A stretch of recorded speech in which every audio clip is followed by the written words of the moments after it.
Comienzo al tercer día de las terceras jornadas académicas de Ingeniería y Energías Renovables.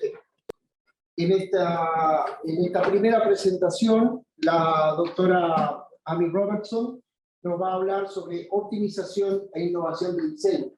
No haremos una presentación de la doctora porque ya se ha hecho una el día de ayer, así que consideramos que estamos aquí todos los conocidos. En todo caso de que hubiera alguien que no tuviera esa información, después de la charla se la habilitamos. Así que, cuando quieran. Gracias.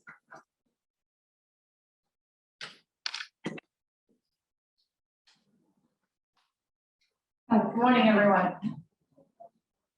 All right, so this presentation is going to be focused on offshore wind optimization.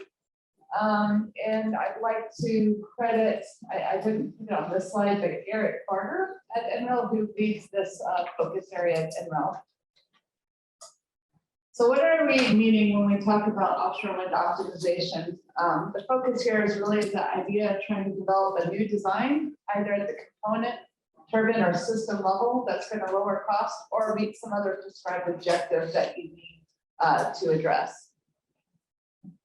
So innovation always comes with a cost-benefit trade-off, and you always have to understand how it's going to affect cost, any kind of new innovation that you want to do, as well as any other potentially negative trade-offs that might occur. So I have some examples here on the slide, some of the things that people are looking at for innovation for offshore wind systems. That includes things like carbon fiber materials for within the wind turbine blades, such as for the spar cap. These are higher strength materials with lower mass, so that creates some great advantages for the cost, for the weight of these systems, which is advantageous offshore. But carbon fiber is more expensive, so it comes with a cost premium. Similarly, we have new vessels that can lift larger turbines more quickly, but obviously developing a new vessel is an enormous cost impact. It may work out in the long run, so it's just an assessment that one needs to make if that cost trade-off is there. Similarly, automation reduces labor costs, but comes at a price premium and some restrictions based on what you can or cannot automate. Wake steering, that's something we'll talk about a lot today, how you want to optimize how a wind farm performs. A lot of people have been looking at wake steering, but you always need to think about the negative trade-offs, and one of those is increased loading in your system. And that's something, again, you need to look at these trade-offs, and a lot of people don't think or consider about those. Innovative platforms also, there's a lot of radical offshore wind designs out there today, but we need to think about whether those are feasible to build and how they are to install. So we need to consider the whole system cost of these design approaches and what that cost impact will be. And finally, we have superconducting generators too. They have better mass scaling and better performance, but again, right now, those superconducting generators are much more costly. So still not a reality at this point because of that cost trade-off. So trying to understand those cost trade-offs, that cost impact is a difficult process. When you talk about offshore wind farms, these are complex systems with a lot of integrated coupled components. So here again, we see the picture representing all the components of the offshore wind farm. So it's comprised of multiple subsystems and system interfaces. We're dealing with operations that engage multiple industry stakeholders. And right now we're not getting the optimal performance out of these wind farms. But how do we improve that performance? Well, it's difficult when you have so many different parties trying to work together. And when they have something working, they have aversion to trying to change anything at that point. So what we're looking at here, kind of in the work that we do at NREL, is trying to develop approaches for bringing everything together at a system level to try to engage all stakeholders to try to find more optimal ways to optimize and innovate for offshore wind systems as a whole. So the current offshore wind design process, I'd say, is more iterative than integrated at this point. Again, this is due to the reality of integrating in multiple stakeholders into the offshore wind system. So this is really a byproduct at this point of industry experience and industry protecting their intellectual property and not wanting to share that. And this is how it's been being done for the past 20 years, this iterative process. And you can see that we have a successful offshore wind industry. We have those costs being driven down. It's cost effective at this point. But can we be more cost effective if we try to get to a more system level integrated optimization type process? And for floating wind, as we're starting to develop floating wind, this is going to be even more problematic because really with floating wind, as the saying, with the fact that this wind turbine is now more compliant, that means there's more coupling between the individual components of the floating wind system, which is going to really require more integration across these stakeholders to get to a feasible design, not only an optimal design, but a feasible design. So here you can see at the bottom kind of what our present process is, where we right now have a turbine designer that designs their own turbine. We have a support structure or substructure designer that designs their part of the system. And then we have a controller designer that designs the controller at the end. So these are all done in very separate manners. And then we iterate once we have each component designed to make sure that they work correctly together. Again, this is how we do it for fixed bottom offshore. For floating offshore, this will not work. Simply because, again, as we talked about yesterday, that control system is part of the stabilizing component of your floating wind system. So trying to design a controller after the fact, it can be very problematic if it's not integrated with the full design process. Similarly, when we look kind of to the developer side, we have the component of array effects, balance of station, and O&M. Again, these are done kind of by separate parties in a sequential manner. If we can get those more integrated, we can find more optimal ways to design and operate wind farms. So both the aircraft industry and the wind industry use a global supply chain, but aerospace is very different in that the prime contractors do own the whole system. So this figure on the left is showing an airplane and all the different components that go into that airplane, similar to all the components that go into offshore wind farm. There's a lot, but they have an integrated approach to the design. That's partly because I think, again, of the safety of the airplane industry as opposed to the wind turbine industry. But again, it allows you to get these more optimal designs at the end. So on the right here, you can see all the different components of the wind system and who's working on that. So again, the turbines being developed by GE, the blades even are being developed by Allen Wind Power, the jacket by Gulf Island Fabrication, your vessels are going to be developed by another company, and your cables even by another company. So again, with each of these companies working independently and not integrated, you're not going to get to that system level solution that's most optimal. So the physical and economic complexities of offshore wind really make it well suited for a system level focused solution and optimization process. So here you can see the breakdown of for floating wind, the different costs for the system, and you can see that 78% of the cost does not come from the turbine, but it's impacted by the balance of station, the operational expenditures, and the financing. So given the complexity of the physics of the system, all the different hydrodynamic loading on this compliant structure and aerodynamic loading, the logistics with the manufacturing, the OpEx, the installation and assembly, and the economics of over 50 different types of costs that are going to be impacting the system, we can see that there's really a need with offshore wind for a multidisciplinary system-focused approach. So a way to treat this is through what we call a multidisciplinary analysis and optimization, or MDAO approach. MDAO allows for linking engineering design decisions to the cost balance sheet, but requires kind of tools and experience. So An MDO framework is bringing in all these different disciplines together with the cost impacts to enable optimization and trade space exploration. So this is going to really accelerate an engineer's exploration of the trade space and discover more like innovative ideas that you couldn't really see maybe if you look at an individual basis. But in order to really use this type of approach, you still need that engineering expertise integrated in. We started working with some of these tools at NREL and just let optimizer run and came up with these really crazy offshore wind designs that weren't feasible because you didn't think of all the constraints that you needed to make something that actually would physically work. So I'd say you just have to make sure that you're integrating in your engineering knowledge into this process.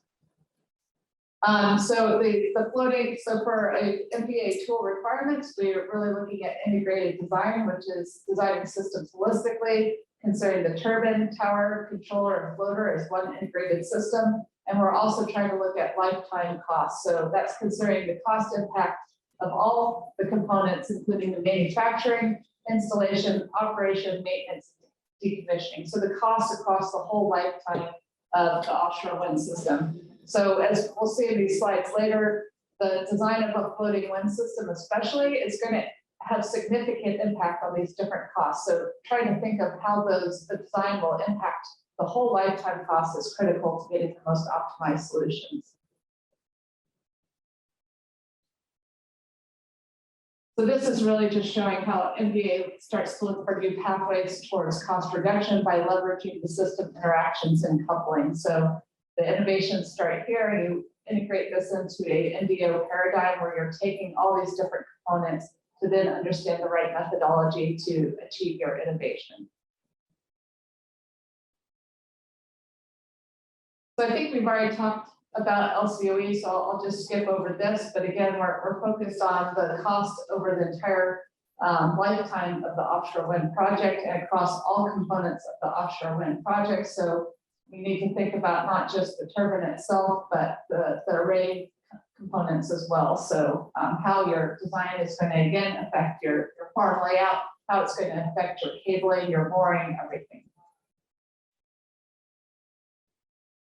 So at NREL, we're developing a set of optimization tools to be able to try to achieve the system level lifetime optimization of offshore wind systems, and we call our tool Wisdom. I'm sure that stands for something, I'm not sure what. And you can see here it brings together the components on the offshore wind design side on the right side here with our cost modeling capabilities tools on the left side here that Daniel talked about yesterday. So the design modeling side of the right side over here is really focused on what we showed in that presentation yesterday are the low fidelity kind of representations of these structures. Again, ones where you want to explore kind of the different trade-offs between different design approaches for these different components in the offshore wind system. So you can see a modeling component related to the rotor itself, the blades, the drivetrain, the tower, the support structure, the floating support structure, and then the moorings. So looking at each of these components in a simplistic way and how they integrate across the whole system. And then you can see on the left here, then the cost modeling tools that we're integrating with to try to explore what the most cost-effective approach is. I also just wanted to bring up that we also have the Wind SE module, which is a mid-fidelity plant flow model with unsteady aerodynamics to examine the design for plant controllability as well. That's not shown on the previous slide, so I want to call that out as well.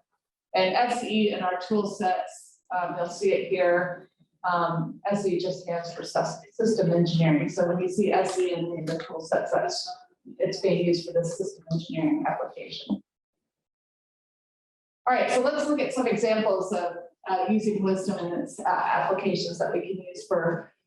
We talk about trying to do this innovation across the whole system, but you may be wanting to look at innovating just a component of the system, but that innovation, the component still needs to consider that system level impact and lifetime cost, but it doesn't mean you have to focus on innovating the whole system at once. You can still look at specific components. So here's some examples of some maybe R&D questions you might want to pose with a system-focused framework. An example is, what is the impact of a new technology or material on system costs? So that's some of the questions we're asking on that first slide. So if you're using like a new composite material, what are the implications of that lifetime cost? Is there a cost premium but better performance? Is the trade-off worthwhile? Does this answer change after taking into account regional supply chain and labor cost differences? So these are looking at things like composites, concrete, or new drivetrain technologies. I know concrete is a really hot topic right now for offshore wind systems because you can now start to use more local manufacturing, for instance. But again, you have to understand how is that impacting the whole life chain. Some other examples for technology exploration are given a list of technologies which are the most promising for reducing costs. So you have all these options. This can help you identify which is the most promising and maybe what synergies there might be across different technologies. Also, what are the design and cost implications of shared moorings and anchors? This is a big topic that we're researching right now, trying to understand, simply, obviously the idea of using shared moorings will eliminate some of your mooring lines, but that's going to affect a multitude of things about your installation, how you're going to be able to use that area now. If we have a shared mooring that's at a lower, closer to the water level where it might impact shipping lanes and things like that. Again, it's the idea of trying to understand the full impact of your design choices. Then we have some examples of design space exploration. What requirements could be relaxed to give the largest system level cost reduction? So this is looking at things like, if you can reduce your nacelle acceleration or your pitch angle, what kind of impacts does that have across your lifetime costs? Or what is the trade-off space between reduced nacelle motion, power production, and costs? So again, for the floating wind systems, we have a lot of motion. We're looking at ways we can reduce that motion, but what impacts do the approaches to reducing that motion have on other cost components? And what is the cost benefit of substructures that can float and be towed versus those that are assembled on site? So again, looking at the assembly process, so just having a cost-effective offshore wind design is one thing, but understanding if it's easier to manufacture in a lot of places, that's going to be much more widely usable than something that can only use one port and one set of capabilities. Then we have regional and infrastructure questions, such as what is the cost benefit trade-off of floating substructures with the deep drafts for stability versus port availability? Again, that trade-off on your design versus how easily it can be manufactured at different places.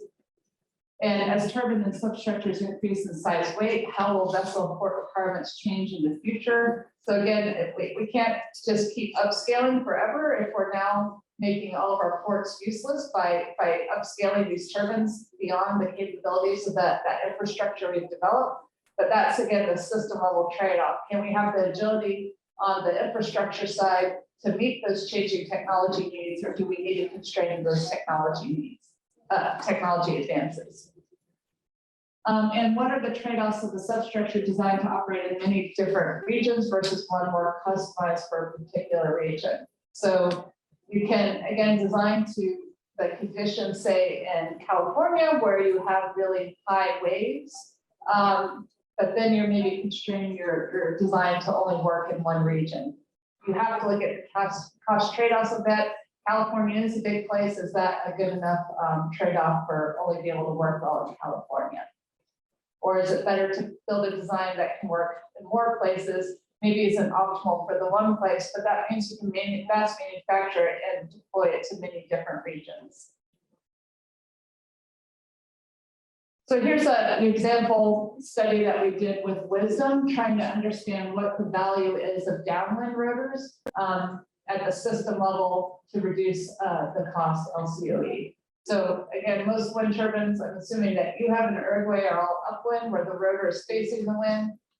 Downwind turbines are something that have been built historically but aren't as prevalent these days. Offshore, we're thinking, well, there might be some new advantages to downwind turbines. It might be worth pursuing for offshore. So one of the main reasons that downwind turbines were not being used today is they actually create more noise. On land, that can be problematic, but offshore, maybe the noise increase isn't as problematic. So some of the attributes that we see for downwind rotors are that they have increased power capture because the nacelle blockage actually helps to accelerate the inflow to the rotor plane.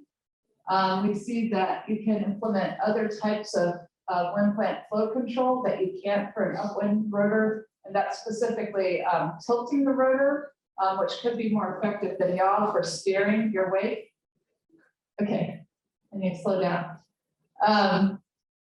And with an upwind turbine, you can't tilt your rotor because of tower striking, but you can with a downwind rotor. So that's another reason that you might want to pursue a downwind turbine design.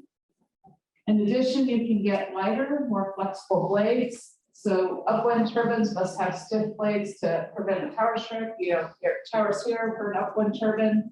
That blade might strike the tower if you're downwind. You have less of a problem of tower strike. So your blades can be designed to be less flexible, more flexible. There's also ways you can design it so that your you may even align the net force vector, eliminating some of the bending moment in this approach as well.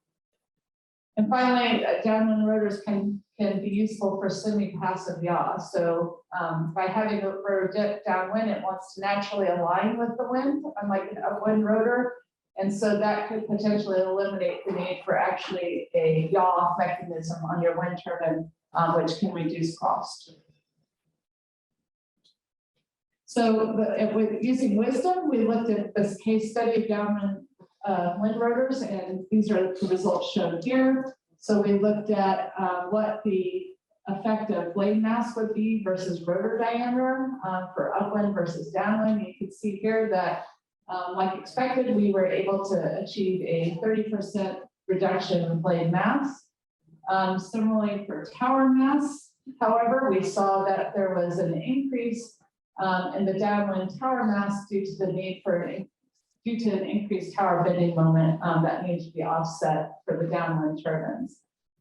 Looking then at the full AEP as well, we saw a 1% reduction due to greater operational coating, but in the end, we saw 1.5% LCOE reduction at larger rotor diameters for the downwind turbine.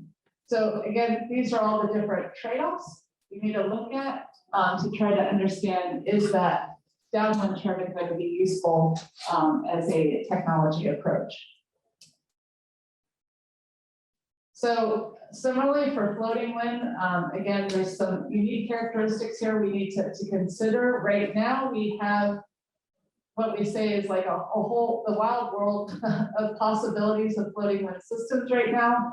On this right here, you can see a lot of the different designs out there. There's no consensus on an approach. We're still trying to understand through these system level analyses what is going to be the best approach for floating wind designs.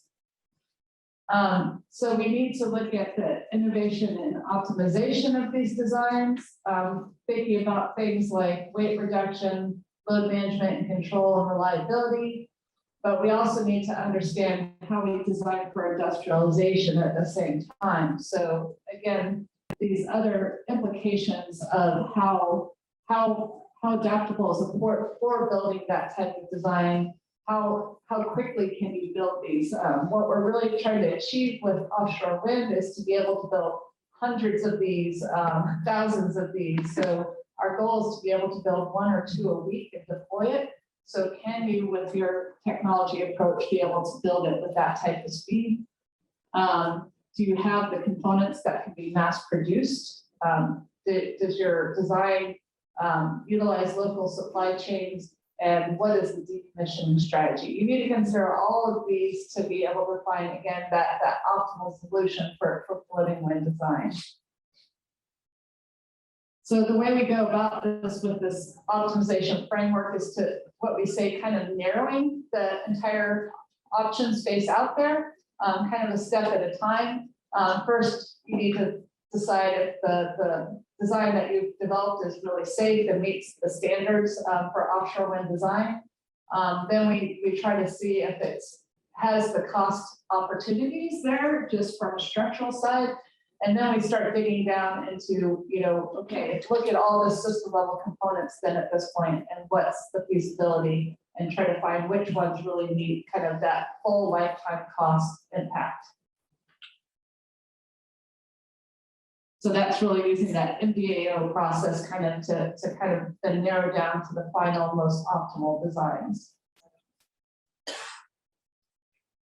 So what we've learned from kind of doing this type of work for floating wind systems is some of these are kind of the components that we need to make sure that the design achieves in order to be a viable design for LCOE reduction. It needs to minimize motion, have a low center of gravity, be industrializable, be scalable, be able to be manufactured, be broadly site independent, be able to be deployed, maintained, address corrosion, and be able to be easily decommissioned.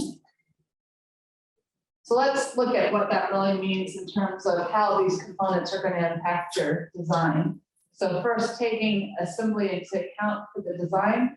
Here you can see an example of the Econ TLP that I think hasn't been progressing at this point. It was a design that they were thinking about for a while, but with this design approach, you can see that it's very shallow drafted, which allows for wide port availability with that small draft.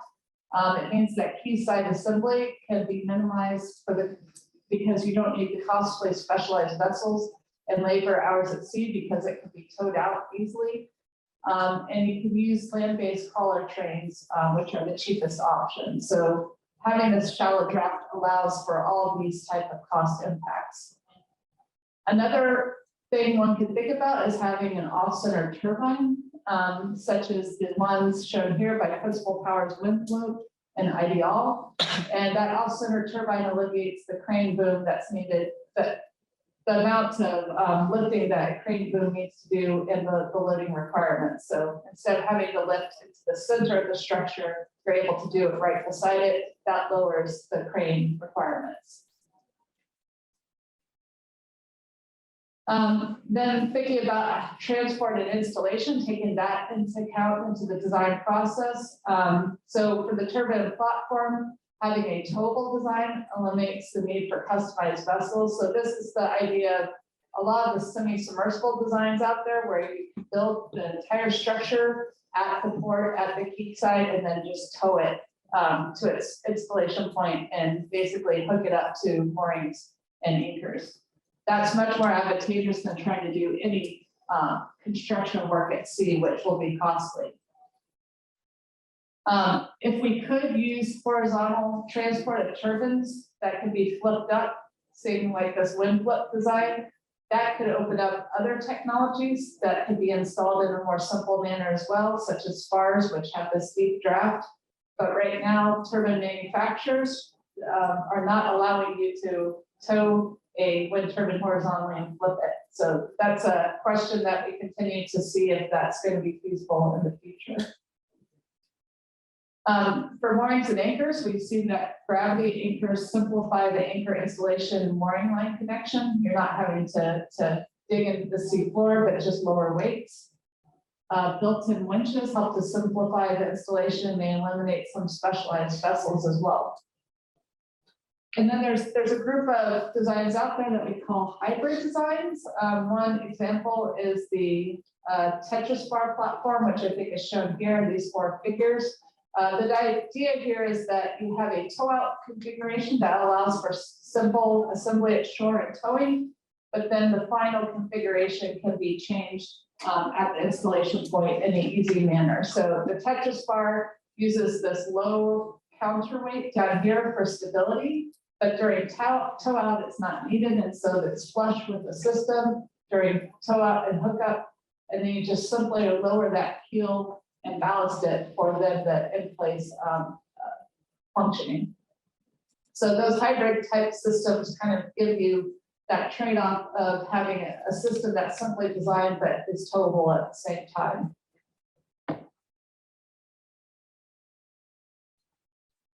So again, many innovations offer improvements with a cost premium, but that cost premium may in the end be worth it in the end. So I think we already talked about superconducting turbines, which I think might have a role in the future. We also look at things like the two-bladed downwind turbines, the EU-Link no tower design. I think they're starting to build a prototype of this right now, and also generative design concepts. So we've been trying to fool around a little bit with the innovation and design optimization at NREL. And you can see that we're still in the preliminary stages. We've done some things like looking at what are the trade-offs if you have a semi-type platform, what are the best sizing and number of kind of your buoyancy columns for stability, for a spar, how do you really optimize the diameter and height of that spar component. So again, these are trying to look at just a part of the system, but understanding kind of the full system level cost for that approach.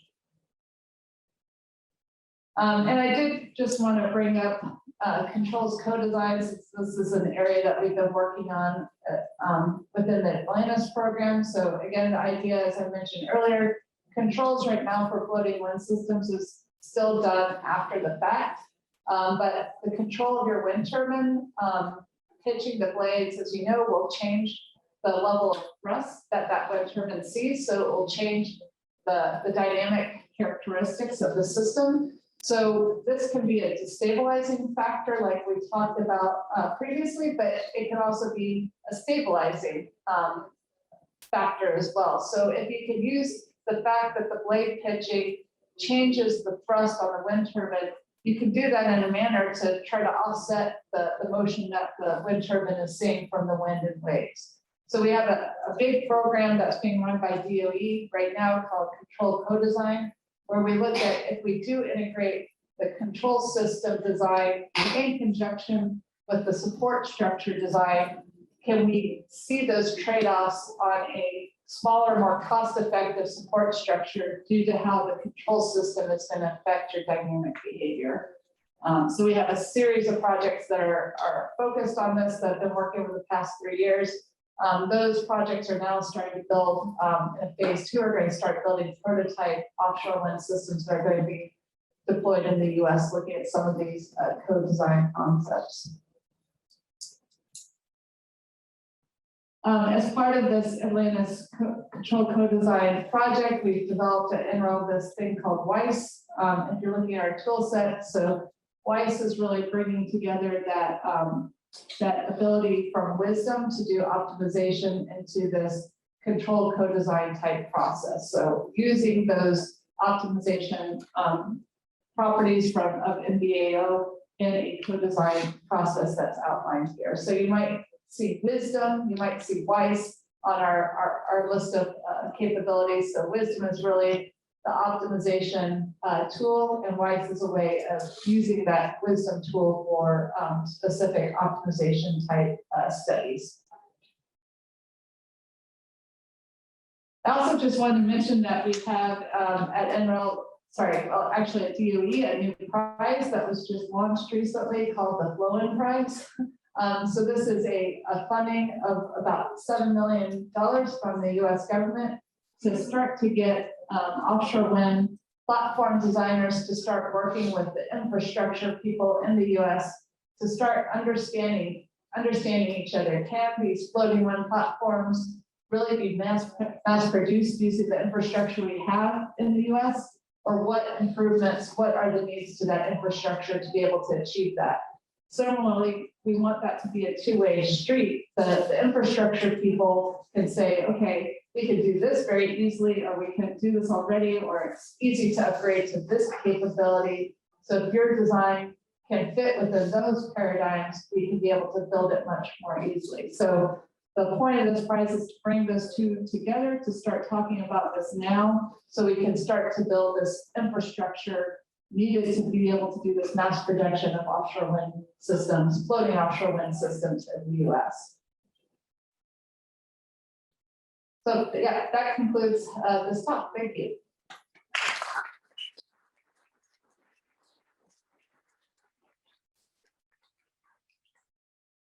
Agradecemos a la doctora por la exposición que ha hecho. Realmente deja abierta muchas preguntas para que sean resueltas desde la academia. Así que abrimos un espacio de consulta ahora o de dudas sobre este tema.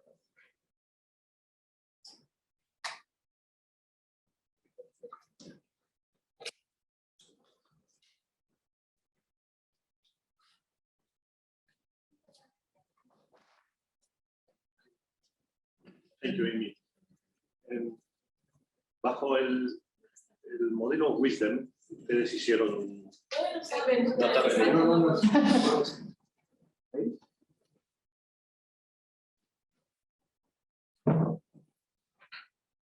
decía que bajo el modelo Wisdom ustedes hicieron un caso de estudio, para un rotor de una máquina de 5 megavatios, ¿sí? A barlovento y a sotavento, ¿no es cierto? Las conclusiones se pueden generalizar para máquinas como las que hablaba Daniel ayer, de que se está construyendo de 14, 15, 16 megas. Y la segunda pregunta, dado que estamos vinculados con la fabricación y la reparación de palas, ahí está clarísimo ventajas y desventajas de poner el motor a un lado a otro. Si están pensando en materiales nuevos, la fibra de carbono viene para hacer bien, resuelve bastante, pero no lo resuelve todo. Entonces, un poco generalizar, si se puede generalizar, y ya. Yeah, I think that's a great question. I think there's some things that probably can be generalized. You're starting to see trends from here of what those impacts of the downwind turbines are. I'd say that no, you can't completely generalize any of these results, because again, if you have a different blade design, if you have it more designed for upwind or downwind, as you increase in the size, that's all going to change what these characteristics look like. So I think you can start to see ideas and trends looking at this one example, but if you want to see, yeah, kind of different approaches, you'll have to continue this study with different ideas to see how that trend kind of can carry over for different design ideas. So yeah, unfortunately, it's again, with the complexity and the interplay of these different components, trying to take just one instance and generalize that is difficult. But I think this will help you understand maybe what the sensitivities are, to understand maybe what approach you want to take for maybe perhaps a larger turbine design or one using a different material. This can help inform maybe what approach you take.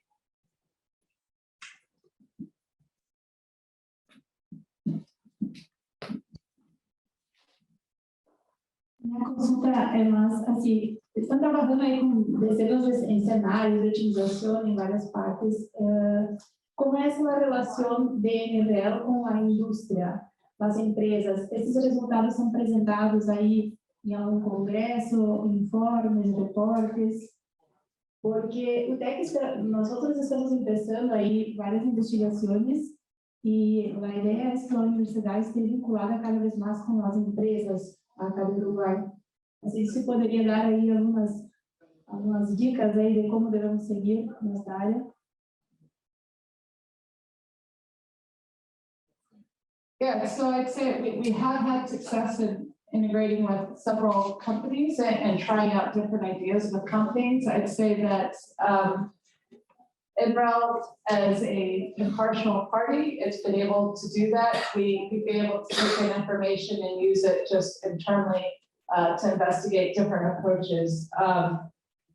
I'd say trying to understand how that was achieved. I think it's just developing relationships with those companies and making sure that you can show them what you might be able to do that will benefit them. And it can always be difficult to convince them to try out again something new when they're very concerned about, understanding the full implications of something. So be able to prove that you've done the analysis to show that you understand what all the impacts of what you're trying to do are, and try to, talk to them to see if there's any possibility of working with them. I'd say we're always still limited in what information we can get from especially turbine manufacturers.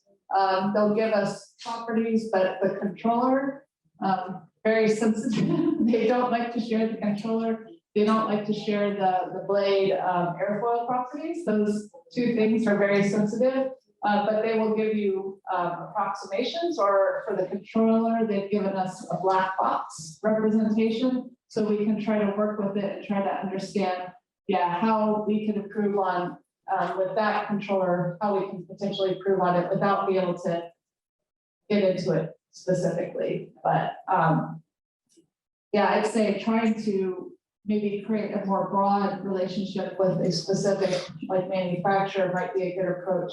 So trying to get some components where you're showing the value, and then you can build on that relationship further. But I'd say it is always difficult to engage with industry, unfortunately. It's not easy. I would say the only other thing I would add to that is that I think our government also plays a role in encouraging industry to work with labs like NREL. And they do that essentially through solicitations where they make it advantageous for industries, or for industry and companies who are applying to partner with national labs. So it is helpful to have the government also supporting that. Yeah, the National Offshore Wind R&D Consortium, I think that Chloe or I mentioned yesterday, that's specifically set up for that purpose. So it's Department of Energy funding that's going to this consortium that then brings in industry funding, and they bring those two fundings together to really get the point is to have the researchers and industry working together. So they develop that specific funding opportunity with that in mind.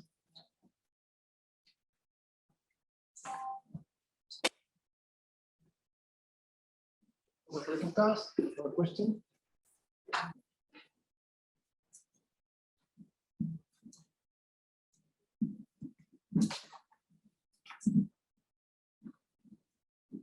Yo tengo una pregunta, pero no sé si es, no corresponde a la presentación que hiciste. Igual me quedé pensando en eso, y es una duda que yo tengo, que lo mencionó Daniel. HVDC es para transmitir electricidad desde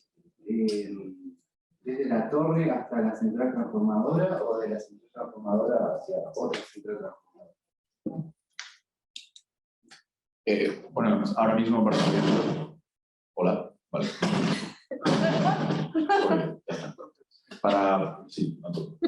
Para proyectos de Estados Unidos simplemente se está planteando la posibilidad de utilizar líneas de alta tensión continuas desde la subestación que está en el mar, donde están las turbinas, hasta la subestación que está en tierra. Y se está comparando cómo de viable económicamente es eso comparado con corriente alterna, y luego dependiendo de lo que te encuentres, del estado en el que estés y demás, puede ser que desde la subestación que está en tierra a otras subestaciones que están también en tierra, otras subestaciones que están también en tierra, puede que se utilice también HVDC, pero es simplemente una posibilidad, o sea, no puedo decir más.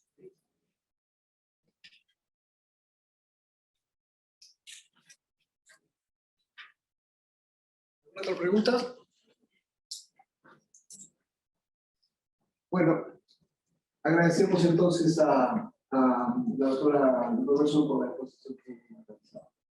Continuamos ahora con el segundo ítem de esta jornada de la mañana, donde hablaremos de modelización y controles atmosféricos.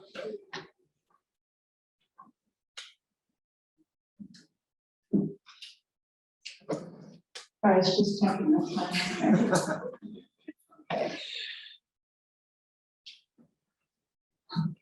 the long slide deck. All right. All right, yeah, thank you. So the next presentation is both on atmospheric science and controls. Here I've listed the people that are working in this area at NREL, which includes Matt Churchfield, Carolina Draxel those are on the atmospheric side, and then Paul Fleming on the control side. So this is an overview of what NREL does on the atmospheric science side. So you can see there's 4 main pillars of activities focused first on resource site characterization and forecasting, oceanographic and meteorological processes, global weather, mesoscale and plant level effects, and then creating pretty maps as the 4th. So I'm just going to touch lightly on the resource kind of characterization work that we do, and then spend a lot of time on the plant level effects in this presentation. So I know that, yeah, wind resource assessment is a key area of interest for you guys. So at NREL, we do develop these wind resource maps for a variety of places across the world. Here you can see one that we developed in the recent past for the United States, which shows both the land-based and offshore wind speeds at 100-meter web height. The unique thing about this study was that it wasn't just one simple map. It was the development of what we call the wind toolkit. So the wind toolkit is really a data set of time series covering 8 years from 2007 to 2014. That's modeling the output over the US every 5 minutes for every 20 meters up to 200 meters. So this is just extracting that information. So one set of information from that wind toolkit, and that wind toolkit is open and freely available for others to use. Of course, this is focused on the US, but it's an interesting idea of the approach there of how it could maybe be used for different regions as well. So this provides no spatial or temporal seams. It's high resolution, easy access, and allows for power forecasts and capacity factors from it. And here you can see the link at the bottom if you are interested in looking more at that wind toolkit. So the wind toolkit is one tool that we use. We also do buy data sets from external parties as well. So people like AWS True Power does wind forecast studies, wind resource studies like this as well.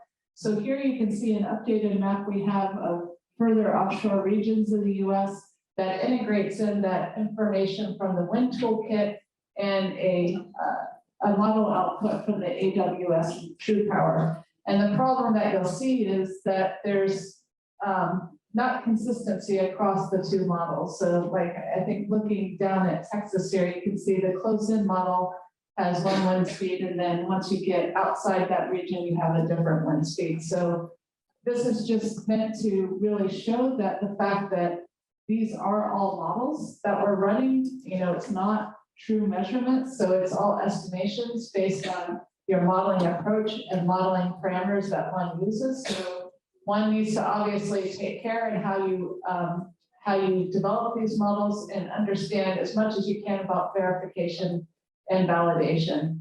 As I mentioned, I think off the coast of California, we recently did get some actual measurements, and we saw that we had differences between our measurements and our predicted model is shown here for the West Coast. So as much as you can integrate in any types of measurements into understanding what the right modeling approach is valuable. But I'd say it is a science. It's not an exact science that one needs to just, be integrating as much information as possible. So unfortunately, I'm not the one that's the expert on the wind resource, so that's all I cover here. I can get you Carolina Draxel is the great connection at NREL to learn more about the specifics of what's inside those models if you're interested, and to learn more about our processes. Okay, now I want to talk more about our aerodynamic modeling for plant level effects, as this is a big focus area for us now. So at the plant level, for both land-based wind and offshore wind, it's really important to get a better understanding of the aerodynamic conditions to be able to understand how to get the most output out of your wind farm. So all power plants require fuel. In this case, we're talking about wind. But wind power plants, we have much less control over the fuel, the wind. So the optimization requires a lot more adaptability and robustness. Wind power plants are also lie in the atmospheric boundary layer. So that's quite a complex environment, which is why we do so much research here. We have turbulence, we have diurnal cycles, which means it's changing throughout the day. There's effects on land of the terrain, the canopy, offshore, the waves, or vegetation. And we also have, you know, the mesoscale, the regional scale weather affecting what's going to happen in that wind farm. So wind turbines extract energy from the wind, as you know, and that creates wakes behind the wind turbine. Since you're extracting that energy, you have less wind speed behind it, and you can visualize that through this nice picture here when you have a cloudy day and what that effect is.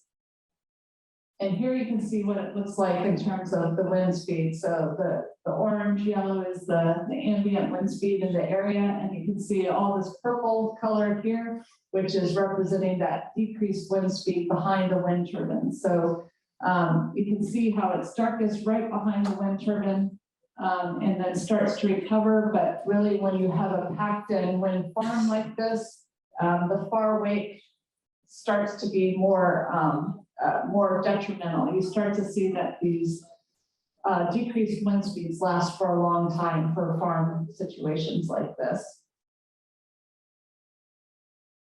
So the objectives of a wind plant are, of course, to generate electricity and revenue. We need to consider not just the annual energy projection, the amount of power we're going to get out, but also the O&M costs and the fact that they need to be minimized. So it's not, again, you need to not just always consider power, but you also need to understand what your approach is to trying to get more power, what impact that will have on costs, and especially O&M. So wind plant aerodynamics are really not fully understood at this point.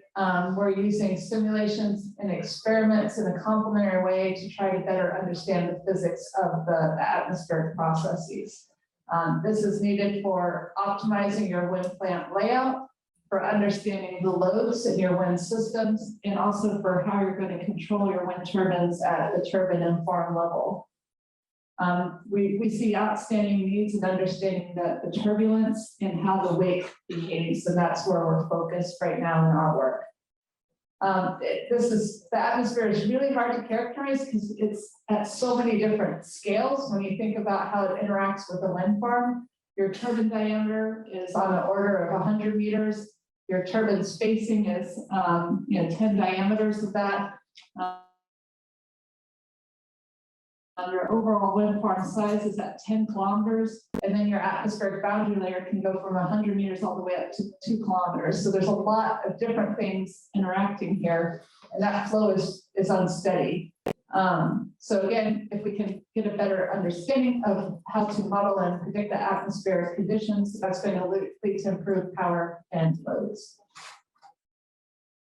So in terms of the modeling approach, if we're trying to simulate all this, it's not going to be possible to be able to simulate all scales of the flow at one time.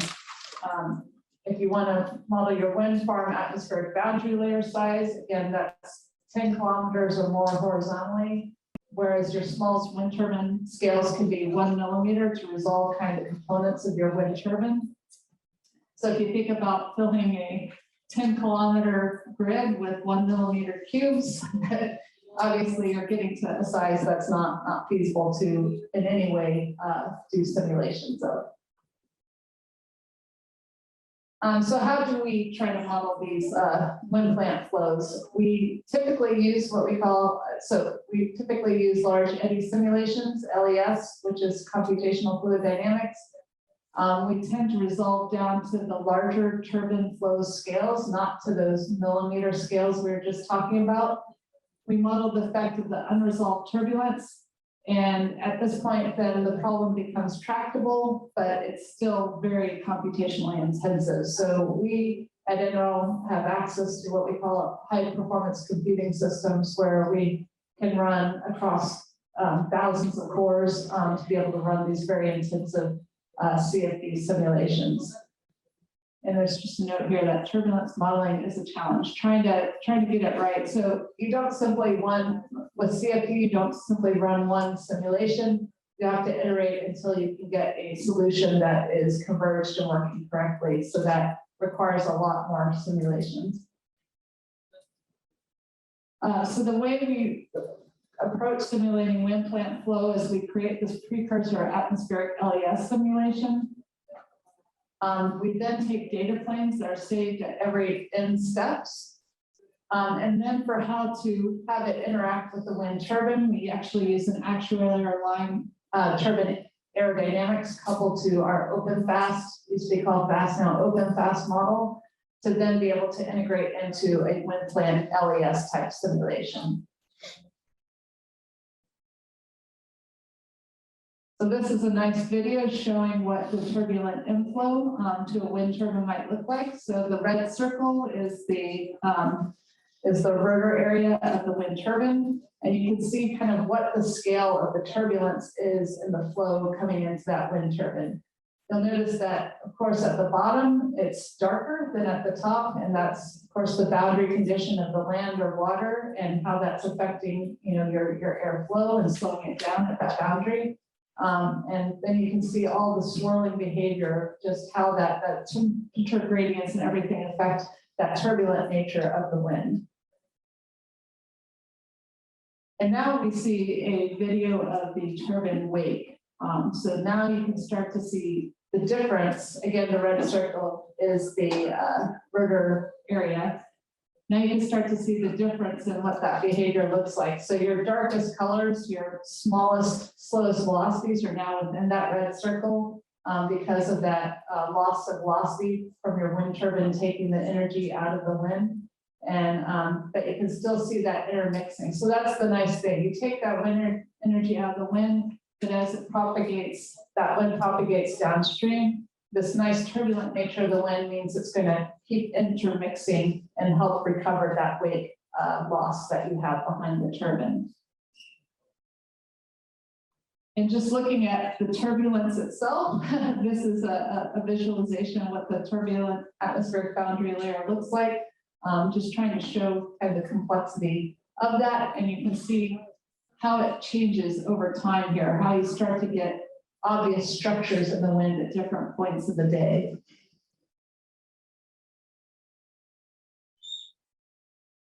And then this is just a video of some of the simulations we have where we do these LES simulations of the wind plant flow, where we try to visualize what the wake behavior looks like behind the wind turbine. So you can see the spiral behind the wind turbine, and that's the trailing edge off those wind turbine blades of that velocity loss. And then on this upper plot, you kind of see then what that velocity looks like across the turbine. So you can see the stripe going down the middle here. That's the nacelle, the center or the hub of the turbine. So you're not getting any loss there because you're not extracting wind right at the center of the rotor. But then obviously at the tips, you can see that's where the darkest color is. And you can see how that changes and propagates as it goes downstream. So you can see that the darker color starts to dissipate over time, and it's all about the characteristics of the wind at the site and the turbine and how it interacts with wind as to how quickly that wake recovery is going to be. So sometimes we do want to resolve kind of to a more finer level. We do blade resolving simulations, and the benefit there is that you're not relying on those blade lookup tables for those open fast type simulations. and so it's more fully predicted. But this is the wind turbine blades are a very complex body. As you can see here, the meshing is going to require very small mesh sizes. Your blades are rotating, they're pitching and flexing. And if you're on a floating platform, you'll be moving around a lot. All of this is going to challenge the ability to model this at a very fine scale in a CFD type tool. You'll also need a very small time step and a very long simulation length, which can be complex. So one of the approaches when you talk about going down to blade resolve type modeling is to use a hybrid RANS LES turbulence modeling. So Reynolds average Navier-Stokes is RANS, and it's a you're not resolving the turbulence as well in LES, but it's an approximation to LES that can be used in these types of simulations. All right, so we have some nice videos in this presentation. This is one of the simulation of a potential wind farm that was going to be built at one point, that never was, the Fisherman's Wind Farm.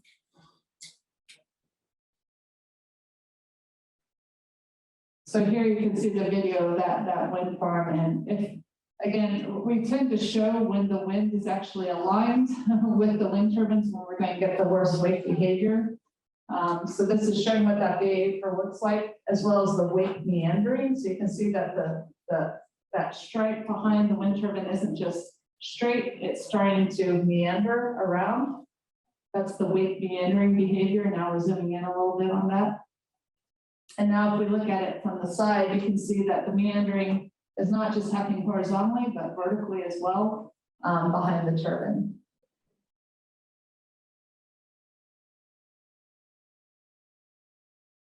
So again, this just simply shows how complex that wake behavior is. So this is an example of a real wind farm, the Liljegrund wind farm, which is in Sweden. This picture here shows the wind farm layout. And this shows a picture of the actual wind farm. So these are 2.3 megawatt turbines, 48 of them. And the spacing is 4.3 rotor diameters and 3.3 diameters. So again, in the worst condition, this is a nice video, LES video of what that wind plant flow looks like. 8 times the actual speed, it says at the bottom. So with this wind farm, since it's an actual wind farm, we were able to get measurements from that wind farm and understand, are these wind farm flow simulations actually capturing the right information? So what we see on the right here is that for this example condition that we were just viewing, this shows kind of the power that's being captured at the different turbines along turbine row C. So you can see turbine row C there. So this is in a condition again where the wind is aligned with that row C. So you're going to see a lot of that power loss behavior. So one is meaning that you're basically extracting the maximum power that you think you should for this incoming wind speed. But then you can see that at the wind turbines behind that front one, this is the front one, that you're only getting 40% of the wind power out as the front one, and that doesn't recover across that whole entire row. But what this is showing is that this black box, our LES simulations, are matching well with the red circles here, which are the actual measurements, until the kind of last wind turbines where they start deviating. And this is another row, row D, where we're able to also see kind of that similar behavior. So you see this little bump at turbine 27, you can see that's because there's this gap in between 28 and 27 that allows for a little bit of that wake recovery to happen. And you can see that we get a fairly good comparison. And here's turbine row B as well. So yeah, in general, we see good agreement up to about the 6th turbine, but after that, we're over predicting the power and we're still trying to understand why that is. If that's due to more meandering than we're modeling, or some yaw error, or what. As we mentioned, we're interested not just in the wind turbine power output, but also the loads in the system. So here we're looking at what the mean blade out of plane bending moment is across that wind farm, and the RMS blade out of plane bending moment as well. So you can see really how that wind farm behavior affects the loading in the system as well as the power, with a lot of the back wind turbines having much higher loads than the front turbines due to not just interacting with the wind, but this more turbulent or chaotic wind from the wakes from the front wind turbines. So we'll talk about this a bit more in the next control section, but obviously we'd like to be able to look at wind plant optimization, where we look at how we want to lay out our wind farm to get the most power and least loads out, but also things like helping to doing things like wake steering to help improve those power and loads as well. So one of the common things that people try to do is yaw misalignment, where they yaw the wind turbine slightly off of where the wind turbine is coming to steer that wake away from the downstream turbine. So this is some of the LES simulations that we have that are showing the impact of that wake steering on the wind farm. So yeah, you can see that we're doing yaw misalignment of these front wind turbines. And so on the left here, we see for this wind speed, when it's coming directly down this row of turbines, what again that wake behavior looks like on the left. And then on the right here, we have the turbines that have some of that yaw offset, where you can see that the wake is now being steered a bit away from those downstream turbines.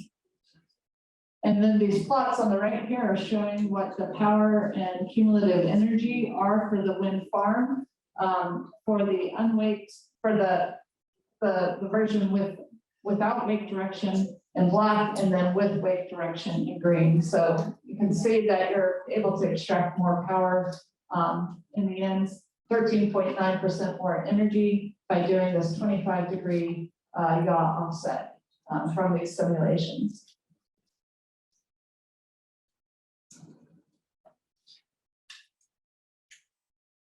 That's really okay. So another component, as I think I was talking about a little bit earlier, is where this wind farm level is what we call the microscale level of atmospheric analysis. But your mesoscale, your more regional level of weather, can also affect your wind farm behavior. So another key area of research at Emerald is that meso to microscale coupling to understand how the regional weather patterns are going to affect the microscale behavior of the wind farm. So this becomes important when you're studying questions like, how does a new advanced wind turbine controller behave during a frontal passage? What happens if a hurricane comes by? And can we replicate a certain wind plant's behavior on a certain day? So here you can see kind of the difference between the mesoscale and microscale. Again, in the microscale is kind of at the wind farm level. It scales less than 10 kilometers. You're in the atmospheric boundary layer. You have turbulence, detailed terrain-induced flow, cumulus clouds, and wind turbine wakes. And then the mesoscale is more between 10 kilometers and 1,000 kilometers. This is your regional scale weather. This is going to capture things like fronts, ramp events, thunderstorms, and hurricanes. So this is just a nice video trying to show in this one complex region of the US, some of how the complex terrain affects the regional kind of level flow. Just a fun LES simulation to show. We've done a lot of work in validating this to understand if we can address complex flow conditions like this. All right, so conclusions are that the wind plant flows are complex, and studying this problem brings together many different capabilities and disciplines. We really need these numerical simulations to better understand what these wind flow characteristics are. And those can really complement experiments. We need both. They're complementary in the experiments and simulation of their resolution and duration. And experimental data, as always, can really help to improve simulations. But there's still a lot to do and to learn. We need to use this information to do smarter wind plant control, design new technology, improve our tools, look at grid interface. We can look at things like effect on crops and what that really means for wind molecules. Okay, I'm going to move on to wind farm flow control. I can either keep going, or we could take questions on the atmospheric modeling, or we can break. Great questions. And then do wind farm control. Okay, so we'll do questions if there's any right now on atmospheric modeling.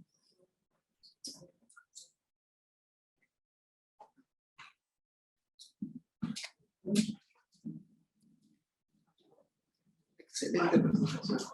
Excelente. Bueno, la verdad que las simulaciones y todo lo otro son geniales.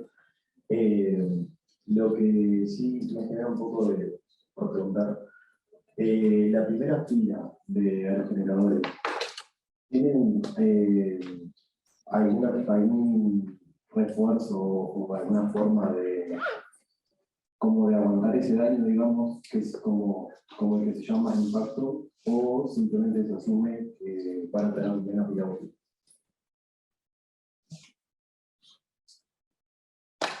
Well, first of all, as we saw, I think it was in where's slide? This slide. You can see here depending on the wind direction. So different wind farms will have a very prominent wind direction. Some wind farms will have a very variable wind direction. So for some locations, you'll have wind turbines that are always going to get the most loading, and some wind farms, because of the directionality, it will change over time. That means, you'll maybe, depending on what that wind rose looks like, you may want to develop a different approach. But I'd say wind turbines aren't being designed differently for certain points in the wind farm. They are looking at maybe different sized wind turbines for the different points. So if you do have like one of the interior wind turbines that's never going to see maybe the same level of wind speed as an exterior, do you need as large of a wind turbine, or is it more cost effective than to have a smaller wind turbine? The other thing they'll do is also run the wind turbine in a different way. So you'll operate the wind turbine maybe at a lower rating. So you'll lower that load and also lower the impact of the wake behind it. So I haven't seen kind of, like trying to make it more rugged, but trying to run it in different ways to offset or address any loading concerns.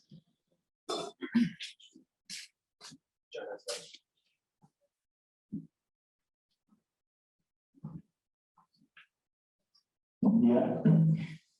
En el efecto de tentación, ¿cuál es la ventaja en el parque que habías presentado que estaba en funcionamiento? O sea, solo había molinos los primeros son los que agarran el 100% de la energía, después disminuye notoriamente. ¿Cuál es la gracia de no respetar el efecto zeta en los parques? Porque en realidad, o sea, relación precio, ¿qué te conviene más? Extender los cables, que son caros, ¿verdad? Pero se está perdiendo 0,4 a 1,1. No entiendo eso de que no se respete el efecto estela, que acá en realidad es lo que más se respeta. Yeah, I'll say that all these simulations that we're showing are the worst condition. This is not the normal condition. So you'll want to lay out your wind farm such that you don't have this major of a wake impact.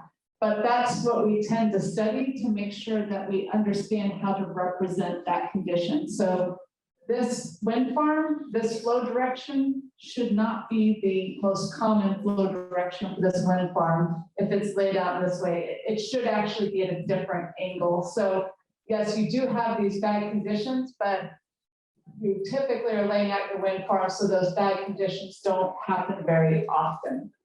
So that's the whole idea of wind farm layout optimization, is understanding what your wind directions are and laying out your farm so you don't have this type of impact, or have it as little as possible. So this is not the normal condition. This is the worst situation. Bueno, justo está relacionada la pregunta con eso.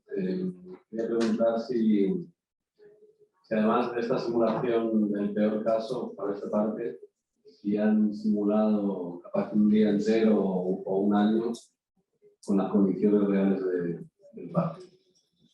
Y haciendo las mejoras en la orientación de esos ángulos de los ordenadores de la primera fila. Me quedé con el dato del 13% de mayor producción realizando esa mejora. Ese 13% es para el caso de la peor situación, imagino. Quería ver si tenían otro dato para un día completo o un año completo.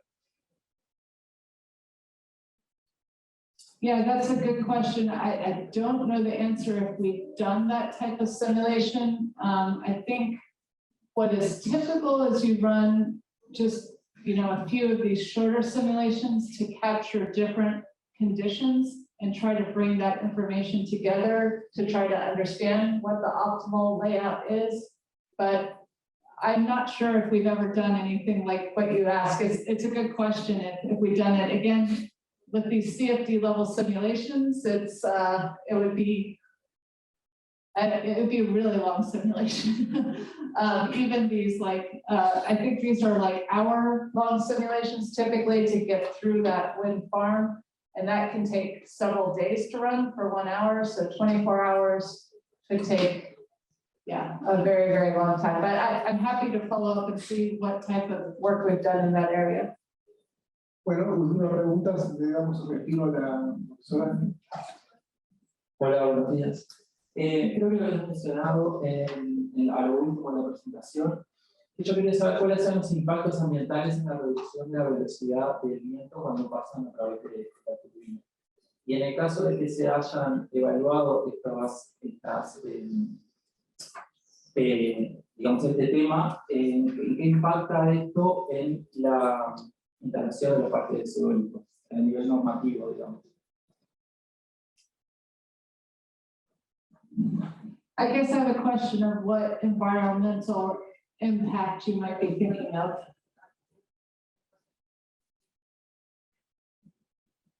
Sí, habías mencionado algo como con respecto a los cultivos o algo así. Puede ser. Okay. That's a good question. I don't really know what studies we've done in that area. I will mention that you're seeing this at the 10-kilometer level. It's going to be wake recovery should happen kind of just outside this wind farm.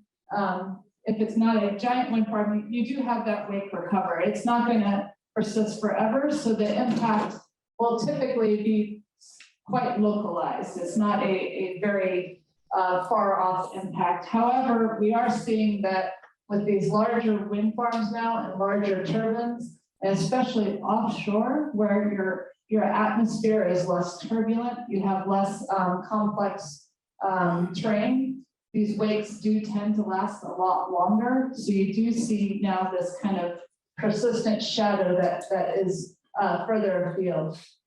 Unfortunately, I don't know of what studies we've done on the crops directly. Again, it's something that I can follow up on, but I'm just not aware, sorry, of the specifics on that area. ¿Preguntas? Você tem uma pergunta mais embaraçada, não tem?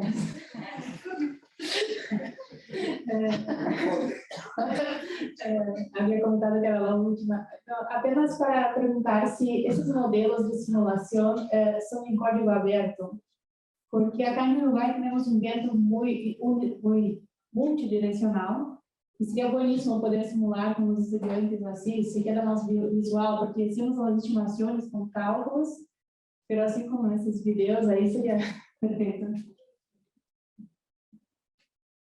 Yeah, so historically, so we've been evolving and what our tools are that we use. So one of the primary tools we use is OpenFOAM. If you're familiar with that, that's an open CFD tool. We don't develop OpenFOAM. It's a user community-based development.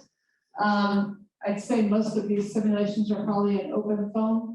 We have a tool at NREL called SOFA that integrates OpenFOAM with OpenFast to do these types of simulations. So that's SOFA.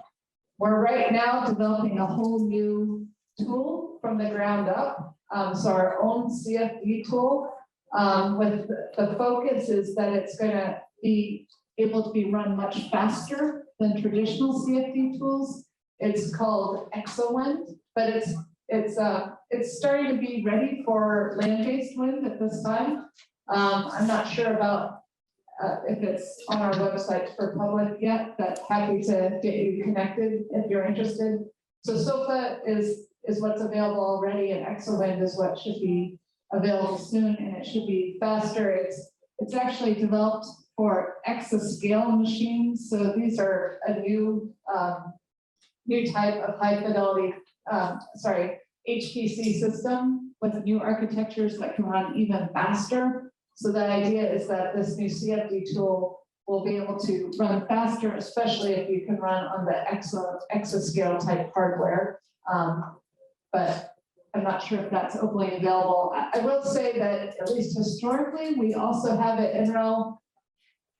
Yeah, I'm not sure foreign. We have some availability of our HPC systems for the open public, and there's other companies in the United States that offer HPC services for free at universities and such.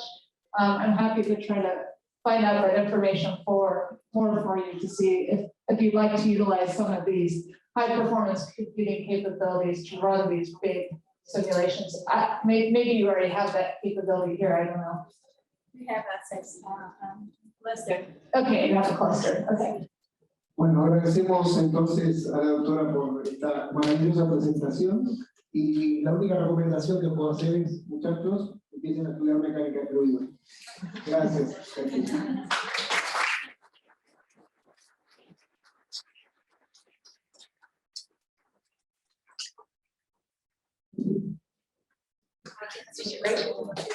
A continuación vamos a hacer un Feels really weird just being the only one talking.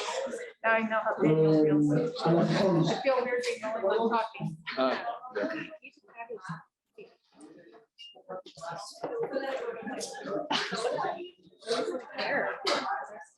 Now we're going to talk about controls. These slides were pretty, I don't know. All that NREL My does. presentation is so boring. Oh, come on. No, truly though. Oh, like the market thing is just saying like capacity around the world. That's it. Just collecting My data. slides are so boring. I'm so like I asked her an exercise. She sent me like, she's like, well, that's the capability. She's like, and then she sent me like De la presentación de la doctora Robertson sobre modelización y compresión. Gracias. All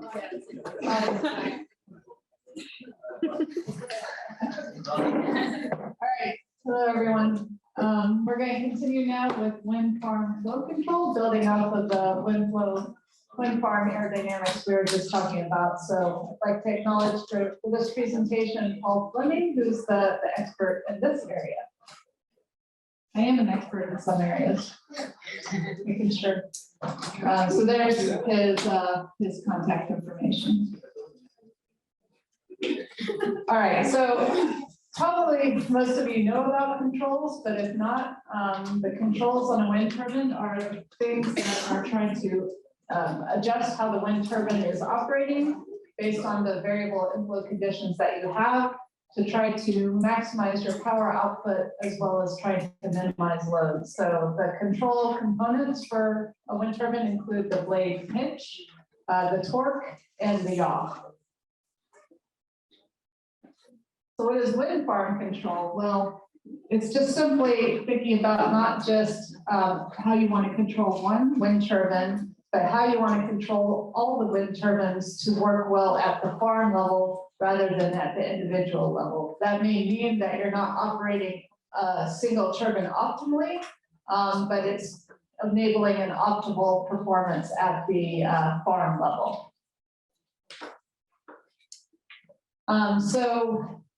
This means you're going to have to share information between the different turbines and coordinate the control actions of the individual turbines to achieve a performance at the farm level. So why do we want to implement wind farm control? We'd like to see how we can maximize our energy capture from the flow across the whole wind farm. We want to see how we can reduce the damage and increase the lifetime of our wind systems.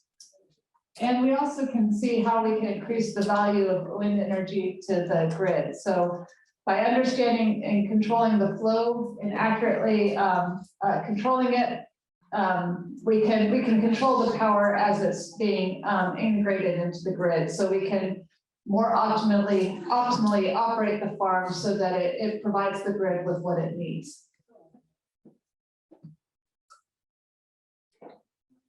Okay, so wind farm control, what is it? So there's two main approaches for wind farm control. On the left here, you can see what's called axial induction control. So this is essentially down-regulating the turbines at the windward side, either by increasing the blade pitch angle or operating at a suboptimal tip-speed ratio. So that, again, is going to change the wake behavior and how it's going to affect the downstream turbines. The other option is what we call wake steering control, where we can try to steer away the wake from the downstream turbines. So wake redirection methods are not just yaw. So the common one, I think the first approach that many people looked at is just changing the yaw of the wind turbine to just say, let's move it more in this direction. There's also approaches for tilting the wind turbine. So this actually drives the wake of the wind turbine down into the ground so that it doesn't then persist to the next turbine, but gets pushed down so that you get that free stream airflow kind of integrating and mixing more quickly with the wake behind the system. Some other approaches are individual pitch control, which helps to do this for both yaw moment-induced kind of components and tilt moment-induced components using the just individual blade pitch controllers. I think this is a simulation that I already showed earlier, just again showing that the yaw offset can help to increase power in your wind farm. So in general, we see a lot of opportunities with these different approaches. However, we do see that the IPC-based methods do develop really prohibitively large loads in the system. So that has not been a strong focus for us due to that impact on the loading. So how do you affect the overall wind farm performance at the turbine level? You have all these different turbines that you need to figure out how to make them perform optimally so that the whole wind farm performs optimally. So that's this farm level control problem that we're trying to address. So I think we mentioned before the tool Flores. So this is kind of the lower fidelity wake modeling tool we have at NREL. It's a great open source engineering code for looking at wind farm controls. It was co-developed by TU Delft, and this is the one where you can really start to understand how different layouts, how different types of control can be used to improve the performance of the wind farm. So here you can see some of the results from Flores. They can be used to design your wind farm controller, predict the performance of the controller, and optimize the wind farm layout. So here on the right, we see a condition with no yaw versus some yaw of some of the turbines. So again, it lets you look at how you want to yaw each individual turbine to maximize the wind flow for the whole farm. The thing that it doesn't do presently, but I believe we're trying to integrate that now, is it doesn't include loads at this time. So FORCE uses some simplified models of the wake model, wake evolution. And so you can see here that includes the Jensen, multi-zone, Gaussian, and GCH models. And you can kind of see what that type of model looks like for an aligned and yaw condition. So what components of the wake it's representing. So this is a nice LES level video of a baseline offshore wind farm. Again, this is the worst condition. This is not what the flow is going to look like normally. The worst condition of wind alignment with the wind turbines. If you're just having everything aligned with the wind on the left, and then based on the optimal yaw offset from forest, what that looks like on the right. So what you'll notice here in this grid type wind farm is that this wake from this first wind turbine is being directed away from this downstream turbine, and same with the second. The third one is then directly into the wind because there's not anything behind it. And then at the bottom, you can see that the total power of the wind farm is getting increased with this type of yaw offset approach. So we have done this, this yaw offset experimentation on real wind systems. The first we did was actually at the National Wind Technology Center. So this again is the place that we work. We work in this little building right down there. Chloe mentioned you didn't see the big turbines in her picture. Here you can see the big wind turbines that we're testing here at the Wind Technology Center. And this is the turbine, the GE wind turbine that we actually now own and can do different studies with. And we did a yaw experiment with. And we also have a met mask we're showing here right upstream of that turbine.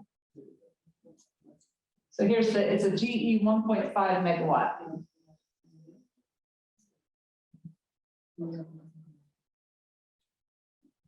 Oh, and yeah, on top of this, we also have a scanning LiDAR, which allows you to take measurements of the wind speed upstream in addition to the met mass, which we have upstream. So here's an example of what the scanning LiDAR can capture in terms of the upstream wind speeds. So those not familiar with LiDARs, they're basically shooting off rays and bouncing off particles to get information about the speed of the wind at different points. It can be done very quickly to understand the wind speed at a lot of different points, but it's not taking time measurements. So you're not getting turbulence information out of the LiDAR system. You're only getting the wind speeds. All right, so here we did a field trial of wake steering and try to understand the loads impact, to understand again if that improvement that you would get from offsetting the wind turbine and yaw is what's the impact you're having on loads. So we operated the turbine with plus minus 12.5 degrees, 18 degrees, and 25-degree yaw offsets. And the key takeaway here is that the turbine stayed within the load design envelope in all of those conditions when in the region 2 of performance. With 20 degrees offset or less. So 20 degrees was really the limit of where we could take the yaw to still stay within the design envelope that we need to stay within. And with that type of offset, we would expect to see gains of 1 to 2% for the wind farm, depending on what wind farm you might have. Of course, that depends on the individual wind farm. Now, AEP gains of 1 to 2% may not sound like much, but it is actually significant. If you can see about a 2% gain, that is not considered insignificant for wind farm power capture. And these are just a couple other papers that are showing wake steering trials that we've done and the energy ratios of those. So you can see this purple line here showing less energy deficit with the yaw offset compared to the blue line of not doing any yaw steering for these two different campaigns. So these were both, again, field campaigns. of actually implementing this yaw type offset in a real wind farm. Now, offshore, wake steering can actually be more beneficial. The wakes, so offshore, we're going to have the bigger wind turbines, so we're going to be producing bigger wakes, and you'll be able to control these much better. You also have a low turbulent, stable condition offshore, which means, again, that your wakes are going to persist for much longer, but it means you can also have much more impact of steering them in this offshore environment. So if we can do this type of steering offshore, we can optimize layouts to have tighter spacing, which can be a real cost saver for these offshore wind farms. I don't know if you've been hearing in the US, these wind lease areas are selling for like $1 billion these days. So maximizing as much energy in the lease area you have is an extreme cost incentive. So the wake steering is going to be sensitive to the rotor size, the rotor height, what your turbulence, ambient turbulence looks like, your atmospheric stability, and your veer. If you're not familiar with wind veer, it's the directional change of your wind speed across the height of your wind turbine.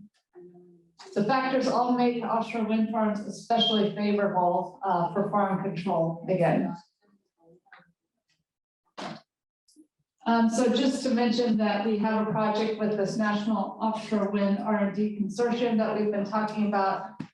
We have a 2-year project trying to study the potential benefit of wind farm control and layout optimization for these 3 wind sites where wind turbines will be going in the near future.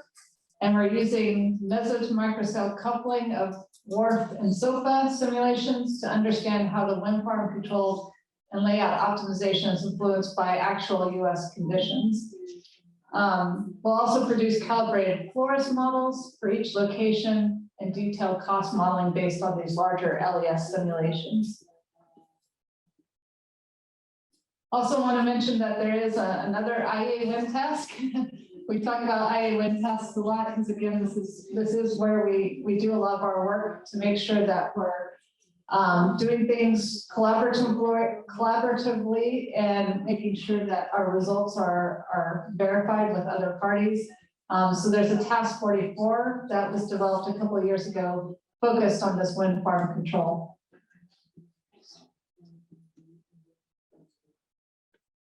And I'll just say that wind farm control is fairly new in that wind turbine manufacturers are not really using wind farm control yet.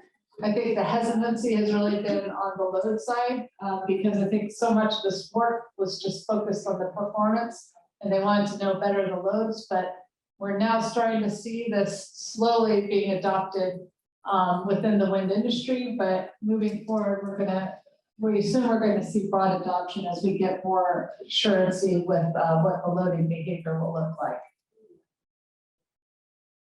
Another area that NREL is focused on is what we call collective consensus control. So what we see is that in wind farms, these arrows are the direction that wind turbines are facing in a real wind farm. And what we notice is there's typically a lot of yaw error in a wind farm. The perceived wind speed direction is not being measured always well, or it's changing. And your wind turbines are going to not always be optimally aligned with the wind. So we see that yaw errors can be up to 20 degrees at any given time and can significantly impact the amount of energy that you're getting out of your wind farm. So what we're doing at NREL is we're developing an approach where, again, you're thinking about how this wind farm is working at a farm level. So trying to take that information of what that wind direction is across the entire wind farm and help put that information to all the wind turbines to have them collectively work in an organized manner, trying to understand what the overall wind direction actually is. So I'm not really sure what this is showing, but this slide here shows kind of what a real wind farm, we actually implemented this at a real wind farm, what it looks like without consensus control on the left, and what it looks like with consensus control on the right. So you see that those arrows are all pointing in the same direction. We basically took all the measurements of wind direction from all these different turbines of the farm and decided what the real wind direction is.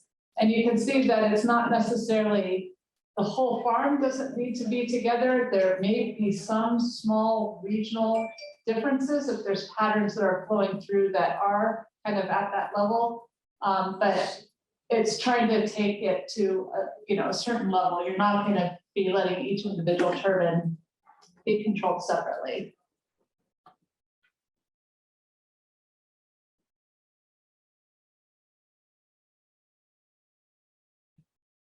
So this is a result, again, from this wind farm of what we saw in terms of the impact of this consensus control.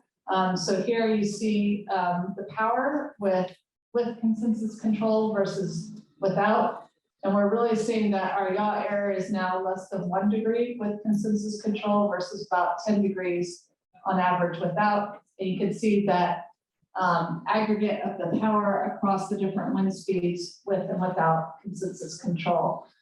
So we're seeing about a 1 to 5% annual energy production gain possible from this approved yaw alignment from consensus control. And this is just simply using the SCADA data from the wind turbine. It's not integrating in any new measurements or anything like that. So it can be just done today on any existing wind farm.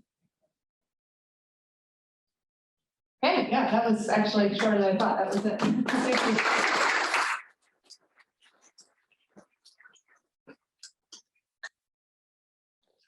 Abrimos un espacio de preguntas.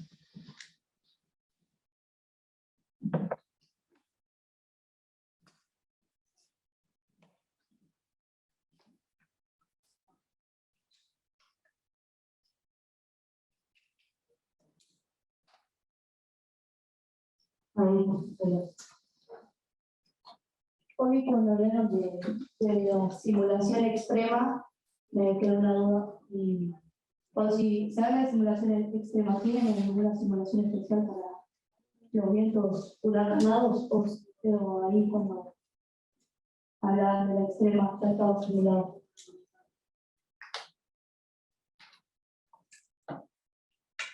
Yeah, that's a great question. So presently, first of all, the design process for wind turbines, there is a special class for wind turbines that will be in a hurricane environment, but right now it's just running a simulation with a higher wind speed at present. We are working at NREL to define a more specific wind condition, a load condition for the standards that will represent more directly the characteristics of a wind turbine, a hurricane environment. But we're not there yet. So again, a hurricane is very different in its behavior with its circulatory nature and very localized effects with the eye wall. And we're trying to study what that behavior looks like to then inform a low case scenario to represent it. So again, in the standards, we're really looking at what's a 50-year extreme is for onshore wind. Actually, for offshore wind, it depends on what standard you use. You may actually go up to a 500-year extreme. When we talk about those types of extremes, those are just high wind speed, high turbulence type cases. They're not specific to like a hurricane type event, but we are looking to develop new load cases to represent the hurricanes, but we're not there yet.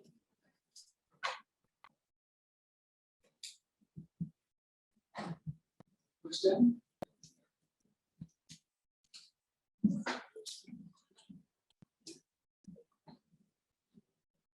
Perdón que no sé si explicaste, pero no conseguí entender cómo funciona este Collective Consensus Control. Sería saca datos ahí de cada veleta y ahí hace como que una optimización o cómo funciona. Yeah, so it's taking the SCADA data from each turbine that is basically, so the information that's going into your yaw control system, that's saying, okay, this is my perceived wind speed. I need to yaw to this direction. It's taking that information from each of the turbines and aggregating it across, taking it across all the turbines to understand what's the consensus on what the wind speed really is. And so instead of just using the one signal at the one wind turbine to yaw the turbine, it's taking all the signals at all the wind turbines together to identify what the actual right yaw alignment should be.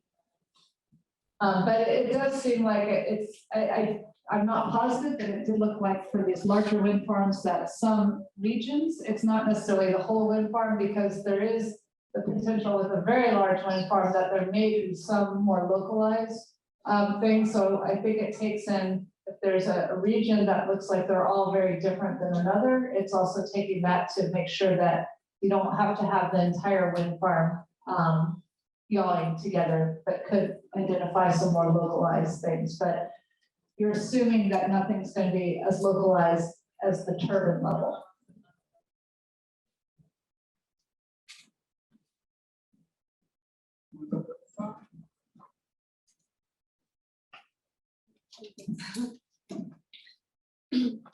Bueno, en la diapositiva anterior vi que en las dos gráficas había en cierto momento a lo último dos, eran la misma turbina, estaban en rojo y en direcciones opuestas, o sea, al final del video, más que nada, como que se iban redireccionando. No, en esa no, en esa, pero en el video.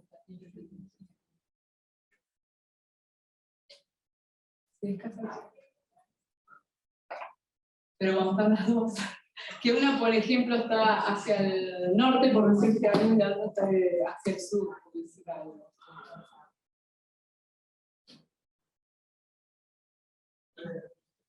Ahí empieza a ver una roja. Y si la comparas con la simulación de la otra gráfica, la otra está en la misma, está en sentido opuesto.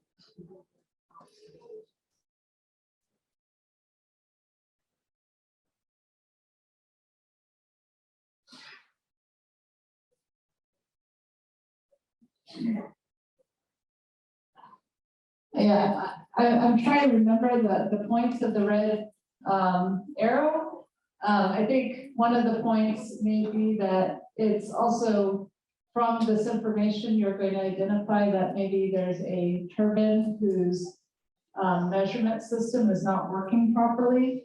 So not only are you, you know, so here you can see, yeah, that these turbines on the upper left there are slower to react. And that makes sense that the wind conditions out here may be a bit different.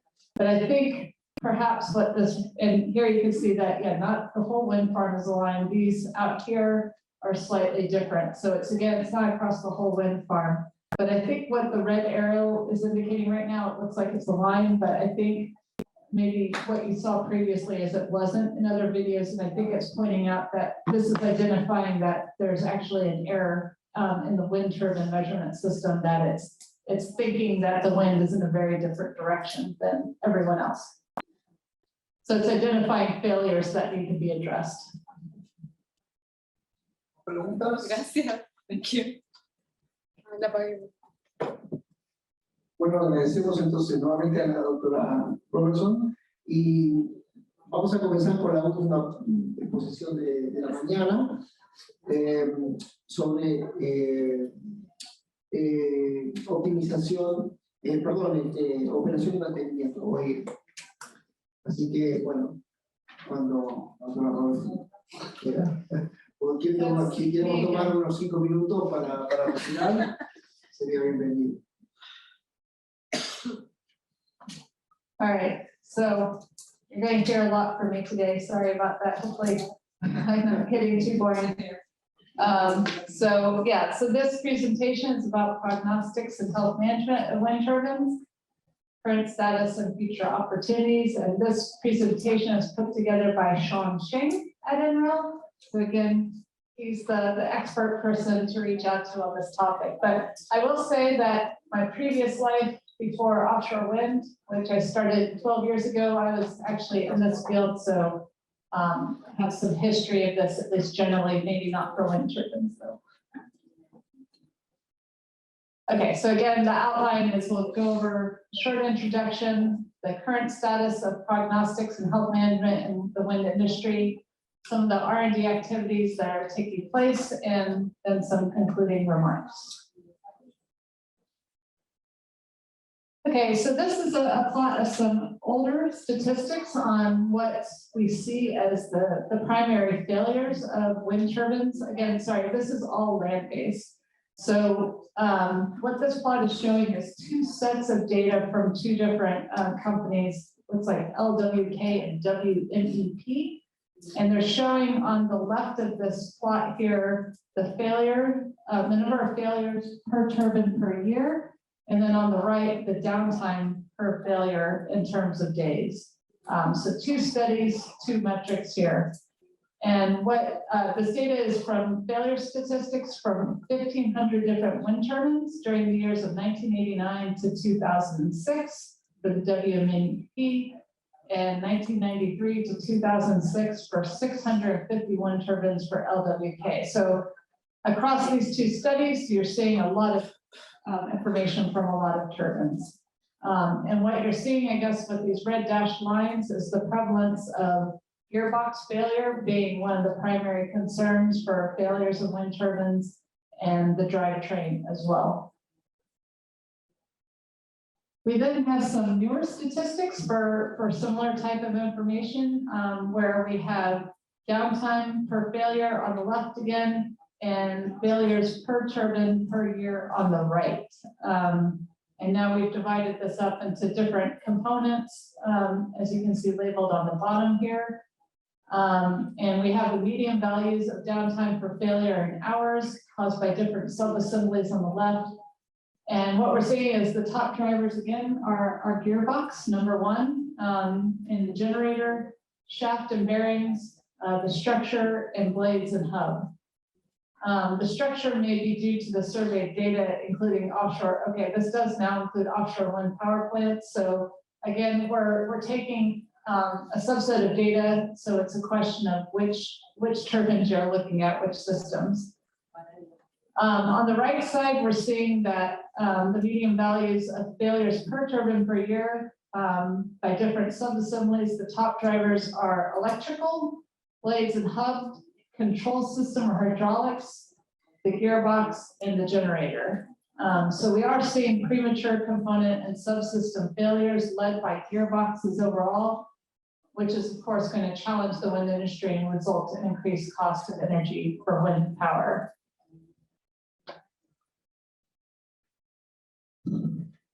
So what are the opportunities in really addressing O&M challenges? Well, first of all, the O&M costs account for up to 35% of the levelized cost of energy for land-based wind, and for offshore, that could actually be even greater.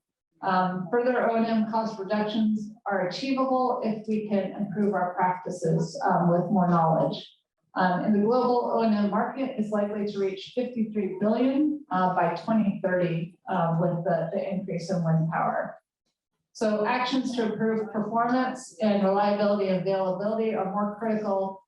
Again, for offshore wind, where it's going to be even more expensive and more problematic and costly if you have any failure. So one, offshore, it's going to be harder to do work offshore. You have to get to the turbine. It's going to take more time.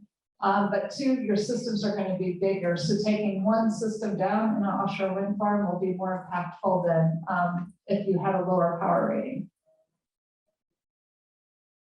So one definition of prognostics and health management is shown here. We have an approach to system lifecycle support that seeks to reduce or eliminate inspections and time-based maintenance through accurate monitoring, incipient fault detection, and predicting impending faults. So this is really kind of a layered process here, where we have layers from 1 to 7, where we're looking at observing to start, analyzing, and then deciding. But what we see is that the industry is doing certain numbers of these levels across certain areas at this time, which we'll go over now. So why do we want to do prognostics and health management? Well, we're going to be able to see hopefully increased productivity, reduce downtime, reduce number and severity of failures, particularly unanticipated failures, optimize operating performance, extended operating periods between maintenance, reduce unnecessarily planned maintenance, and reduce life cycle costs. So this is already being done in several industries, such as fuel cells and nuclear power plants, aviation, and it's being adopted by wind now. So the typical practices that we really see here are what we call performance monitoring and condition monitoring. So the focuses we see are mainly on subsystems on the drivetrain for this prognostic health monitoring, on the main shaft bearing, the gearbox, and the generator. And we see typically that companies are focusing on what we call layers 1 to 4. So they're doing sensing, signal processing, fault detection, and diagnostics, but they're not taking it to that next step of doing more prognostics and more looking forward type assessment. So typically we see companies using just the data they have available, the SCADA data. And we've seen different companies, different papers try to characterize some of these measured parameters that we're working with. So we have the wind parameters, mainly focusing on the wind speed. We have performance parameters such as the power output, rotor speed, and blade pitch angle. Vibration parameters, if those are measured, including tower acceleration and drivetrain acceleration, and then the temperature parameters such as the bearing and gearbox temperature. Information that's also valuable is the status codes, any errors or warnings to help you understand your health, your operating states, trying to understand what your parameters look like based on whether you're in a braking condition, starting condition, yawing, or pitching condition. And these braking and startup conditions are actually really useful for understanding kind of the health of a system, because it creates a bit of a jolt, I'd say, to the system, where you can, any type of impulsive or jolt type loading gives you kind of a broadband excitation to your system that's always beneficial for understanding the vibrational characteristics of your system. So the way this information is being used is you correlate different groups of parameters and develop models for understanding what a normal condition looks like.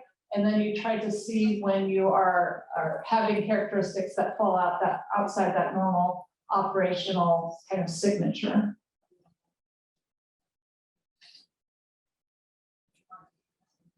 Okay, so the benefits for performance monitoring are that it's readily available. You already have this SCADA data, so you're not needing to invest in any kind of new equipment, such as a condition and monitoring type approach would require. So it's really beneficial for identifying outliers by looking at key performance parameters or status codes. It can call attention to turbines identified as outliers that may need further inspection. But the information isn't completely useful. It may not be, you may be able to see that there's an issue, but may not be able to identify what the issue is. You may not have enough information to pinpoint the exact damage or the exact location of what component is having issues. You're looking at things like just little accelerations. You're like, okay, my acceleration behavior changed. Why did it change? You may not have that information. If you're also relying on alarms on these systems, then there can be many false alarms due to varying loads experienced by the turbines. So you need to understand when you're having true alarms versus some false alarms. So again, you just simply don't have all of the information you need to do really a fault type diagnosis. So this is just an example of a main shaft bearing damage identification or health monitoring identification. So we have the actual measurements, what we estimate it to be, and we can see when there's alerts that would occur based on this change in behavior that doesn't look like what we would expect it to look like. So here you can see, especially with the temperature, that you have a drastic difference in what's actually being measured, much higher temperature than what you would anticipate. That it's a different temperature and it had a sudden shift. Those are both things that you can readily identify with any kind of identification procedure.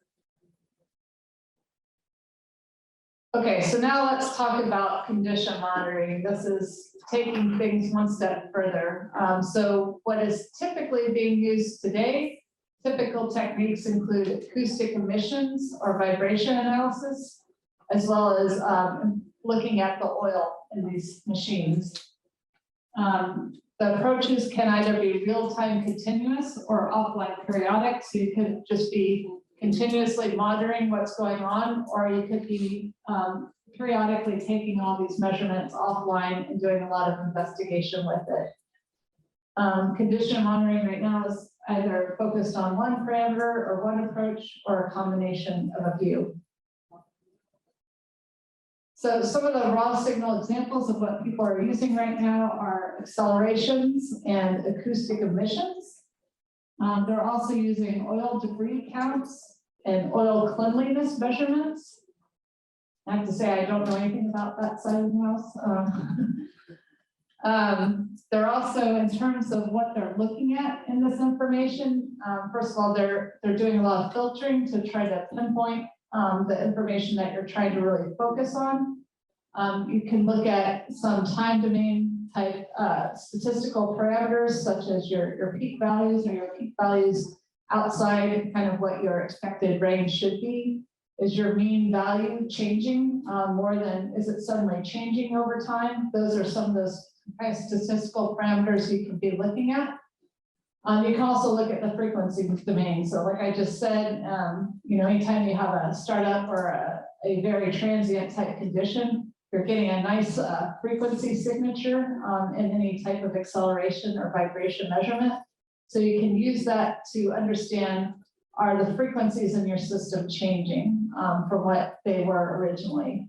So you might look at your meshing frequencies and if there's any sidebands, if your bearing frequency is changing, or if there's some statistics of those frequencies changing. So typical diagnosis, yeah, looking at trending or rates of change of the features.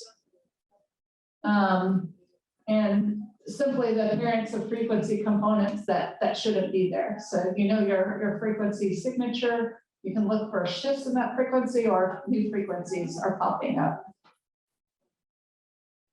Yeah, and then of course, if you're looking at things like the peaks, if you're violating what you have set as a threshold. So the benefits of condition monitoring are that they're going to be able to capture high frequency dynamics, normally not achievable with kind of a traditional SCADA system. They'll be able to identify actual failure modes in a turbine or a subsystem or component. It all depends, of course, on what measurements you take, but if you're wanting to focus on certain subsystems, if you attach instruments then to those specific subsystems, you'll be able to focus and identify kind of those areas more directly. So with that, you have the capability of pinpointing exact damaged locations or components. You can also enable condition or reliability-based maintenance process if you do this approach. But the drawbacks, of course, are that it's an additional investment required for instrumentation and monitoring. Depending on who owns the wind turbine, it may also be complicated to actually install some of these components based on what the agreements are. And then, of course, you need to have more dedicated resources on the data analysis and interpreting results side. So here we have an example of a case study with a 750 kilowatt test gearbox.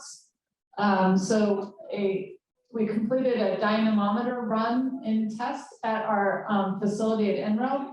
And then the system was sent out for a field test. And during that field test, it experienced 2 oil losses. And so the field test was stopped.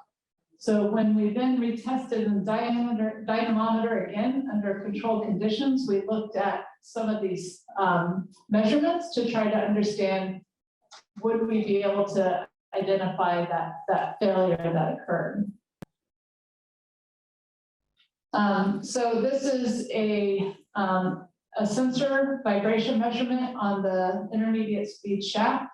And here you can see the frequency signature. So this is like a FFT of that vibration measurement. And you see that during the original dynamometer test on the left for a healthy gearbox, you can see what that frequency signature looked like. After the failure, they retested the system and the dynamometer, and you can see the new vibrational signature on the right. And hopefully what you can readily notice is that you now have a lot more frequencies popping up, or sideband frequencies, ones that are spinning off some of these main frequency peaks in the normal operating condition. You also see elevated gear meshing frequency amplitudes as well. So this is a obvious shift in kind of that vibrational signature of the system, verifying that, that you can see this fault through this type of analysis. We also looked at, for this one, the oil debris on the system. So we look at what the particle generation rate is. Again, I'm not fully understanding this, but I guess the damage test gearbox was showing 70 particles being generated per hour, whereas a healthy gearbox should have only 11 particles over a period of 4 hours. So this is another way to see that there's something happening in your system that is problematic. You can also look at particle counts in your oil as well to help identify which types of particles are present. And this can also help to identify if there's problems. So here you can see that there's different types of metals popping up in your oil. So this is just a guess from my perspective, but if you start seeing metals in your oil, it means that there's probably some contact happening that shouldn't, that's creating some of those particles.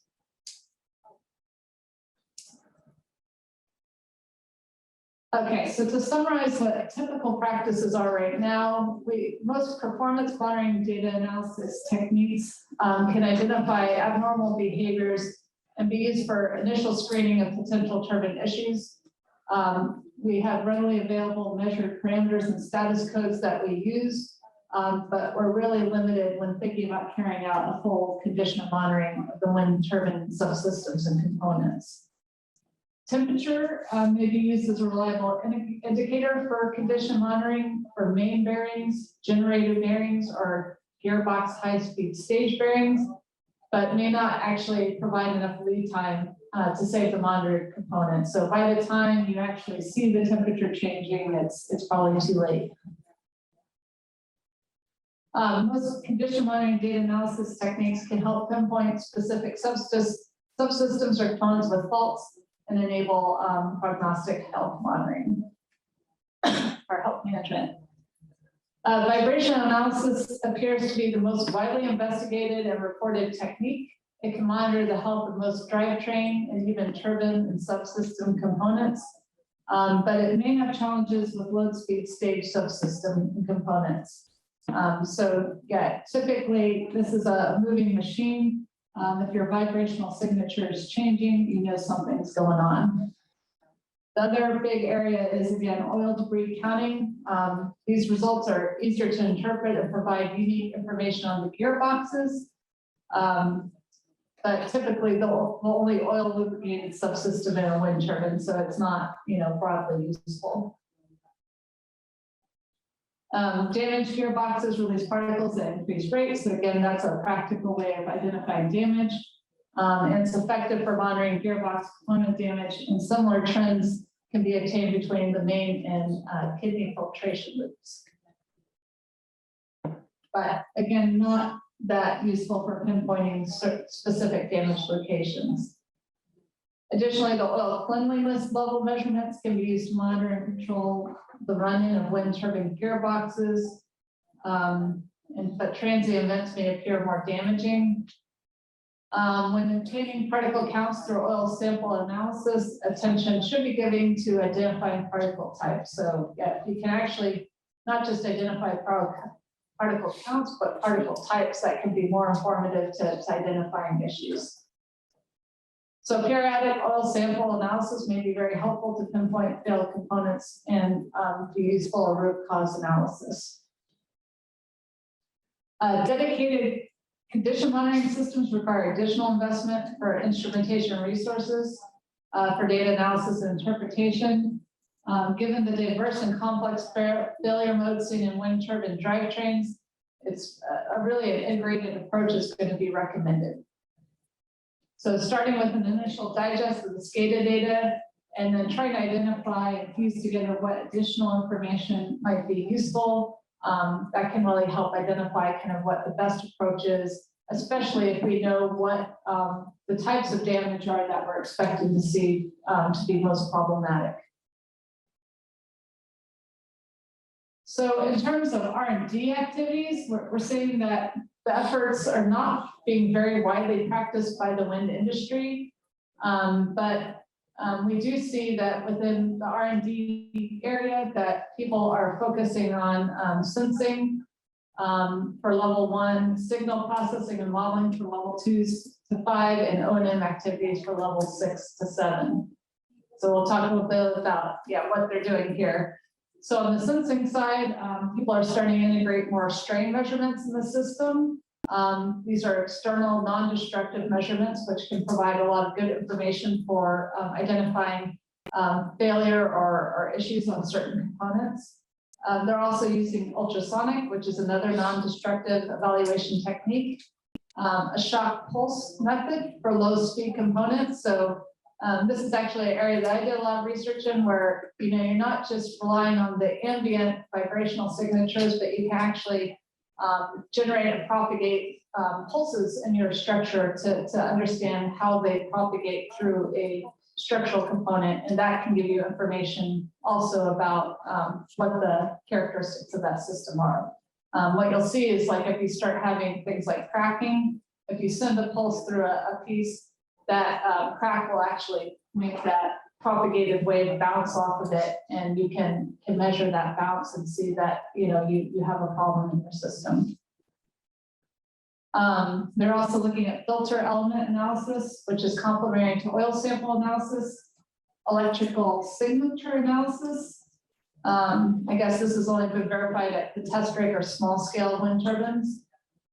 Oil condition measurements. So now they're starting to look at oil property, deterioration over age, and needing to really do a more long-term study. So on the signal processing and modeling side, some of the things are time frequency analysis. So actually this goes back to my PhD. I did wavelet transforms back then. So typically we look at just the frequency signatures, but if you look at kind of how those frequency signatures are changing in time, that can show you, oh yeah, look how your frequency characteristics are changing, identifying that there's kind of some deviation from the normal behavior. There's also empirical mode decomposition, so looking at non-station and non-linear desired frequency range identification, but it's not very flexible. People are also looking at data-driven modeling. I think, we're hearing a lot about AI right now, or machine learning. So using neural networks may be a good way to take in a lot of this information and train kind of what you may think of as a normal behavior, and then be able to identify when there's non-normal behavior. Also genetic programming, which can be used to simulate complex problems, but hard to understand the physical meaning. And also regression analysis based on normal conditions and discrepancy evaluations. So again, the SCADA database not meeting complete PHM requirements. There's also physics-based modeling going on. Bearing life model and miner's rule, so looking at component-specific attributes, which may be really complex for understanding the wind turbine. So it sounds like, yeah, not many activities are actually being focused on land-based plants. Maybe we don't see the real increased value yet for land-based plants, but again, with the increased kind of sensitivity of maintenance offshore and the increased costs, there's more being done on offshore plants, we would say. But for land-based plants, there's partially observed markup decision processes for optimal repair strategies of wind turbines to minimize costs under stochastic weather conditions. That's a long sentence. So again, this is O&M activities at the land-based level, how you're going to start making O&M decisions based on this type of information you're getting in.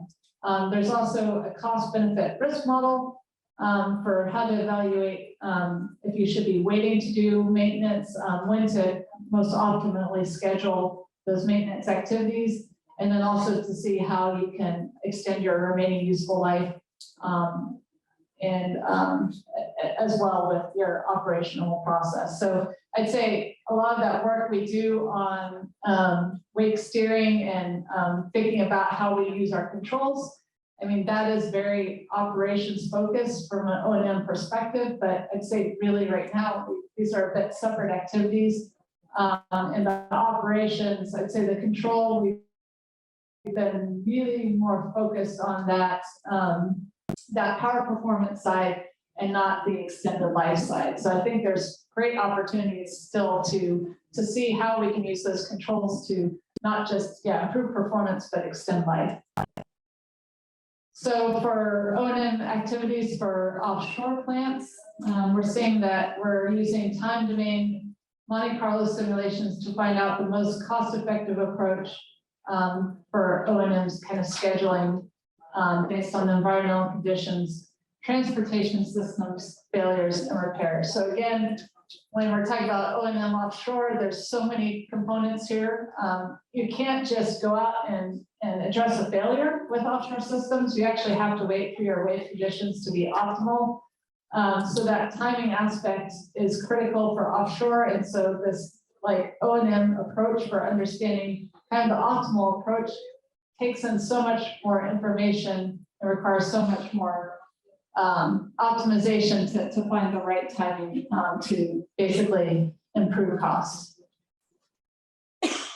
People are also looking at Bayesian theory approaches for optimal planning of inspections and maintenance based on a single wind turbine and a single component, considering inspections, repairs, and loss of production. So not really at that farm level, but focused on a single turbine or component. In terms of prognostics, there's a recent review that was done. It's a relatively new active area of research, and the methods that are being developed are mainly focused on the gears and bearings and rotating machinery. And here we're really seeing a lot of folks focusing on neural networks and particles. They're looking at energy loss-based probability of failure assessments for high-speed stage bearing, axial cracking, and frictional energy loss under both normal and transient operations. And we're also seeing people start to do what we call first order and second order reliability methods, where you're looking at the probability of basically your failure versus your reliability for understanding kind of a reliability or a statistical reliability based approach for understanding the optimal timing for your maintenance activities. And then also looking at your remaining useful life prediction to also help understand kind of the appropriate timing of when you need to address maintenance conditions. Okay, so to summarize what we're doing in terms of R&D activities for sensing, We need to justify the added cost in order to be widely accepted in the industry. We need to be able to really prove that this is advantageous, this can lower cost, that it's not detrimental to the system to get broad adoption of it. There's high potential for this sensing to be used, especially for those complementary to the popular vibration and oil analysis. So things like the shock impulse, filter element, and electrical signature analysis. So just adding some simple sensors to really augment this type of process and help pinpoint more specifically what your failure or issues are. On the signal processing and modeling side, this is very attractive academically, but oftentimes computationally expensive and hard to implement in the field. So the most valuable processes are ones that are going to address those concerns. And prognostics has become an active area of research and will continue.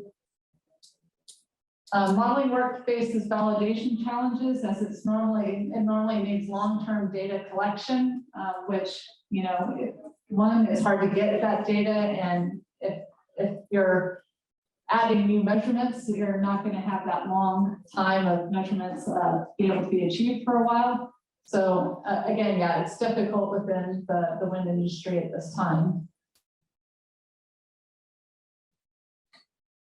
So O&M, this is less attractive by owners and operators of land-based systems as they may face parts and technician availability challenges, but more attractive to offshore plant owners and operators due to basically the high value you can get out of these more forward-looking things. This is due to the fact that you have less accessibility and additional logistics and scheduling complexities with offshore wind systems. So really trying to figure out how to optimally schedule O&M type activities will really benefit the offshore community. So just some concluding remarks. Prognostics and health monitoring, the wind industry has been focusing on really the first 4 layers and gaps, with the other few layers needing to be filled to maximize the benefits to wind. So really not having focused on this prognostic and decision supporting type levels yet. For O&M, the fusion of various data streams to optimize O&M practices, reduce loads, and extend life of components. That's where we really need to continue to focus. We need to figure out automated data interpretation to deliver actionable maintenance recommendations, not relying on someone having to really interpret this information, but having simple automated procedures that tell you what needs to be done. We need to do research on improved use of SCADA data. We have that readily available. We have that's not difficult to get. So let's see how we can maximize its use. We also need to improve the accuracy and reliability of diagnostic decisions, including the level of severity evaluation.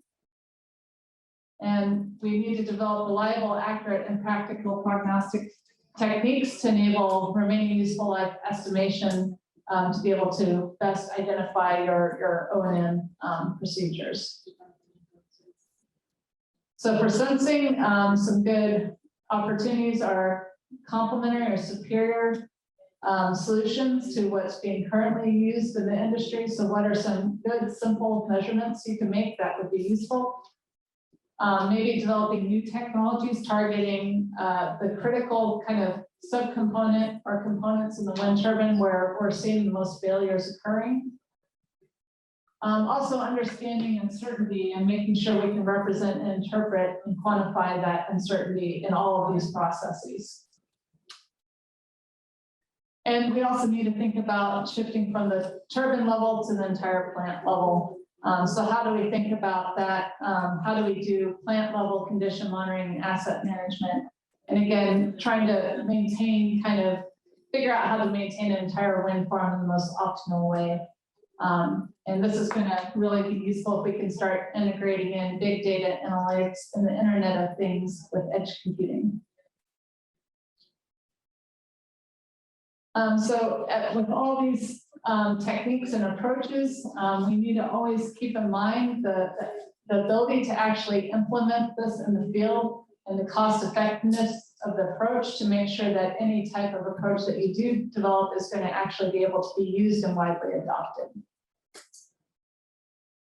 And this is just a nice, fun wind turbine prognostic health management framework to make it show that it's maybe a bit complex, but in the end, it's going to be something that can be very useful to the wind industry. Challenging yet rewarding. And I know I showed a lot of references throughout this presentation, so here's the list of all those references so that you can review them at your leisure. And yeah, thank you. That's the end of that presentation.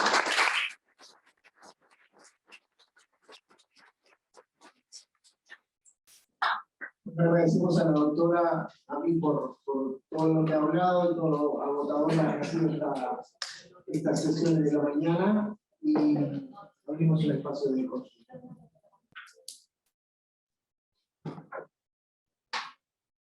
Don't ask me about oil. Thank you. ¿Podrías explicar si es que la diferencia entre el mantenimiento basado en confiabilidad, el Reliability Control Management y el Prognostic Health Management, la filosofía, no tanto lo que hace, sino que pretende uno, más bien Prognostic Health Management, que es interesante, yo no había escuchado nunca ese concepto, el anterior sí, y después tengo una parte B en función de tu respuesta.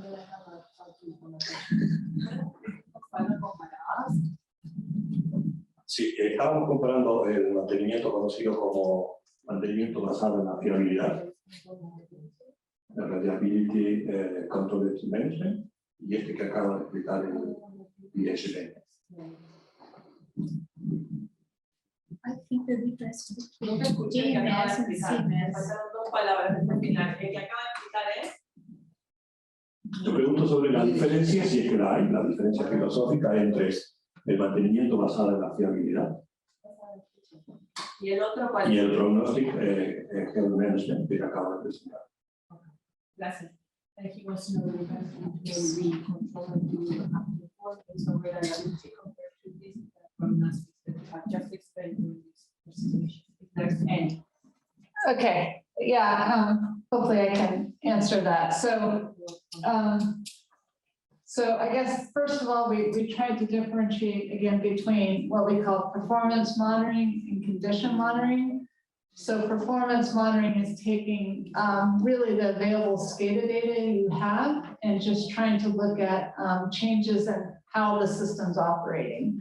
So condition monitoring is then developing specific measurement, basically creating specific measurements that are focused on trying to identify how a certain condition in the system is behaving. So that's saying, okay, I want to actually put a accelerometer on a certain component, say, as one example, to focus on a specific subcomponent, a specific type of measurement that's going to give you that further information you need to identify at the component level what's happening and be able to identify more directly what the fault is. So if you're just relying on the SCADA data, it's just very broad information across the whole system. You'll only be able to really see kind of statistical changes, which won't be very specific to meeting your needs.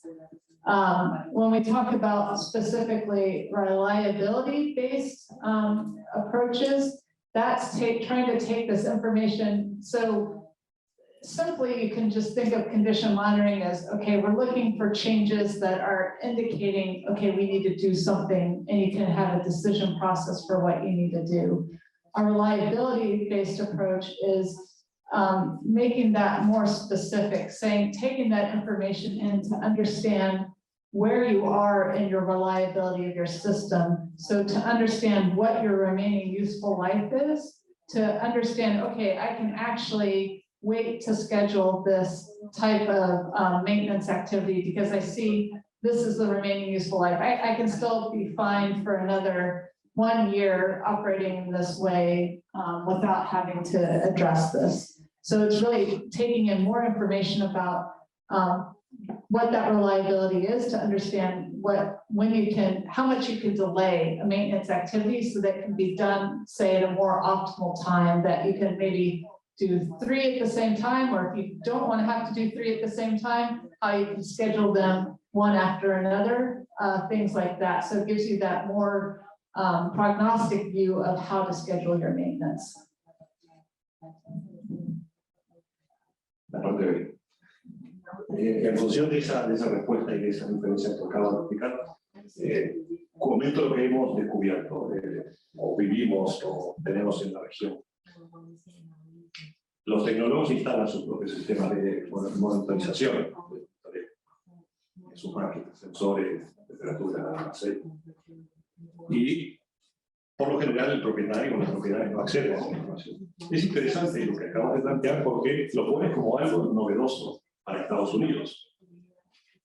A nosotros nos cuesta mucho convencer, bueno, el propietario no tiene la libertad de poner sus sistemas paralelos. No es tan fácil como pareciera. Es el dueño de la máquina. Pero tiene que conseguir cosas, permisos, etc. Tú lo pones como algo nuevo. ¿Ustedes tienen ese mismo problema en Estados Unidos? ¿Ustedes opinan que los tecnólogos se están abriendo? Ayer se dijo que no es sensible, pero bueno, esa opinión quería saber. Eso es desde el punto de vista comercial. ¿Qué podemos hacer? ¿Cómo podemos localizar? Acercar las partes. Y todos queremos hacer nuestra parte. You know, I completely agree. This is a problem in the wind industry. Their reticence to let you, do anything to the system. It is a problem. I will say at NREL, I didn't mention this, but we've developed programs. One is the gearbox reliability group, and we were successful in actually bringing in owner-operators into this group, bringing in kind of their faults, their failures, and looking at this broadly across the industry. So this was very challenging because, nobody wants to admit to what their faults are, but we were able to finally convince them, look, if you're going to get this data and information from all these other manufacturers, don't you see how this could be beneficial broadly to you as well? It was a lot of work, but we were able to convince them to bring in this information and kind of share that with the group that actually helped really address the gearbox reliability issues in the US through that consortium by sharing that data. So yes, I hear you that it's a challenge. I think we've had successes by developing groups like this where we bring together multiple companies trying to make sure we're showing the value to them, and they're starting through those collaborations to start identifying and seeing the need and being more accepting of some of these approaches. But it is a problem.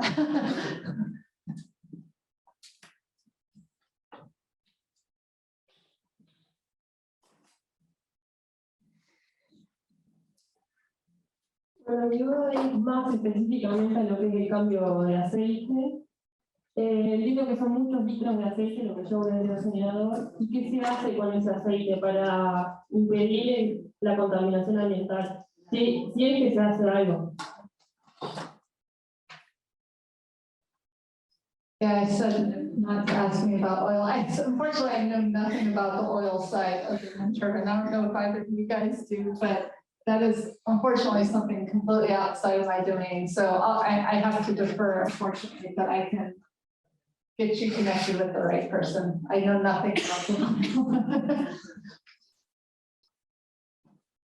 Sorry.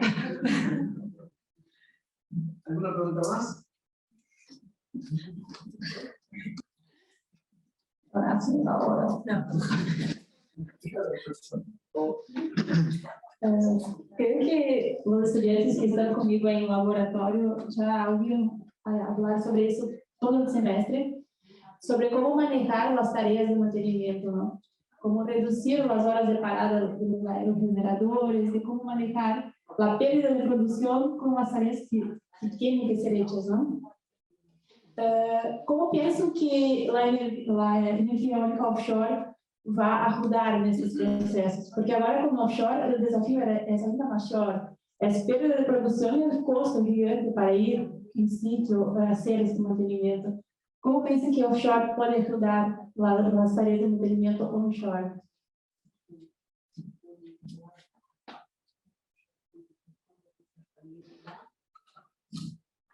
Okay.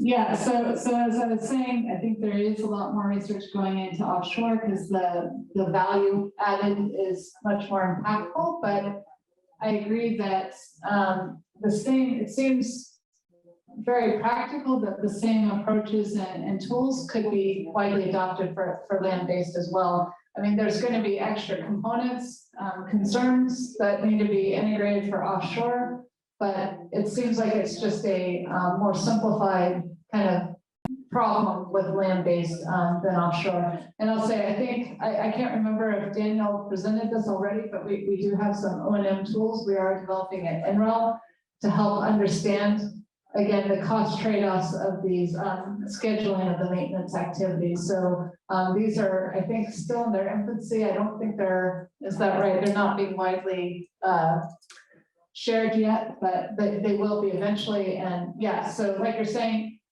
we see the value in offshore, so there's maybe more research happening there, but I can see that being able to be directly applied to land-based activities as well.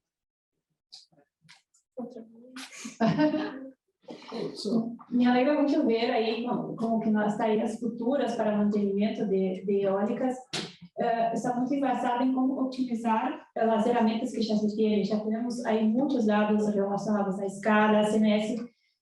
Me parece que a inversão não é mais muito grande. Já estamos aí como que um ponto bem otimizado disso. Agora seria como que otimizar os processos, essa análise de dados, tá? Essa é a minha opinião personal. Já tenho uma consulta relacionada à qualidade desses dados. Não sei se Energías como trabalham com isso, porque nós outros acá estamos trabalhando com dados de escada, CMS, e vemos que há muitos erros insertados nesses dados. Então, como encaixar uma análise de mantenimento arriba de um dado que não esteja tão bueno? O que fazem para evitar isso?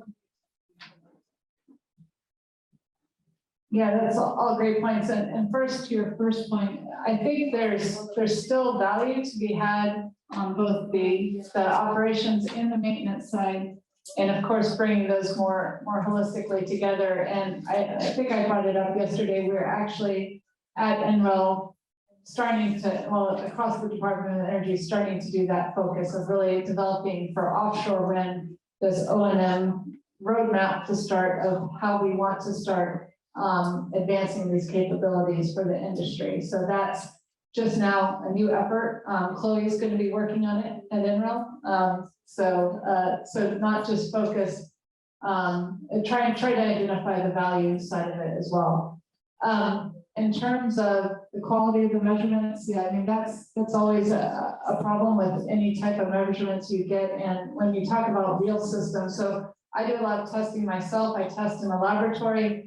It's wonderful because you can always understand your measurements well, check your measurements, but when you're in a real environment, that's not so simple. So yeah, you always need to have a very rigorous quality assessment process where you can do some type of checking to understand whether that measurement can be trusted. So a lot of time we see that for our measurement systems, we only treat those measurements in a certain way. So like the absolute value maybe is not correct. We can only, look at the variations. And what we typically do is we'll take a lot of the different sensors and try to do cross-checking across them to understand whether the measurements are making sense. And I'm not the one who does this, but we have people at NREL who do then very thorough quality assessments using those types of metrics to understand what part of the signal you can trust and which signals you can trust. But yeah, a quality assessment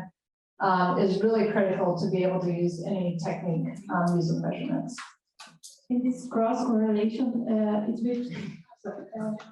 between two wind turbines different or between the same measurement? Yeah, it can be both. So you can take different types of measurements within the same turbine to understand the consistency of those measurements. So say it's like I don't know, simply a strain measurement in two different locations, there should be some direct relationship that you know of, or some, correlation that should be occurring. If you don't see that correlation in a realistic way, that can be a sign. But then also, yeah, between different turbines, the measurement should be similar. There should be a correlation, and looking at that correlation. Again, it's not the specifics, I don't know. I can connect you with the right people, but there's techniques both within a turbine and across turbines. La última pregunta. En realidad, ¿tiene ahí algún procedimiento de calidad que podría compartir ahí, alguna rutina de calidad? For setting up the measurements themselves. De calidad de los datos, escalas, CNS. Yeah, that I'm not sure exactly. So we do have at NREL, again, since we do all this testing on real turbines, we have people that set up testing procedures, and those all do have quality assessment processes associated with them. So I'm happy to ask those people what type of information we might be able to share related to that, because yeah, we definitely have procedures that we follow for that. Yeah.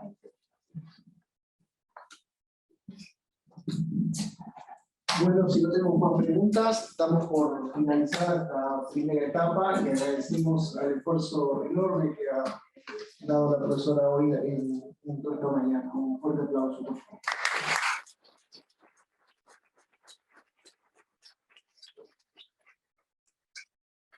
Continuamos en la segunda etapa, 14 horas.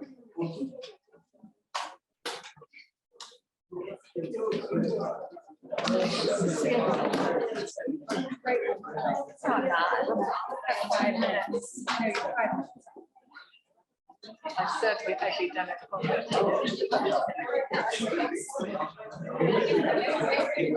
don't think I can talk to you. You're gonna get.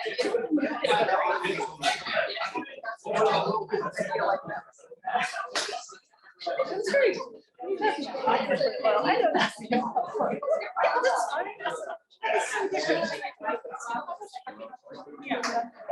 I don't know how much. We have oil in the truck. Yeah, where is it? I don't know.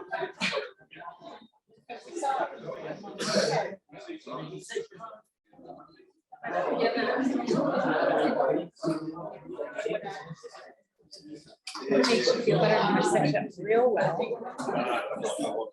Nobody cares about this. And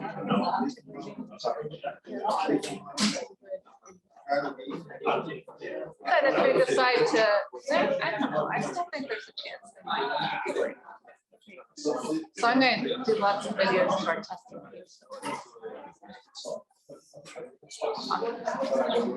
Bueno, los saludos, porque yo me tengo que ir, así que decirles que estuvo muy buenas las presentaciones y bueno, voy a tratar de seguirlos en la tarde, más tarde. She will try to follow up this. Definitely. Que encantada. I nice to meet you. Bueno. Yeah, I can connect you to the people that know it better than me. Que te puede conectar con la gente que sabe mejor que ella ciertas cosas. No, sí, no, de hecho lo tengo en cuenta y lo voy a hacer cuando esté más definida, más objetiva. Vale. Que cuando English. Whenever she knows better about exactly what to ask, she will let you know. Yeah, feel free to reach out to me. Yeah, feel free, anytime. Please reach out. Bueno, chiquitina, que pasen bien y bueno, muchas gracias. Yeah. Thank you. Thank you. So I know we have the Open Fast forum. Do we have other forums like that on any of our capabilities or. Sorry, what do you mean? Open pass? So OpenFast, we actually have a forum. It's like a online Q&A area, which is mainly just answering questions. But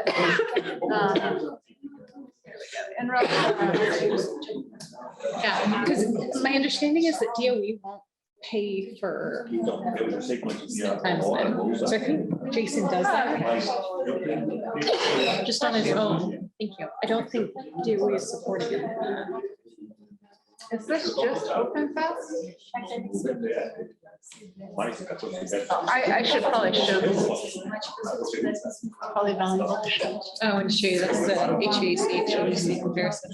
Oh, okay. Yeah, I was looking at you to answer the question because I knew you were talking. I was like, why isn't she wearing her earphones? Yeah, but I'll mention that we've gotten asked about it. And that's I always thought we would do, I thought we were doing, was it AC within the farm and DC for the interconnect? This is just transmission. I don't know. It's always DC has fewer losses over longer distances, Well, exactly, but it's more expensive, right? Yeah, That's so the if you're trade-off. looking at higher capacity at the longer distance.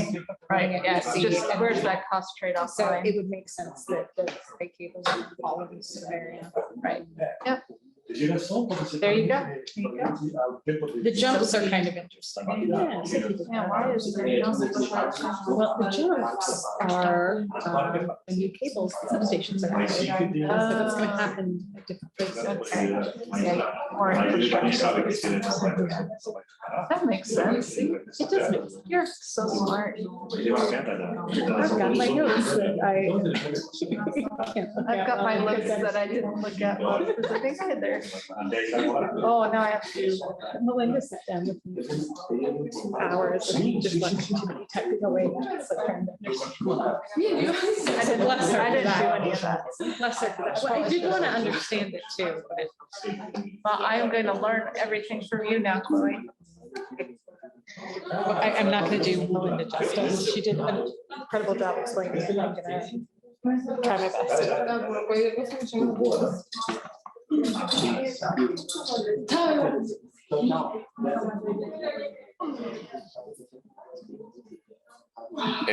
I will go there in like 20 minutes or something. I have to finish one thing. Okay. I will have lunch. Bye-bye. You're in the place where we had lunch yesterday, right? No idea. Maybe outside. Okay. Just look for us. Okay. See you in a minute. Bye bye.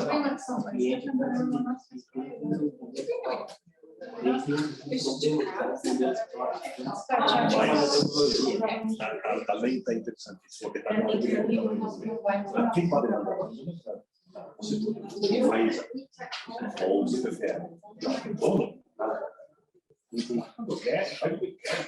Quanto o Brasil deve dizer. Parte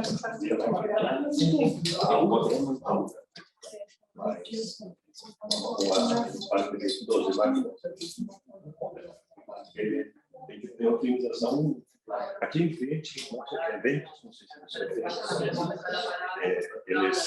eles situação muito particular, quando eles causam a energia baixa ou diferente, a possibilidade de horas.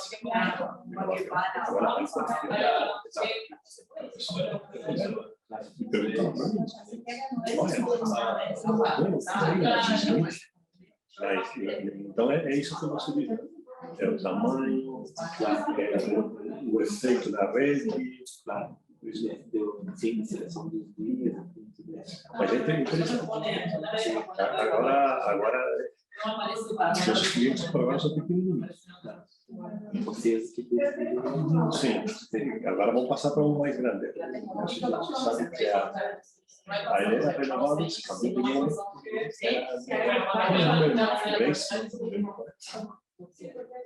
ele comprou as máquinas da Faísa, SUS, que é uma máquina particular, né? Comprou 65 máquinas SUS, mas esse tecnológico Isso é livre. Você faz o que quer. A minha pergunta para a senhora. Aí não aplica para a sua.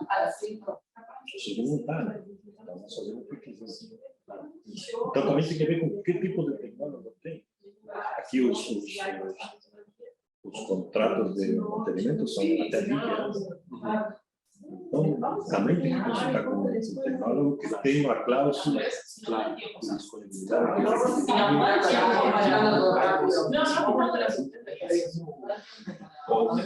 Olha, aqui se deu situação que trabalhou para o Renovables, também são donos da aquisição, até que eles consultam um pouco mais. E o outro cliente que lembro assim é Caracas, não era del sul,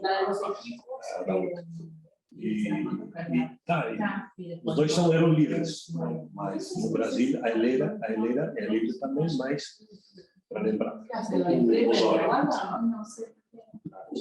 Literalmente daí, ninguém mexe com ele. Então, aí não temos dificuldade. Uma coisa que eu percebi,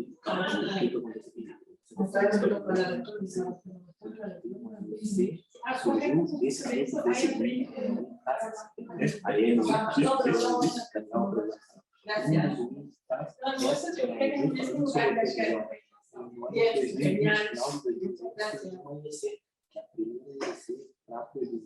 que vem ser é uma norma. Uma norma. Porque antes não tinha, antes não existia norma, cada um passou uma metodologia. E como é que eu vou te dizer que eu realizo previsões na metodologia que eu uso ele nem me conhece, né? Hoje em dia eu uso uma norma. Então, melhorou muito a situação? Claro, porque padronizou tudo, né? Isso passa muito mais confiança também para o cliente. Que vai ser. Estamos utilizando uma norma, não é feito a luz. Como diz aqui. Mas ainda é algo novo, né? Ou seja, na Europa, que é um preço por oferta para cada gerador, tem que dar essa geração. É spot, né? Não é um spot. Não é um PPA na pouco, né? Não, é o por oferta, ou seja, eles têm a carga de o milhão diário, né? Você bota ali. E eles utilizam muitas previsões de cadeia e oferta. E nós aqui não. Nós aqui não temos uma fonte e daí disponibilizamos. Claro. No Brasil também. No Brasil já tem estudos, já deixou mais de muito mercado. Mas aí tem um estudo da CCE com a lei financeira, que eles estão fazendo um PIB e é o futuro, tá vendo? Os prós e contras, mas um dos poucos países que não usam o preço europeu é o Uruguai e o Brasil. A maioria da Europa usa isso, por exemplo. E vendo os prós e contras, e aí sim, a questão das previsões seria bastante importante, porque eles têm que dar, não só as hidrelétricas, teriam que dar um montante no dia de energia. Agora, todas as renováveis teriam que dar um montante em cada intervalo horário. Por exemplo, isso é muito difícil também. Mas por isso que na Europa eles usam as previsões. Ou seja, na Europa é muito desenvolvida. Como você pode saber, é estocástico o sistema, né? Sim. Então, do vento para o sol. Claro. Não para a hidrelétrica, você sabe que tanta quantidade de água, eu sei quanto. Claro, e com base nessas informações, mas é possível? Claro, é possível. É feito. Inclusive tem os mercados lá de governo bem dinâmicos. Então a tendência vai para isso. Mas interessante. E você trabalha aqui na UTEC? Qual é essa sua assinatura? Ciência de dados aplicada à operação particular. Não é muito novo, mas ciência de dados. Porque trabalhamos com modelos de machine learning, inclusive durante algumas semanas a gente consegue dar uma introdução às previsões. É para engenharia isso, né? Nono semestre, sim. E, enfim, eles chegam... por enquanto ainda não tem uma base de Python, chega no curso noveno, eu tenho que dar uma base de Python e também utilizamos dados dos parques e dados de modelos meteorológicos, como GFS, CNWS. Comentário do Daniel, mas sim. O que você está dizendo, eu já investiguei para pensar com o Python, porque agora, antes da apresentação da EG da operação anterior, as condições atmosféricas, É tudo isso, né? Claro. Você tem que tomar em conta isso. Claro, é muito importante, né? Claro. Sim, não. E os inputs utilizados são esses modelos que eles têm uma limitação, ou seja, quanto maior o horizonte, mais o modelo vai perdendo. Exatamente. Fiabilidade. Vai perdendo fiabilidade, primeiro numa escala horária e depois já numa diária. Por exemplo, numa janela de 10 dias, nas primeiros 5, a previsão da variabilidade horária ela é muito boa. Do 5º ao 10º ele perde, mas ainda se mantém uma boa acurácia, digamos, no montante de energia diária. Diário. Apesar de que o período seja de 10 dias. Claro. É factível. Ou seja, primeiros 5 dias, toda a escala horária e, consequentemente, a diária, a gente consegue do 5º ao 10º. Isso daí já o horário já se perde, por exemplo. Pode acontecer que o modelo diga que a geração total, o pico de geração, seja num intervalo que teve um intervalo de pico, mas ele foi um pouco antes ou um pouco depois. Ou seja, ele pode ter defasagem, mas o montante diário, no total, ele se mantém com uma boa atividade. Agora, do 10º dia em diante, que já são previsões sazonais, que se chamam, aí já seriam montantes semanais, já se perde, inclusive, o diário. Mas aí, claro, cada modelo, por exemplo, esse NWF, ele tem dados que são sazonais, como são temporadas, estações. Claro. Então, ou seja, usando os dados meteorológicos, mas sim sabendo a limitação dos períodos, né? Agora, os primeiros 5... Você estava bem atento à apresentação, tem muito interesse. Eu acho que está abrindo também uma live. Por isso mesmo, agora a tua decisão olha que eu estou falando de coincidência. Já estou indo, eu já fiz. Eu fui trabalhar, faz 2 anos, tudo isso. Trabalhei na Alemanha. Tem 2 sócios lá e 1 no Brasil. É assim fazer a engenharia em ferramentas, como a mecatrônica, a inteligência artificial, data e tudo isso, ou fazer engenharia de renováveis.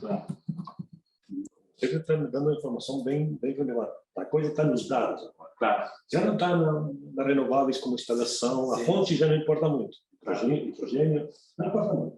É a previsão de energia que você vai ter. Claro. E quantidade.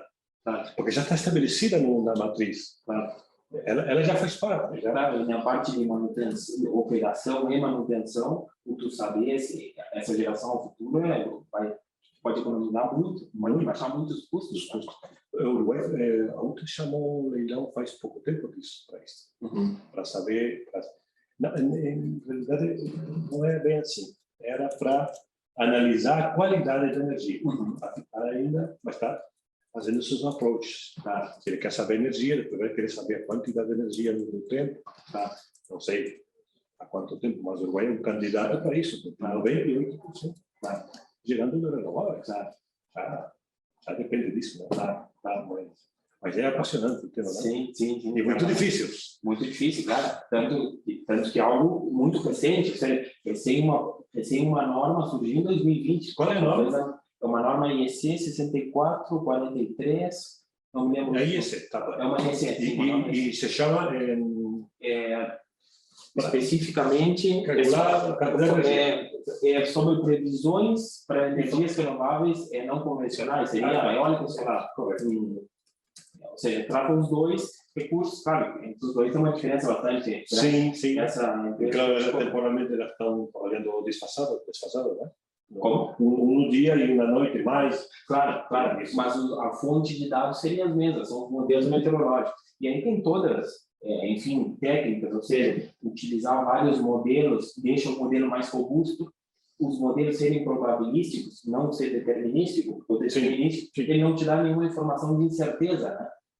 Agora, o probabilístico, ele te dá, por exemplo, tem um dia despertado, como hoje, por exemplo, os P's, ou seja, a diferença das probabilidades, elas tendem a ficar próximas, tende a ser um range menor, porque tem menos incerteza associada. Agora, num dia que tem algum temporal, uma chegada de massa de ar frio, algo assim, que o tempo muda abruptamente, o que acontece? O modelo automaticamente abre esse range.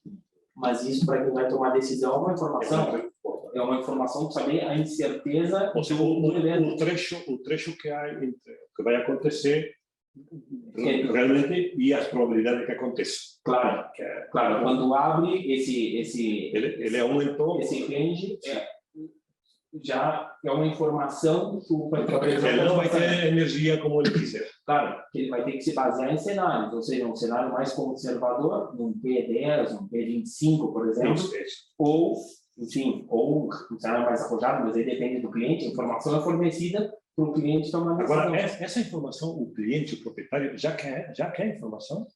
Sim, ele já quer. Você sabe isso. Claro. Sim, o que acontece no Brasil, semana passada eu estive conversando com o pessoal lá, o Brasil é muito das empresas estão tentando fazer os próprios modelos, e muitas não têm bons resultados. Então, o que acontece? Tem muitas que têm meio preconceito com as previsões. Assim, a gente tentou utilizar isso, mas isso não deu certo. É uma metodologia própria, né? Claro. Foi o que eu comentei. Hoje em dia existe uma norma. Ou seja, não é fazer do jeito... Não é a melhor norma, mas é que é. Pode ser perfeito, ela vai ser profissional, né? Claro, mas tem toda essa questão de ser probabilístico, de utilizar o cliente saber que o modelo, quanto mais modelos tem inserido como input, mais modelos, melhor. Ou seja, tem o GFS, que é o modelo americano, que é muito utilizado, esse MWF são os dois mais famosos, mas o juntar esses modelos com outros modelos que existem no mercado, isso deixa as previsões mais robustas. Quando tu analisa os erros da previsão, tu realmente gerou localmente. Quando se utiliza a previsão final, utilizando os P's com todos os modelos junto, o erro é menor do que um modelo individual, ou dois modelos, enfim, seria sempre o... Interessante. Agradeço que tenha me abordado. Na tarde eu vou te dar um cartãozinho, eu acho que tem eu vou... E você onde é que está trabalhando mesmo? Vai para o Brasil? Não, eu moro em Montevideo. Lá eu sou sócio da empresa, mas tem a equipe que trabalha na cidade, em Santa Maria. Santa Maria, no Rio Grande do Sul. Sim, em Santa Maria. Agora mesmo estamos fazendo uma parceria com uma empresa de Renovables, que é essa empresa, é a Aeron. É para sensorizar, sensorizar óleo, ultra extreme, claro. A questão, inclusive, das previsões, sim, comento que faz 7 anos que eu trabalho nas previsões. Desde que eu vim do Brasil, depois vim para Udelar, e uma das previsões que está na UTE, que utiliza a UTE para o despacho, é uma previsão da Faculdade de Engenharia, né? Sim. Eu estou na equipe, essa que fez o modelo. E essa empresa que eu te comento, sou sócio, mas ela só faz serviço para o Brasil. Ela não faz serviço no país, por enquanto. Mas, como a empresa que você trabalha no Brasil... Agora mesmo temos tomado a decisão de ir para a Argentina. Nós temos um aqui, não podemos acreditar no meu país, nós não podemos dar. E nós dizíamos aos parceiros, os alemães e os brasileiros do Estado, não pode ir mais para fundo do Brasil. O argentino. Sim que pode. Sim, pode. Prazer, então. Prazer, de tarde, tu vem nas palestras, né? Eu estou aqui, sim. Depois eu pego teu contato. Obrigado. ¿Vas a comer, Daniel? Sí, en un rato, que es que estaba terminando una cosa y me ha petado el programa. Lo tengo que hacer otra vez. Bueno, vamos a continuar con la jornada. Primero que nada, saludarlos. Es un gusto estar acá. Bienvenidos. Ya sé que les han presentado el día de ayer, pero bueno, felicitar a toda la organización, toda la comisión organizadora de las jornadas y bueno, a todo el grupo de estudiantes que se ha mantenido firme acá. Bien, vamos a seguir con la próxima charla, Grid Integration. La va a dar la conferencista Rubicon. Great, hello. I thought I would give Amy a break because she spoke all morning, so I guess it's my turn. So yeah, I'm going to talk a little bit about offshore wind grid integration. And I know that for Uruguay, the current thought is that the offshore wind will be used exclusively for the production of hydrogen. So the grid integration might be a little bit less relevant, but I think it's still a very interesting area, a very complex area. And so we'll talk a little bit about some of the work that we're doing. And so when we talk about types of grid integration studies, There's a number of parts that need to be included to make sure the analysis is complete, and it needs to be iterative. So I do have this sort of graphic showing the parts of a good grid integration analysis. And I should say that this figure, and certainly other information I'm going to go over, is part of a resource that we have publicly available online. It's called Variable Renewable Energy Grid Integration Studies, a guidebook for practitioners. So it's meant to be a guidebook on this complex topic. So how to think about grid integration. So a few things that should always be considered. So capacity expansion. So it's the optimal generation, resource location, and operation to meet the future demand, and the transmission expansion planning. So it's going to answer questions like what kind of generation, what kind of storage, what capacity, where it should be, and what transmission is going to be needed to be meeting that future demand. And it's going to tell you these future generation and transmission scenarios. Another element would be production cost and a sort of cost benefit analysis of those system operations. And it's going to tell you things like what to expect in terms of transmission congestion, how much curtailment there could be, that sort of thing. And this is something that you can help iterate. So for instance, if it's turning out the cost benefit analysis isn't stacking up, you might want to go back and revise your parameters as part of the capacity expansion. And then the other aspect is power flow. And this is really about technical feasibility and also reliability. So really important things. This is going to tell you things like what actually happens if you lose a generator from the system. And again, if it's not meeting requirements in terms of system stability and reliability, you can go back and iterate again. So this is the sort of core part of what we consider sort of best practice grid integration analysis. Though this is only part of it, and there's definitely lots of other things that you can be looking at, but this is the core. We've been talking a lot about tools, so I have to list all of the tools NREL has in this area, and I said all of the tools. That was a misspeaking. These are only a couple. So we have a huge number of tools related to grid integration for all sorts of technologies from all sorts of perspectives. I've just called out a couple of them here that I thought might be interesting and that I mentioned in some of the grid studies that I'm going to talk about.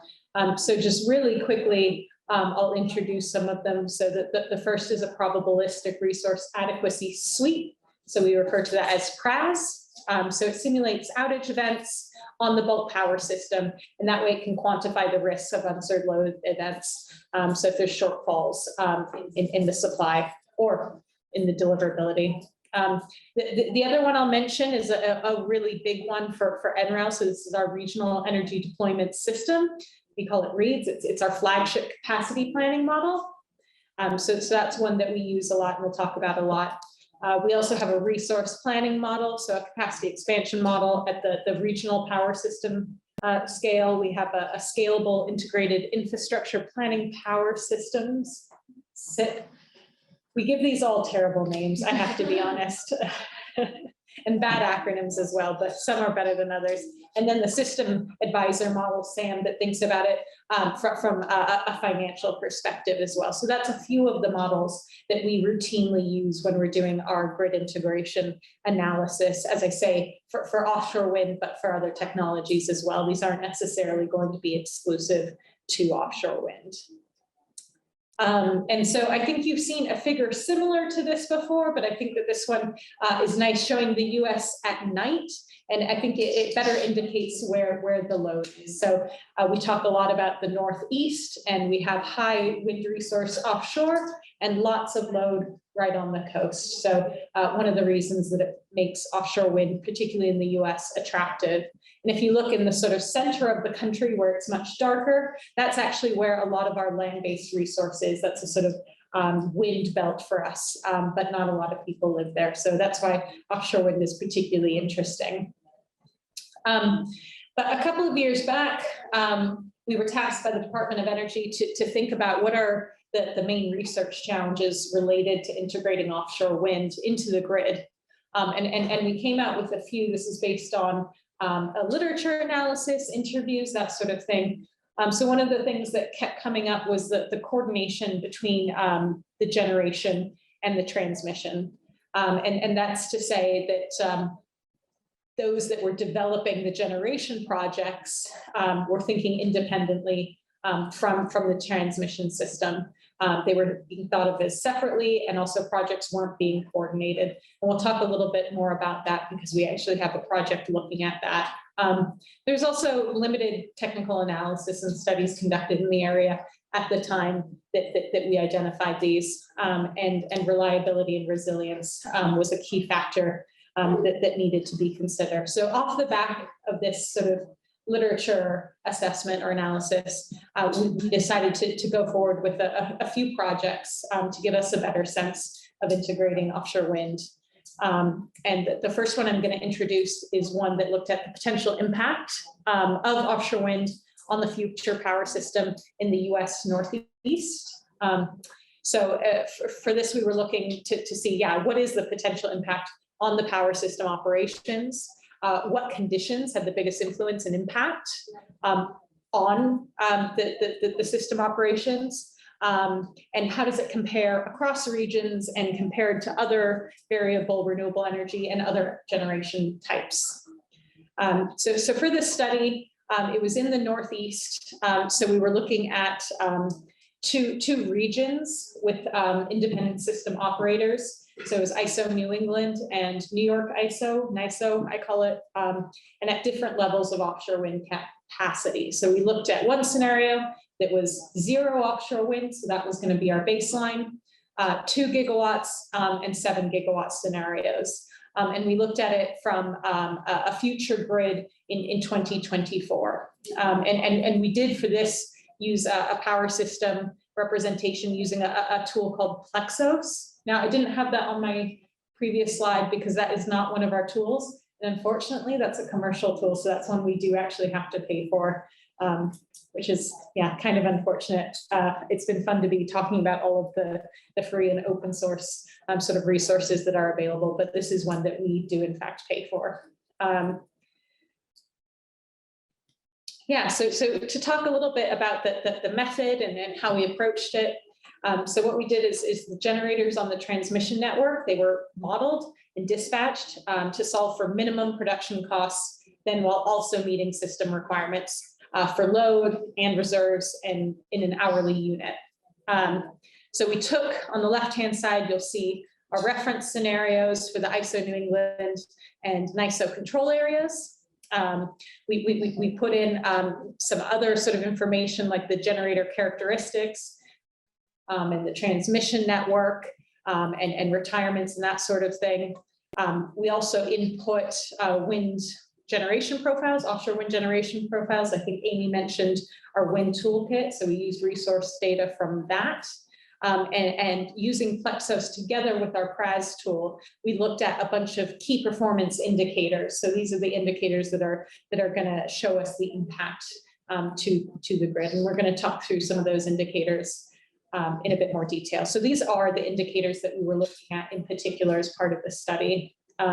So one is the locational marginal price, and that's the cost of supplying at the least cost the next increment of electric demand at a specific location on the power network.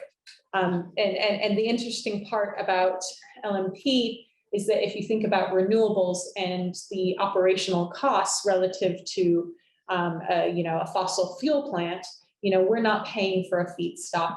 The wind is free. So when it comes to the operational cost, we come in at zero or close to zero, bringing that down typically. Another indicator that we looked at was capacity credit. And so this is across a number of independent system operators. So the two that I mentioned that we were looking at, as well as PJM, which is just another one in the general region. And that capacity credit is to ensure sufficient capacity is available to reliably meet planning reserve margins. So that was one of them. We also looked at transmission and congestion, looking at interface flows. So the flow of electricity. And there's a bunch of these, so I'm going to go through them pretty quickly. We'll dive into a couple in a little bit more detail. So looking at system production costs and the expenses for power generations for serving the load. Curtailment level is obviously one that I think we care a lot about. System flexibility is one that we need to take into account. For instance, startup time and that sort of thing gets taken into consideration, and reliability. So this is the 2024 generation profile as compared to our base case without offshore wind. So what you're seeing, maybe in the right-hand side, though, I appreciate these are probably kind of small and hard to see on the screen, but this dark blue is offshore wind. And so what you're seeing is it's displacing predominantly combined capture gas in both cases. That's the green one there. So that's what it's displacing from the grid when we're adding either 2 gigawatts or 7 gigawatts. Okay, and so now I'm going to talk maybe about a couple of the key performance indicators. And one of them that I'll highlight is loss of load. So this loss of load expectation is the expected value of the total number of periods with shortfall across the time horizon studied. So what we do is we use our PRAS tool, our resource adequacy suite, to analyze the distribution of possible system operating states. So we know whether there's enough firm capacity to supply demand at the desired level of reliability. And looking at it across the scenarios, and this is looking at it in hours per year. So we have our base scenario, 2 gigawatts and 7 gigawatts. And one of the reasons I'm highlighting this indicator in particular is because I think it's got quite an interesting sort of an output, in the sense that when you add even up to 7 gigawatts to the system, you're not seeing a huge change in terms of the loss of load expectation. So you'll see here in this, and I'm not sure if you can, oh yeah, you can, good, you can see my cursor. Okay, so it's 6.6, 6.6, 6.6. It changes a little bit, but not hugely, not materially.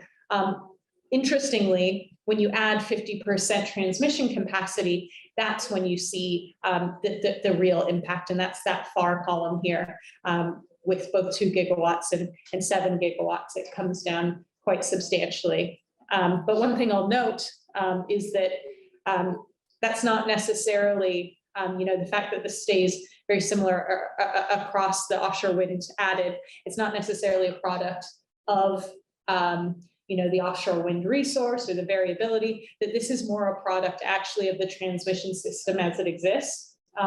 So this, we were looking at New York City and Long Island, and this is a extremely sort of congested area, and they have some weird, I'll summarize it, they have some weird things happening in New York City and Long Island, so it's somewhat unique, and I think it underlines the point that particularly for grid integration studies, you can't make assumptions based on other areas and regions. It's all very, very specific.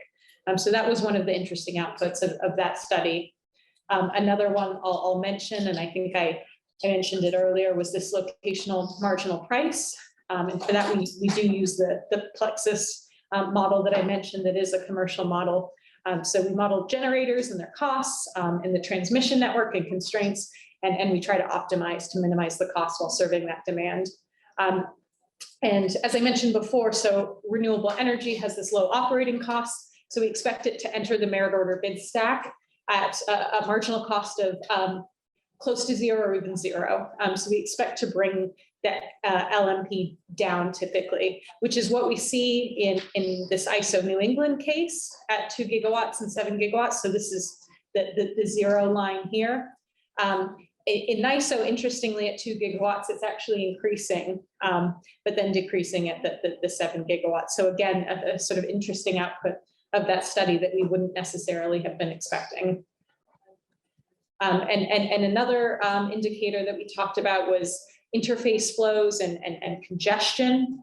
So again, when we think about offshore wind and its advantages, we often think it's close to a coastal load. And so that's great, and maybe it has the potential to relieve transmission constraints in that way. But it's much more complicated than that.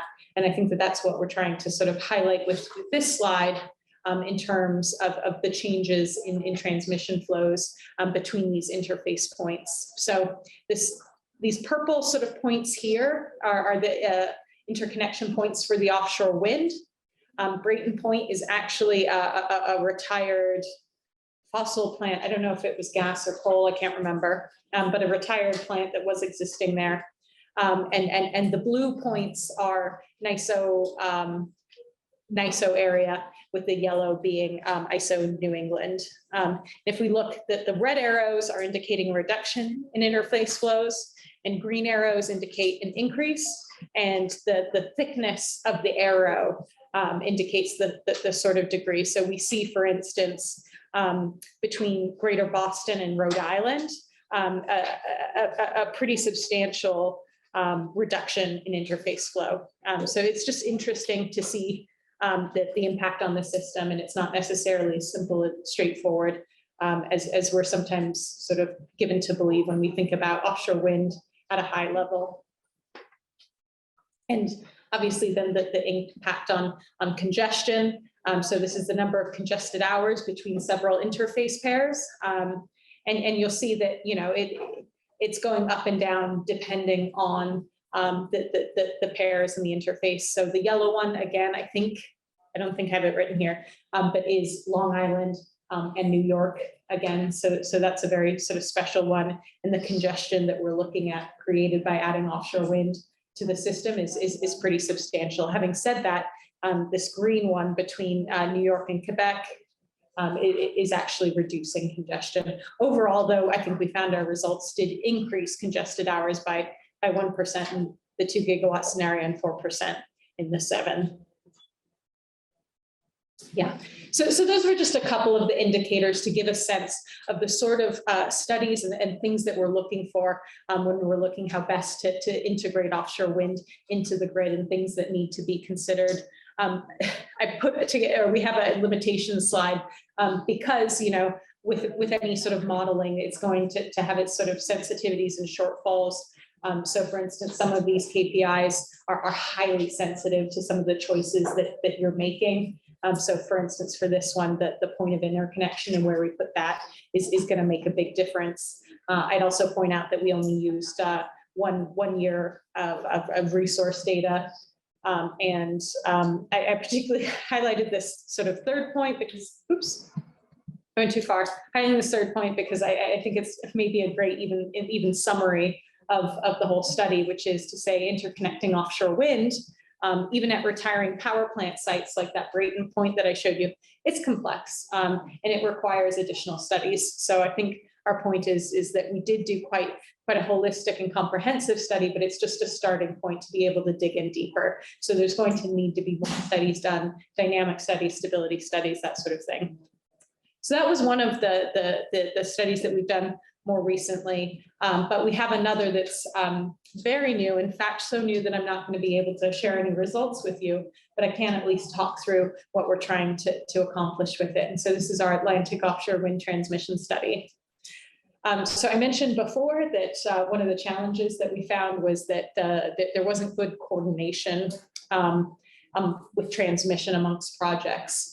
So I think Daniel might have shown this picture to you the first day, but there are an awful lot of planned projects in the US.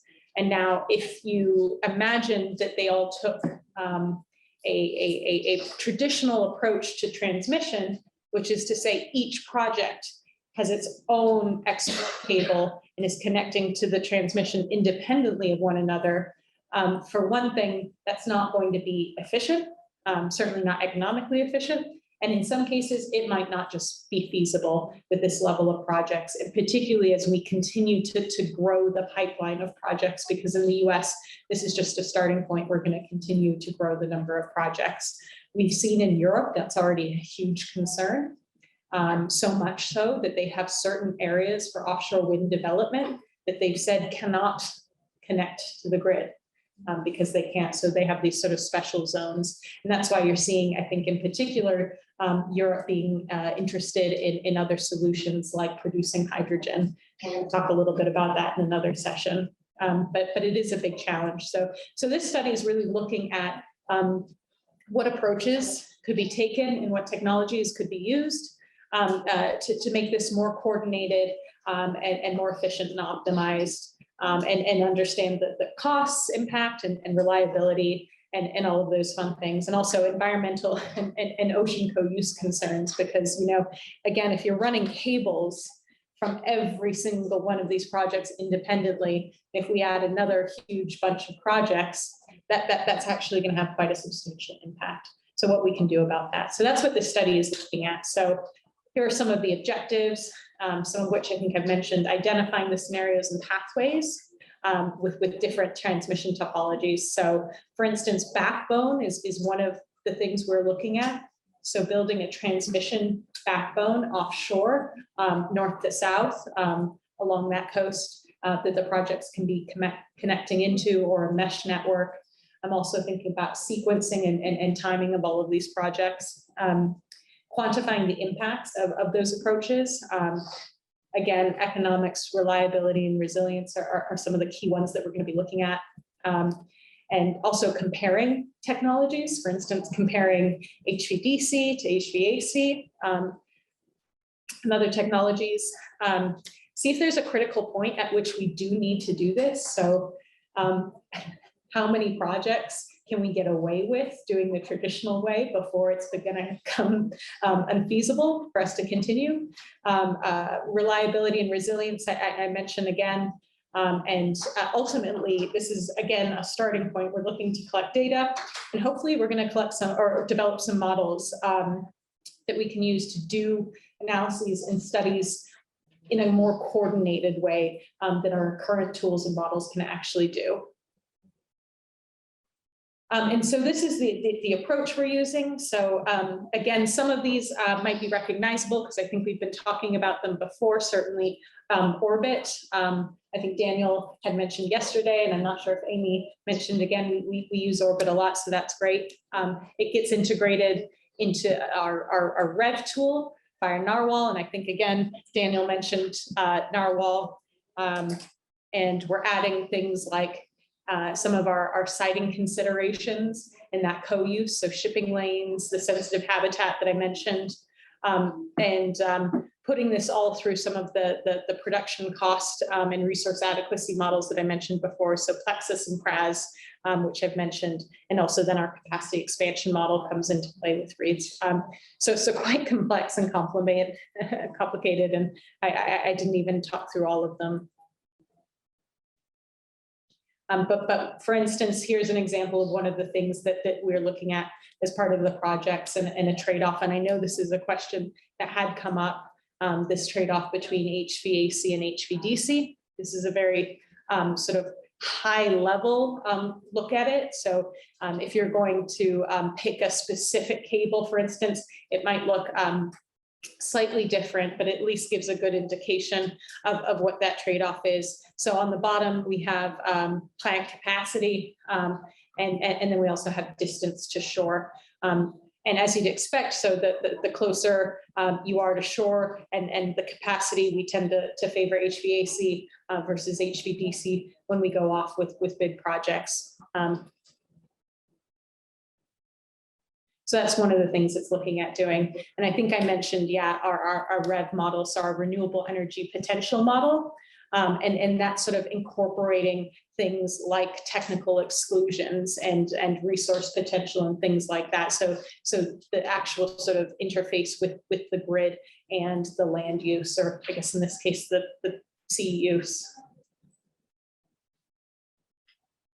Okay, so that was one of the studies that we are just doing now. It's with a bunch of partners, but unfortunately we don't have any results yet, so I don't get to talk through that, but that's what we're aiming to do. And hopefully as we go along, we'll see some really interesting things coming out of that can help us be much more efficient in how we do our grid integration, both on the Atlantic where the study is focused, but eventually also when we move to other regions like the Pacific and like Gulf of Mexico. So we'll have the tools ready. But I'm going to talk about one more project that we did looking at grid impact of Oregon offshore wind.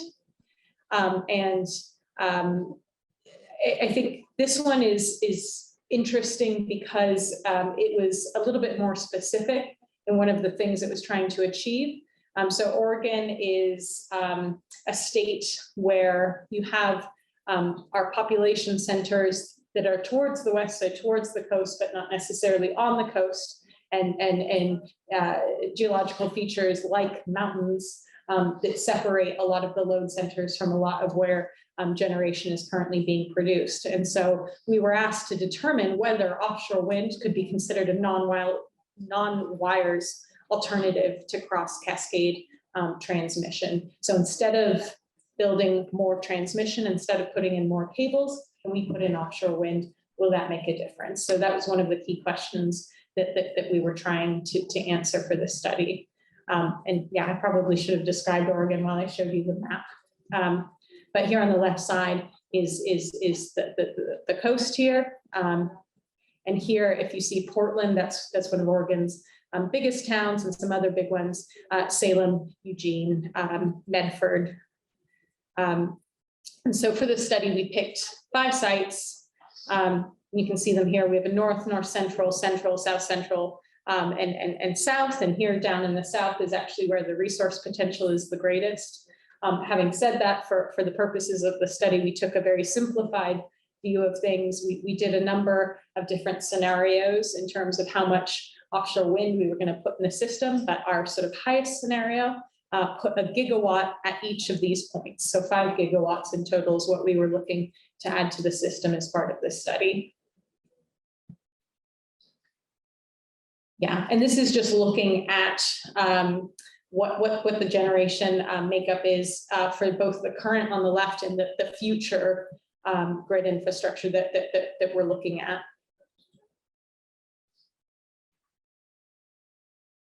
Okay, but now we're looking at the actual results coming out of it. So curtailment of the offshore wind that we put on the system at each point of interconnection. And so for this, we're looking at the high penetration scenario. So this is the full 5 gigawatts, so a gigawatt at each of these places. And so we're seeing that there is quite a lot of curtailment, particularly at this Wedson. I can't pronounce Oregon names. These are all weird even for us in America. And the orange line is if you add some element of storage, and even then there's quite significant curtailment. And that only goes down when you're adding additional transmission and storage. So without transmission upgrades and additional storage, there's a significant amount of curtailment when we look at this. And another thing that we were looking at is this interface flow, again, that I had mentioned for the previous one. And what we're seeing here is that sort of during the hours where there's the most flow, there's actually very little offshore wind generation. And so the flow is heavy during those hours, or the heavy flow hours is unchanged. So what that's telling us is actually adding offshore wind to the system is not going to help with this sort of non-wires alternative that they were hoping to accomplish. Yeah, so these are some of the conclusions. The big one was that it wouldn't serve as a good non-wires alternative, but it did also sort of indicate that 2.6 gigawatts of offshore wind capacity could be integrated without major upgrades, and some more details here. But yeah, offshore wind cannot be considered a non-wireless alternative is the main conclusion there. So those are a few of the sort of studies and the sorts of things that we look at when we're thinking about adding offshore wind to the grid. Yeah, so thank you.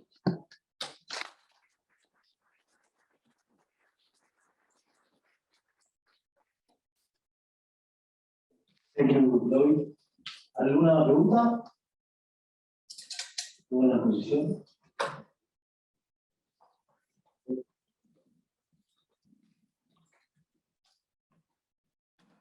Acá en Uruguay estamos pensando ahí en hacer esta conexión, ¿no? Estamos apenas pensando ahí en producir hidrógeno, pero me quedé curiosa de una cosa. Las empresas que manejan las líneas de transmisión allá en Estados Unidos, ¿serán las mismas empresas que van a operar estas líneas offshore? ¿O cómo está haciendo ese planeamiento?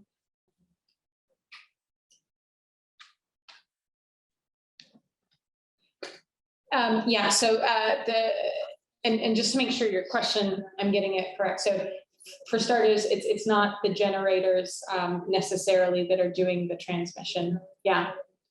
Or it's not. Porque acá en Uruguay tenemos una empresa que hace el manejo.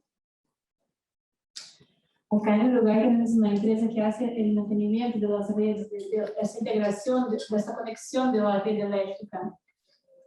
Pero me quedé en duda si sería a mesma empresa que va a operar estas líneas o cómo van a manejar eso. Oh, I see. Okay. Actually, I don't know this so well because when I was working in Grid, I was working in the UK and it's a different system. So in the UK, they have a very strange system where it's the developer that actually builds the transmission system and then they sell it off to an independent operator. So it's somebody completely separate who had nothing to do with the installation or development. But in the US, I think it's different. I think it is actually the same person or the same organization. Yeah, it's actually going to be different from my understanding, depending on what state, what region, who you're getting the power uptake to. So yeah, in the US, it's not a set process. It depends on the circumstance about who owns that component and who will maintain it. With some of these studies that we're talking about, we are talking about trying to create a more global network where maybe there is just one entity that's managing and maintaining it, but that's a question of whether it be actually developed by one or just people individually again integrating into a kind of a framework that's defined. But yeah, it's not an easy question in the US. It's not well defined who will own these assets. Acredito que las áreas de mantenimiento são totalmente distintas, não? Para eólica offshore ou para onshore, e neste caso de linhas de transmissão.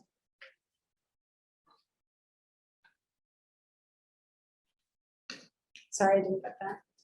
Onshore and offshore maintenance activities for these lines will be different. Yeah. Yeah, I mean, theoretically offshore, there shouldn't need to be anything done. They are sort of buried into the seabed. They might be protected by putting something similar to something like that scour protection across them to protect them from anchors and things like that. But theoretically, offshore, you should put those cables in and they should just stay there. I think we're finding that that's not necessarily true. So in Europe, we've seen a couple of examples where the export cable is actually failing, but that is very difficult. It's not a matter of maintenance necessarily. It's if it fails, you do have to sort of go in and at least replace a section. So theoretically, they just stay there, as opposed to onshore where you can actually sort of service things.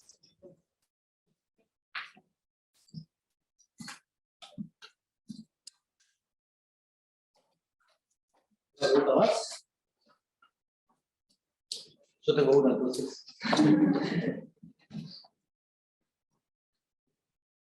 Chloe, también podemos ir a la slide que tenía el gráfico de alto voltaje continuo y en alterna de la transmisión. No, que a mí me resulta bastante interesante ver que a mayor potencia y mayor distancia predomina la continua, ¿no? Directo. Mi pregunta, capaz que ya se habló el día de ayer o en algún momento se comentó, pero las tecnologías que se utilizarían en HVDC, ¿no? Tanto si iría un generador de continua en la góndola del aerogenerador y las líneas, si se tiene una idea más o menos de la dimensión, bueno, más en la potencia y a la distancia se podría saber, o qué niveles de voltaje y de tensión habría para, digamos, el caso de mayor distancia y mayor potencia.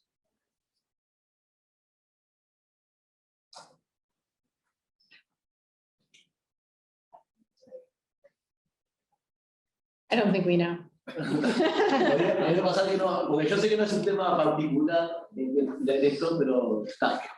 Yo te puedo decir que hay un proyecto en el que se está evaluando si usar, se llama Sunrise Wind, está Massachusetts creo, se está con 320 kilovoltios de Y más o menos esas distancias manejan. Este en concreto, perdón, la distancia. Un momento, perdón, que es que estoy... Es de como 60 kilómetros. Ah, no, perdón, 50 kilómetros, perdón. 50 kilómetros en 320. Sí, pero simplemente se está evaluando. Solo era para decirte el nivel de voltaje, pero yo tampoco sé el rango ni nada. Lo siento. Gracias. No sé si tenemos alguna pregunta más. Si no, continuamos con el itinerario. Perfecto. Bien, volvemos ahora con Amy. Necesidades de los aerogeneradores terrestres.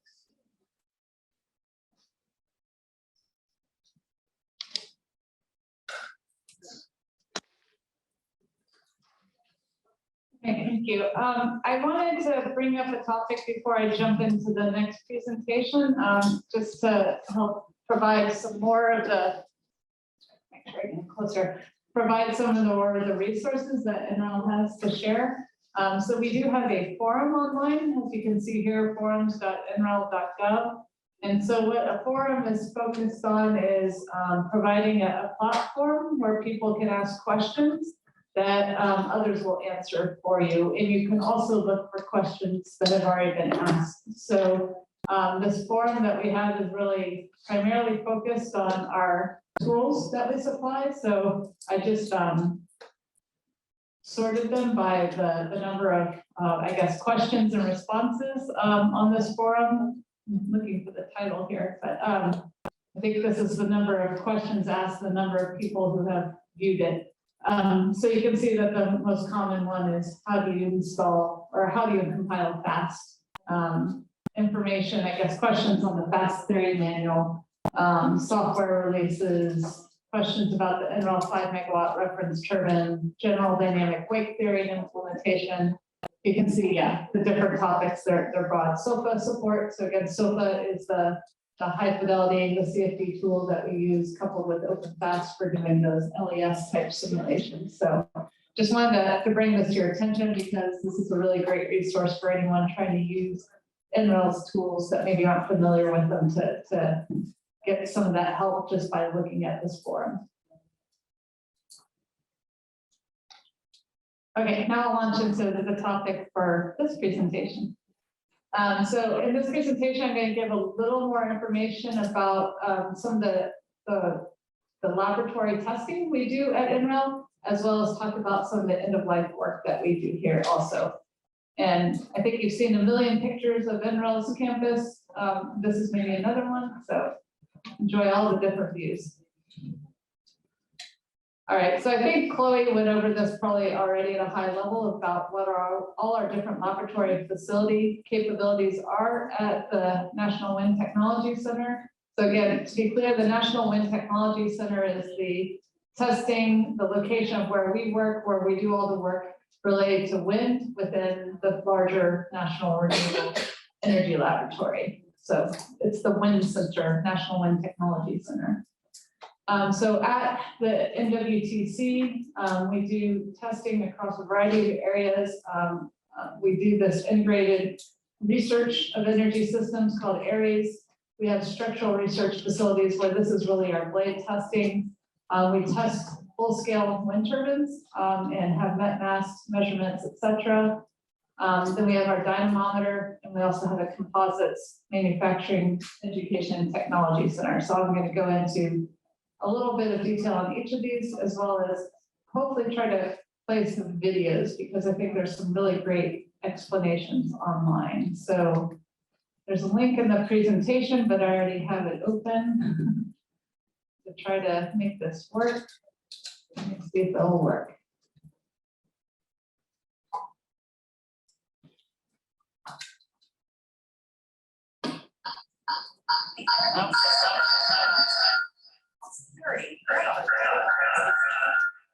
Okay, I should put up my volume. Oh, that's my speaker, it's not my volume, sorry.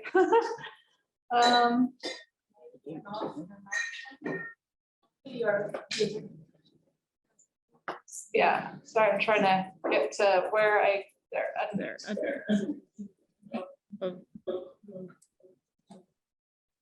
Maybe that's bad.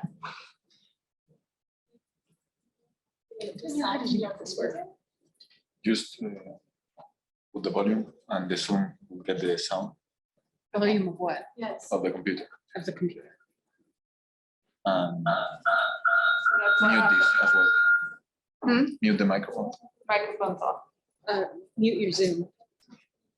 Okay, go back to mute my Zoom. Okay, sorry. Oh, Oh, it's muted. All right, maybe No, the sound's not gonna I work. think that The sound here, the computer. Yeah.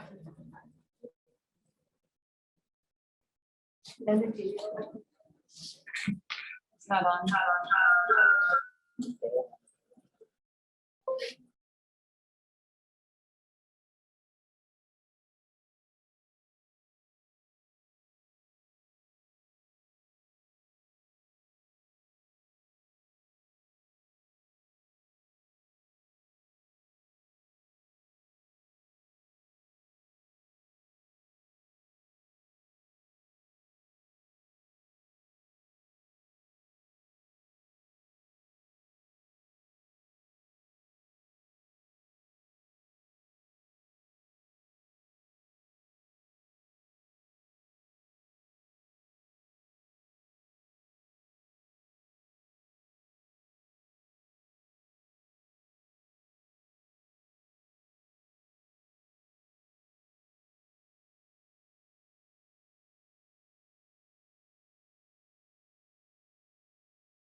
Okay.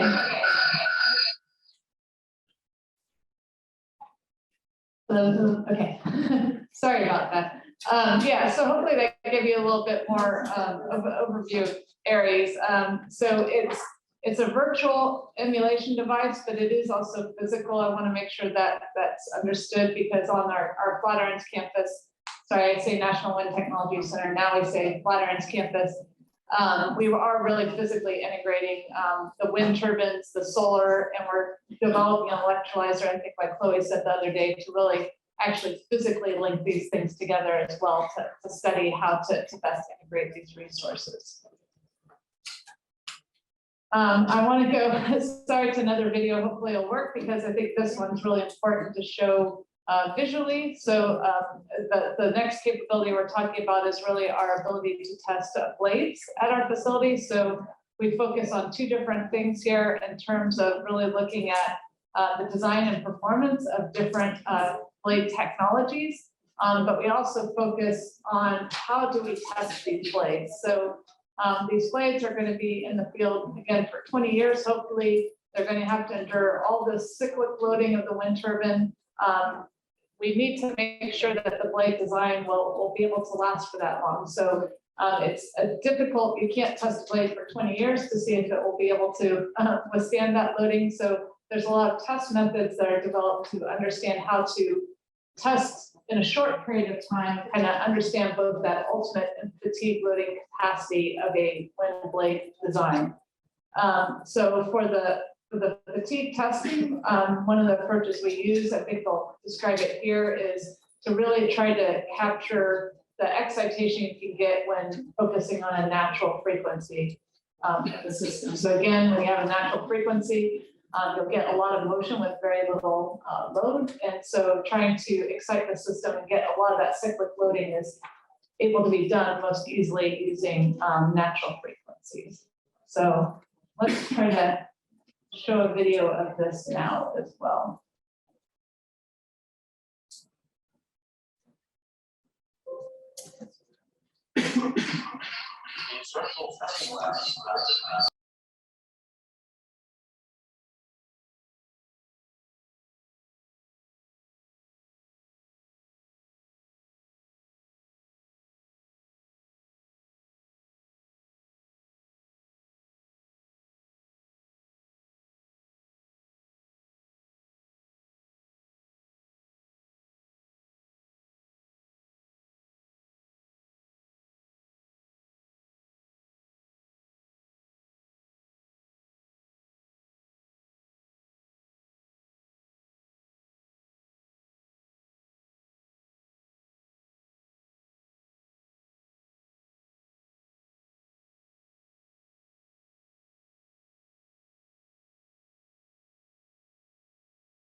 So one of the things you might have noticed in that blade testing process there was that it was just being excited in its flopwise motion.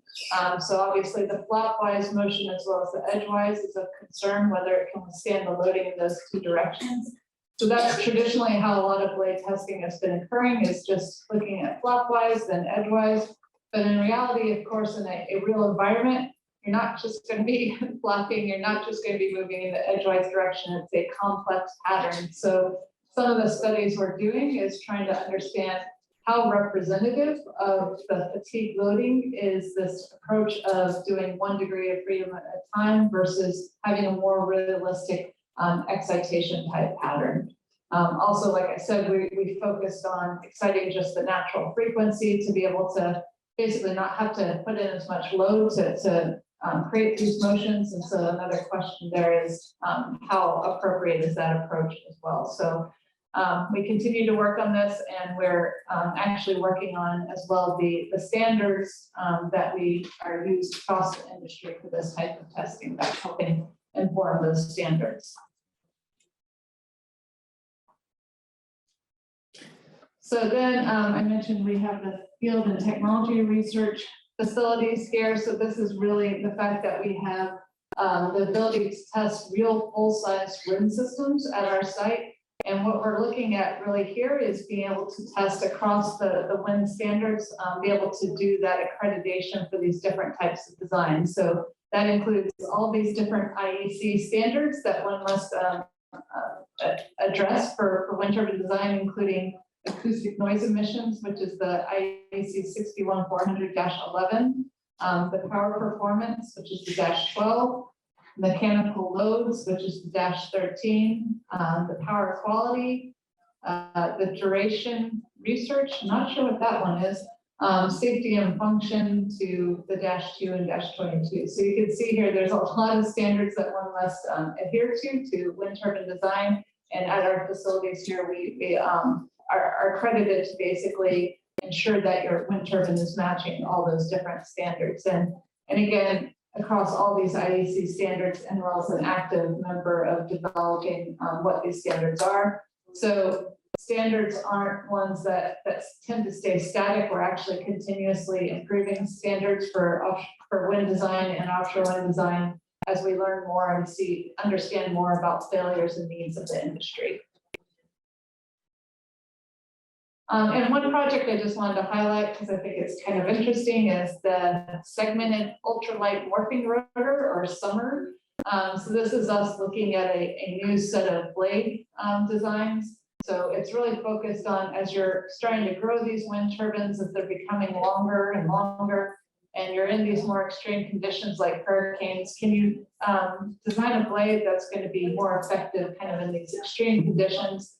And that is actually more flexible, but that's okay in terms of its ability to withstand the loading that it'll encounter. So that's this new novel blade called SUMMER that we've developed, and we actually did some testing on it at the National Wind Technology Center with our cart turbine that you can see here. So it was a scaled down test on a real turbine. So it was meant to represent actually a 50 megawatt wind turbine blade, but we tested it at 600 kilowatt scale physically on this turbine here. So it's it was actually a successful test. It's really interesting to see how you can get these long, more flexible blades that will actually bend in ways that are not detrimental to actually the fatigue loading, but can survive for long periods of time. Okay, so another capability I think we've mentioned some here is the dynamometer. So this is the capability where people can test a variety of components and subsystems, like anything related to the drivetrain, the generators, gearboxes, power converters, bearings, brakes, lubrication, cooling, and control systems. And this is one where we do some limited research ourselves, but it's really meant for the industry to come and test their systems here. So on this dynamometer, we basically can do accelerated lifetime experiments. We can also do customized software, but we're really trying to study the generator and power electronic systems performance and how that's going to integrate with the grid. So we actually have 3 different dynamometers at NREL. We have one that's used at the 225 kilowatt scale. We have a 2.5 megawatt, and we have a 5 megawatt. So as you know, now we're kind of outsized already with offshore wind. The 5 megawatt was meant to be for offshore wind designs, and now we're at 15 megawatts. So again, yeah, there is a 10 megawatt dynamometer that was created at Clemson University, but that one's also now already outsized. So we don't have any yet 15 megawatts in the world yet. Okay, and the last one is the Comet. This is the composites manufacturing capability that we have here, and this is one more video I want to share.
Okay, hopefully those videos I thought were a little useful to help really give you that experience of what the testing facilities at Rel are really doing. And I just want to make sure I highlight some of the components that we saw there.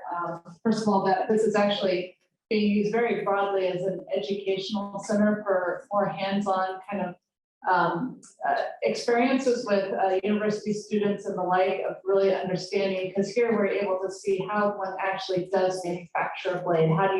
What do these processes actually look like? And also the fact that we do focus on water power devices. You saw that kind of at the end where they were showing one of those underwater turbines, what the underwater turbines look like.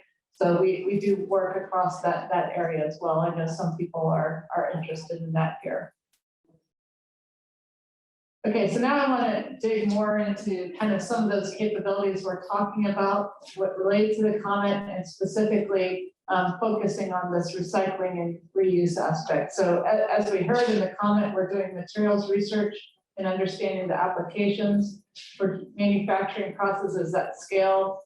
And we're also looking at how we optimize manufacturing and do on-site manufacturing as well. So again, on-site manufacturing, for those not familiar, this is where we're really restricted, as we said, by kind of having to transport materials over land for land-based wind. If you can do some of that manufacturing on site, that can actually free up some limitations that are encountered due to transportation constraints.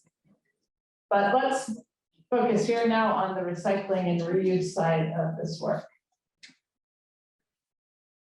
So when we talk about the end of life for a wind system, there's a variety of things that we can do at the end of life. So there's, or not even at the end of life.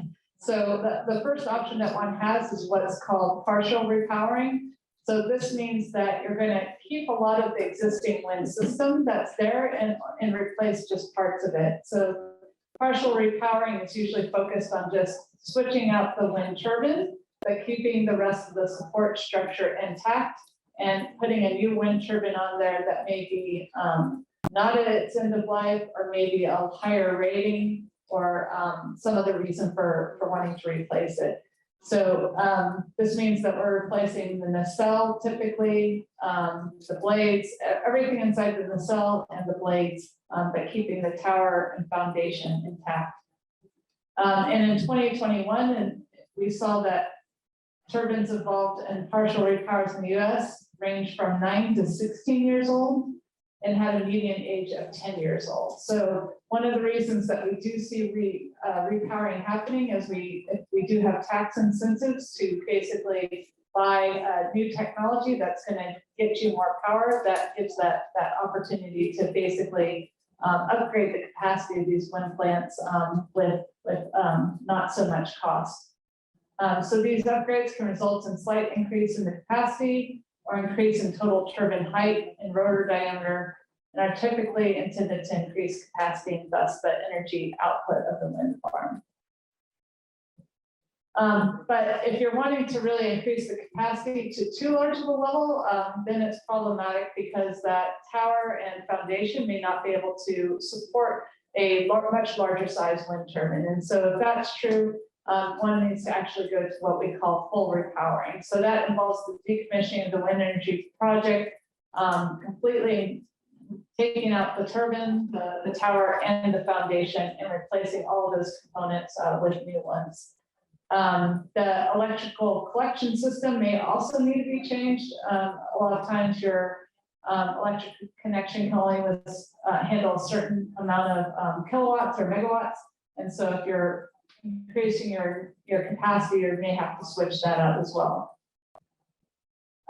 So yeah, typically we're trying to grow the size and the capacity of these wind farms through full repowering, and you're trying to just rely on reusing some of those capabilities that are already there. So the electrical grid, the site that's already permitted for this type of work, access roads, substations, things like that. Those are typically what you're trying to take advantage of reusing. Then the last option you have at end of life for a wind turbine is decommissioning. So this is when you're basically saying, okay, there's nothing we can do anymore with this, so we got to completely remove it. So that's removing the wind turbines and the associated infrastructure, and also restoring any of the land that was used. So if you're ripping out that foundation now, you might have to restore the land back to kind of a stable condition. As well as taking out all the substations, buildings, fencing, access roads potentially. This is usually an agreed upon condition at the start of a project as to what kind of level of redoing of the land will be needed at the end of the life of the wind farm. And sometimes, yeah, there's agreements to leave some components in place because the removal could actually be more disruptive than keeping it in place. And to ensure that funds will be available to decommission a project, so state regulations or local ordinances might require project developers or owners to post some form of financial insurance to make sure that they can actually do this work at the end of the project. Because at the end, what's the incentive to actually follow through on that commitment?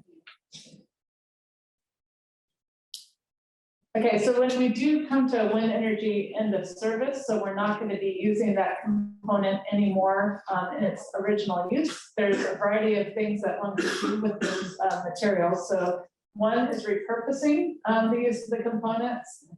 So actually here on the right, you can see a picture of a lovely bridge, which looks kind of like a wind turbine blade. So you can repurpose the blades and components in kind of a holistic way for things like pedestrian bridges or playgrounds, benches, different things that are shown here. The next option you have is recycling, which would involve thermal, chemical, or mechanical processing that will transform those components into new materials that can be then used for new products, like cement or new wind turbine blades. And so here on the right, you can see some images of that being done. So this middle image here is focusing on chopping up those wind turbine blades. And here on the right, you can see once that's been completely chopped up into small pieces, what that's going to look like for reuse in other applications. Then finally, our last option is complete disposal, which means that you're just going to be putting that into landfill, which is obviously something we want to avoid, or it could be being incinerated. Or as we mentioned too, you could leave some components in place as well.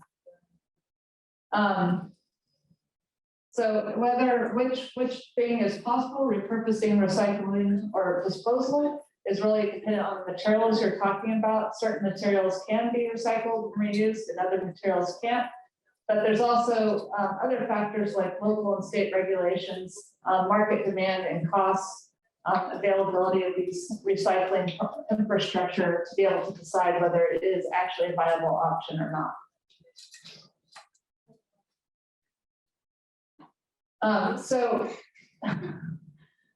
How much of the material is typically recyclable in a wind project? It's actually quite a lot. Between 85 and 90% of the wind turbine's mass is made of materials that can be easily recyclable, like aluminum, steel, copper, and iron.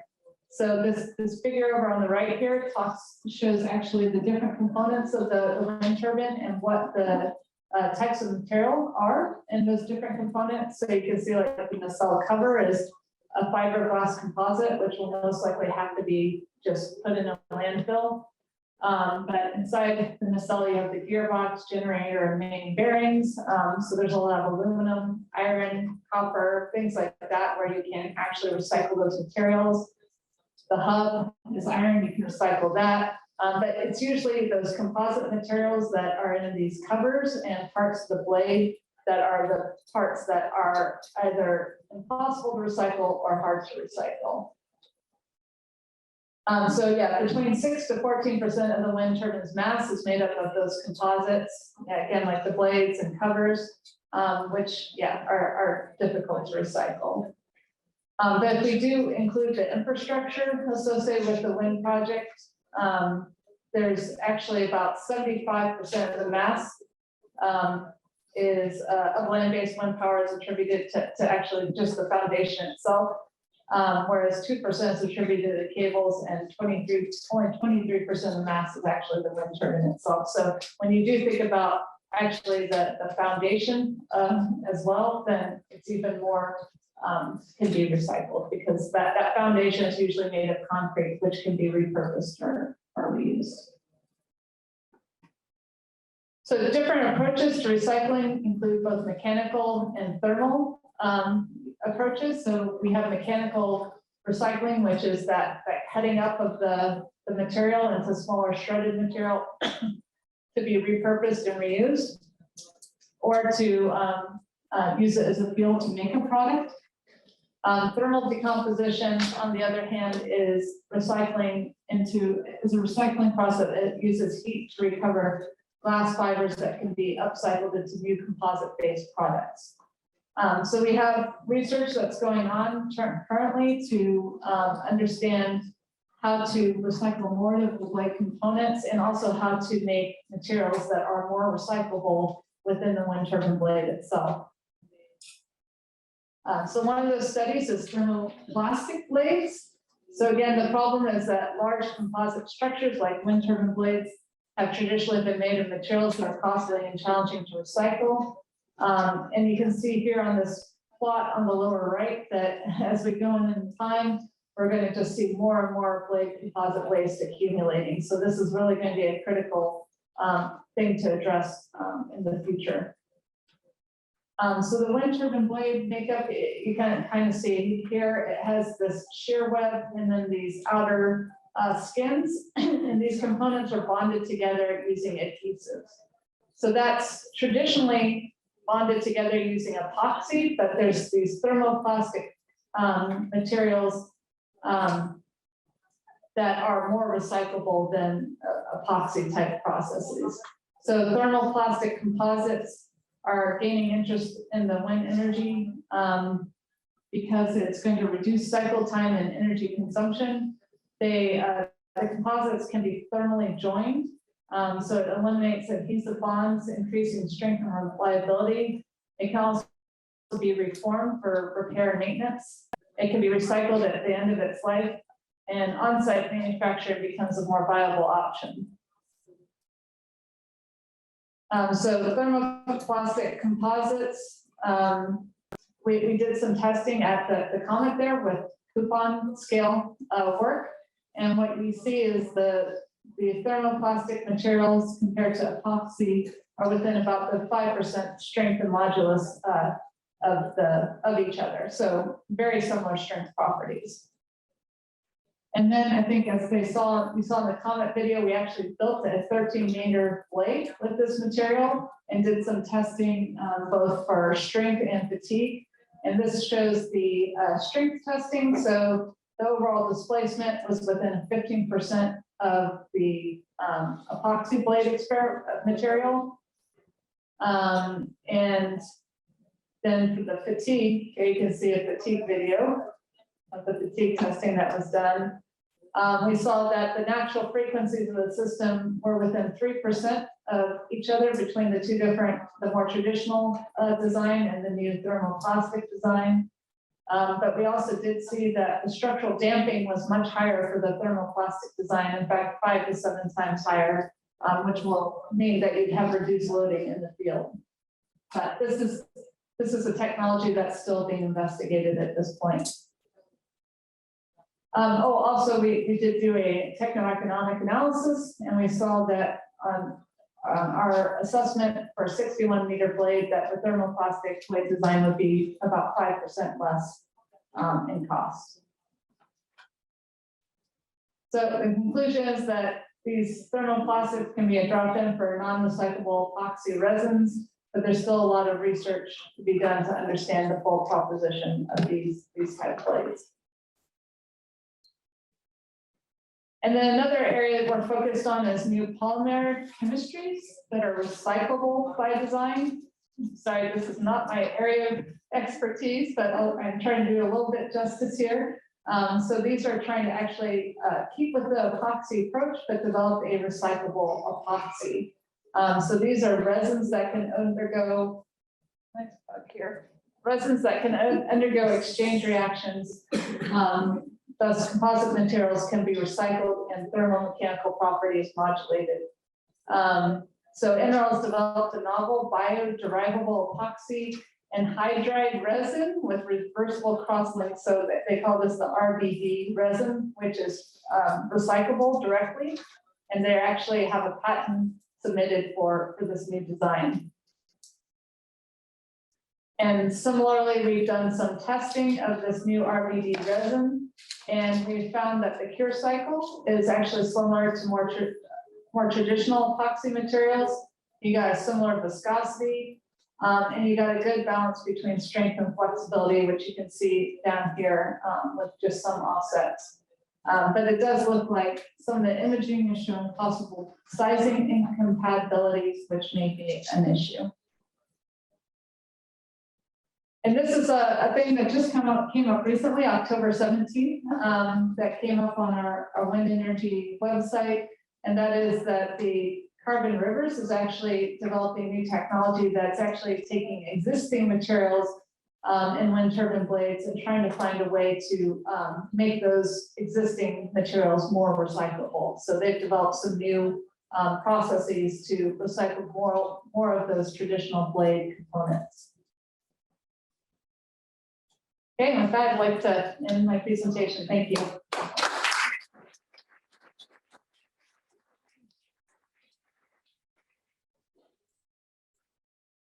Thank you, Amy. ¿Alguna pregunta?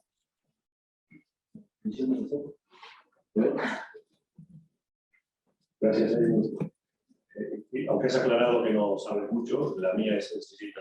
¿Sabes si la Helium Resin está en plaza para la termoplástica, este modelo nuevo que están haciendo?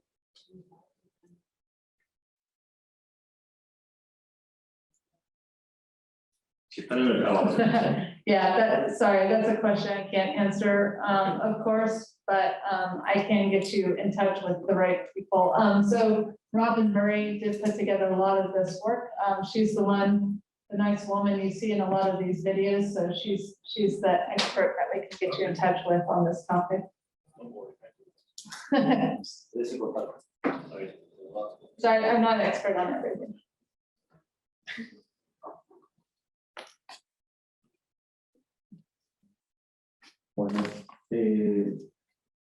No directamente con esta presentación, pero reuniendo un poco lo de ayer y lo de hoy, y pensando en un escenario favorable donde la velocidad del viento sea óptima para implementar esto, el suelo y las condiciones también se ven, y además la conexión a la red próxima a la costa. Ayer un compañero también me preguntaba qué podemos hacer nosotros del lado académico, y ahora yo pregunto qué puede hacer, no sé si el Uruguay o el Estado o qué, para traer esto acá en el sentido de decir, bueno, qué requisitos o qué cosas van las empresas que son atractivos para ellos fuera de las condiciones óptimas que se han planteado en el anterior. Por ejemplo, pensando desde lo que yo he llegado más o menos a pensar que es poco, capaz, no sé, un puerto o qué otras infraestructuras son necesarias para que todo esto pudiera ser una realidad en un futuro en Uruguay.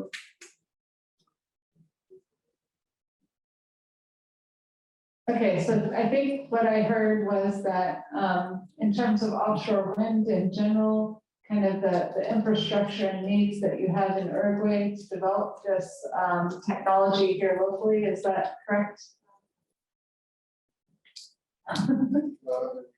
Oh, she didn't translate. Sí, pero no entendí.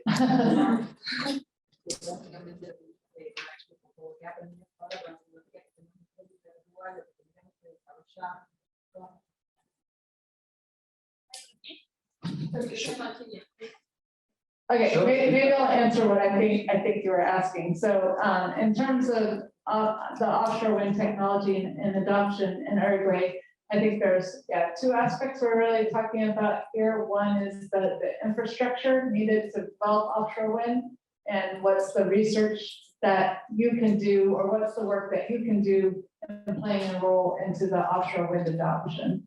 So with those two components, I think in terms of the infrastructure development, you know, that's a a commitment that needs to be made at some grand scale, right? Your government or your energy network needs to decide that this is an approach that's worth taking and make that investment to make it happen. Nobody has naturally the infrastructure readily available to be able to do offshore wind. Maybe some people do better than others, but it's something that you'll need to definitely develop and invest in to make happen. In terms of what you guys can do, I think this is a great university for really helping the understanding the technology better and be able to show the promise that it has. And so even if there's no adoption right now, you could start doing the research to kind of prove out the viability and usefulness of this technology. So it is partly understanding where offshore wind does fit in terms of need in the country. I think this is a question mark that we have right now. If you can build out, larger and larger capacities of land-based wind, where does that role of offshore wind fit in? Why is it specifically needed? We see that for like hydrogen production, offshore wind can be a naturally complementary technology compared to land-based wind, perhaps in some ways.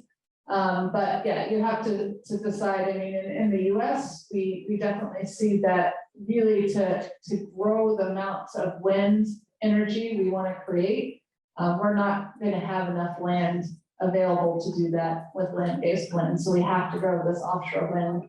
And if you see that as your future, it's good to start as early as early as possible. For you guys at the university, of course, you can, there's lots of research challenges we've talked about across these days, across various areas. There's going to be research challenges that are very specific to Uruguay as well, that only y'all are really positioned to focus on. What are the specific needs and concerns and issues that you have in your infrastructure, in your kind of conditions you have in this region that need to be addressed maybe more specifically or differently than other regions.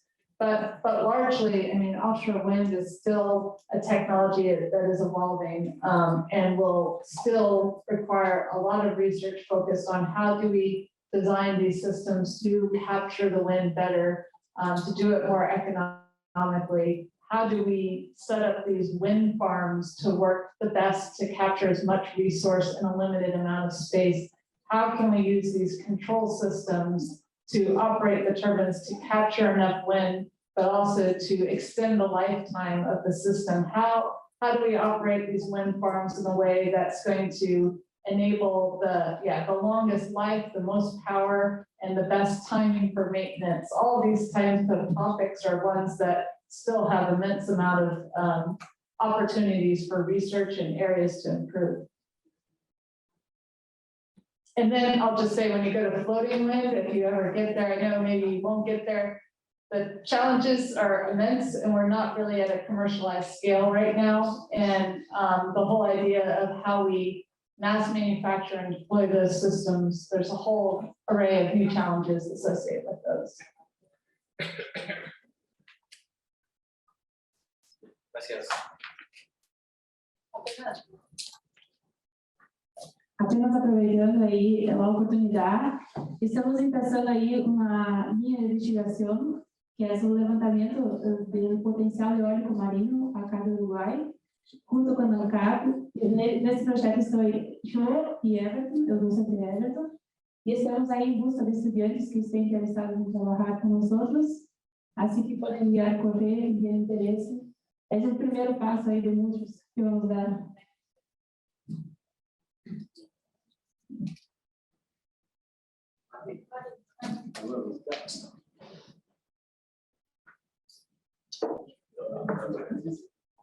Buenas. Sí, yo tengo una consulta, capaz que no es tanto de esta última charla, pero me quedó la duda. Por lo que estuvimos viendo en sus presentaciones, todos estos estudios están muy focalizados en lo que sería trasladar lo que es la generación de energía en tierra para el agua, con los aerogeneradores de horizontal de 3 palas mayormente, por lo que estuvimos viendo. Pero quería saber si hubo algún estudio antes de ver si de verdad esa tecnología que usamos en tierra es la óptima para offshore, o si se probó de alguna manera capaz que algunos otros modelos, como podría ser aerogeneradores de eje vertical o de más palas para un aerogenerador de eje horizontal.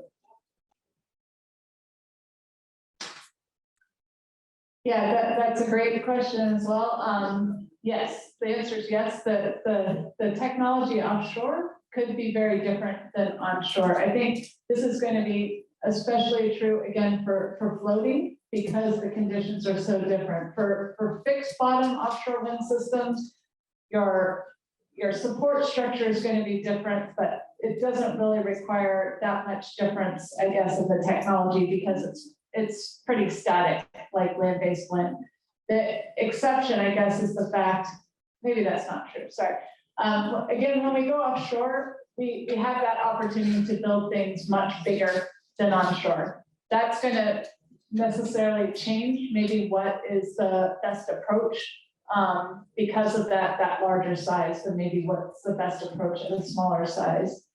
I'd say we found over time that really it's probably only going to be 3-bladed or 2-bladed.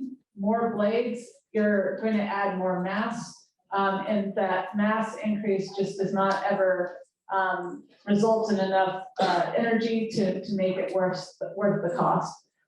So I think it'll be either 3-bladed or 2-bladed. So 2-bladed, those definitely have some potential, and people are looking at those offshore. The problem with 2-bladed is you have them, the blades are on either side of each other, so you have a teetering problem on the wind system, which needs to be addressed.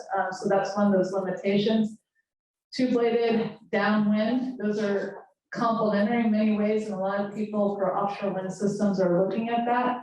As you mentioned, when you have the floating platform especially, or even the fixed one, as we grow these turbines, it's going to require it's a lot of mass up high. Trying to lift that mass or trying to stabilize that mass is very problematic. So any ways we can try to reduce that mass is going to be cost effective. So a lot of people are looking at vertical axis wind turbines again. They've not been successful on land because they just don't have the same amount of output as a horizontal axis, and it has more loading.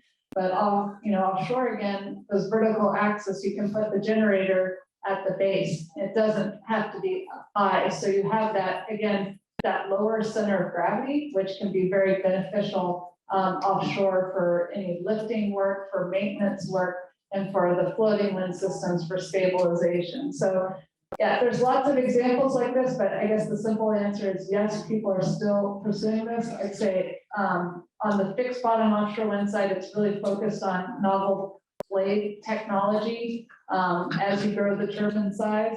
But floating wind, right now, the pathway is to use existing turbine architectures. But as we build out the industry more, I think then there's going to be this appetite for thinking about the full system and how a wind turbine might change along with the support structure to really optimize the floating condition. ¿Alguien más? ¿Una pregunta? Tengo una preguntita más también, y si alguien más tiene para irse ahora, después vamos a un corte de 15 minutos. ¿Alguien va a hacer una pregunta? ¿No? Es cierto que los movimientos se necesitan.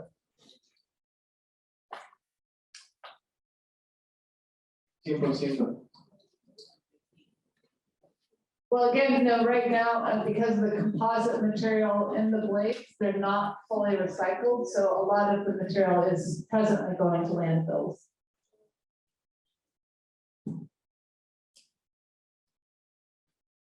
Okay.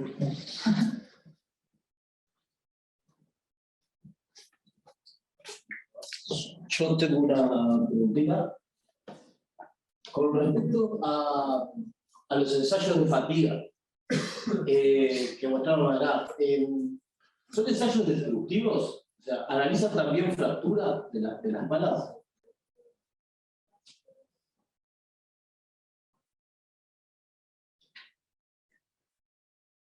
Yeah, I thought I'd just play one here in the background because I think this one might show some more blade testing. This is our old director. Yeah, so we do a variety of testing.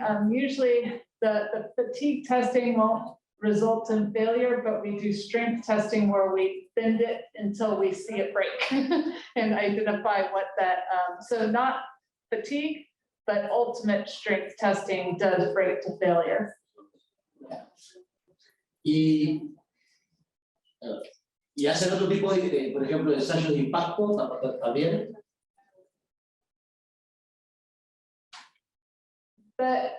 The impact testing that I'm aware of is related to wildlife. So understanding if you have, like blade strikes with like an eagle hits the blade. So yeah, we've thrown things at wind turbines to see what happens. So we have done some testing like that to understand what bird interactions, unfortunately might look like. I think we threw frozen turkeys at it. Yeah. And then we ate it for Thanksgiving. No, I'm kidding. Okay, thank you. So I'm going to be talking about hybrid energy systems research, and that's going to include hydrogen. So way to hang in there till the end. Now we get to the good stuff. I'm just kidding. All of it was good. So we've talked to you in the past couple of days a lot about our offshore wind targets, this 30 gigawatts by 2030. But we have wider, sort of broader targets for decarbonization. That includes 100% clean electricity by 2035. Uruguay is much farther ahead of us in that, given that you guys are pretty much already there. But then we have another target for 2050, which is 100% clean energy across all sectors.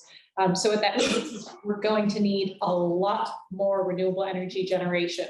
So 5.6 times as much as what we're estimating. But that comes with a lot of challenges. One is just, do we have enough space for all of that? And that's one of the reasons why we're looking offshore. But also, how do we connect it to the grid, this transmission capacity? It is another sort of a challenging thing that we're going to have to figure out as we try to meet those goals. But one thing that can help is hybrid systems. And so hybrid systems are a combination of technologies, and they can be already mature technologies. And this can provide some extra services and flexibility and things. So one of the easiest things that we can do is simply add solar to existing onshore wind farms. This is great because these technologies are typically complementary, the resources are. So when it is the nighttime and solar isn't producing, wind typically has its highest resource, and vice versa. During the day, when resource is typically lower, that's when we get the most of our solar. So that's a relatively easy win that we can start doing, is start installing PV coupled with wind power. The other thing we can talk about is adding storage to some of these generation systems. We have offshore wind and storage here. But theoretically, we could be adding storage to any technology, whether that be land-based wind or PV or a combination of two. Adding that storage element is going to give some flexibility and allow things like grid-independent utility-scale energy systems. And then we can do things that are totally greenfield and new and optimized. So combining these technologies in a way that is for a very specific goal that might not just be maximizing the annual energy production. And I think so far the past couple of days, we've talked a lot about doing that. How do we maximize the AEP? Well, here, when we think about hybrids, we can think about other objectives as well and how to optimize to those with some of these systems that are just highly customizable. So hybrids are highly customizable. They can help serve as baseload power, peak power, and they can provide grid services. So frequency response and black start and ramping up and down and all sorts. But each of these goals will require a different design. It will require a different operation, and therefore a different sort of optimization will need to happen for each of these objectives. And when we talk about the benefits of hybrids, it's not just related to electricity.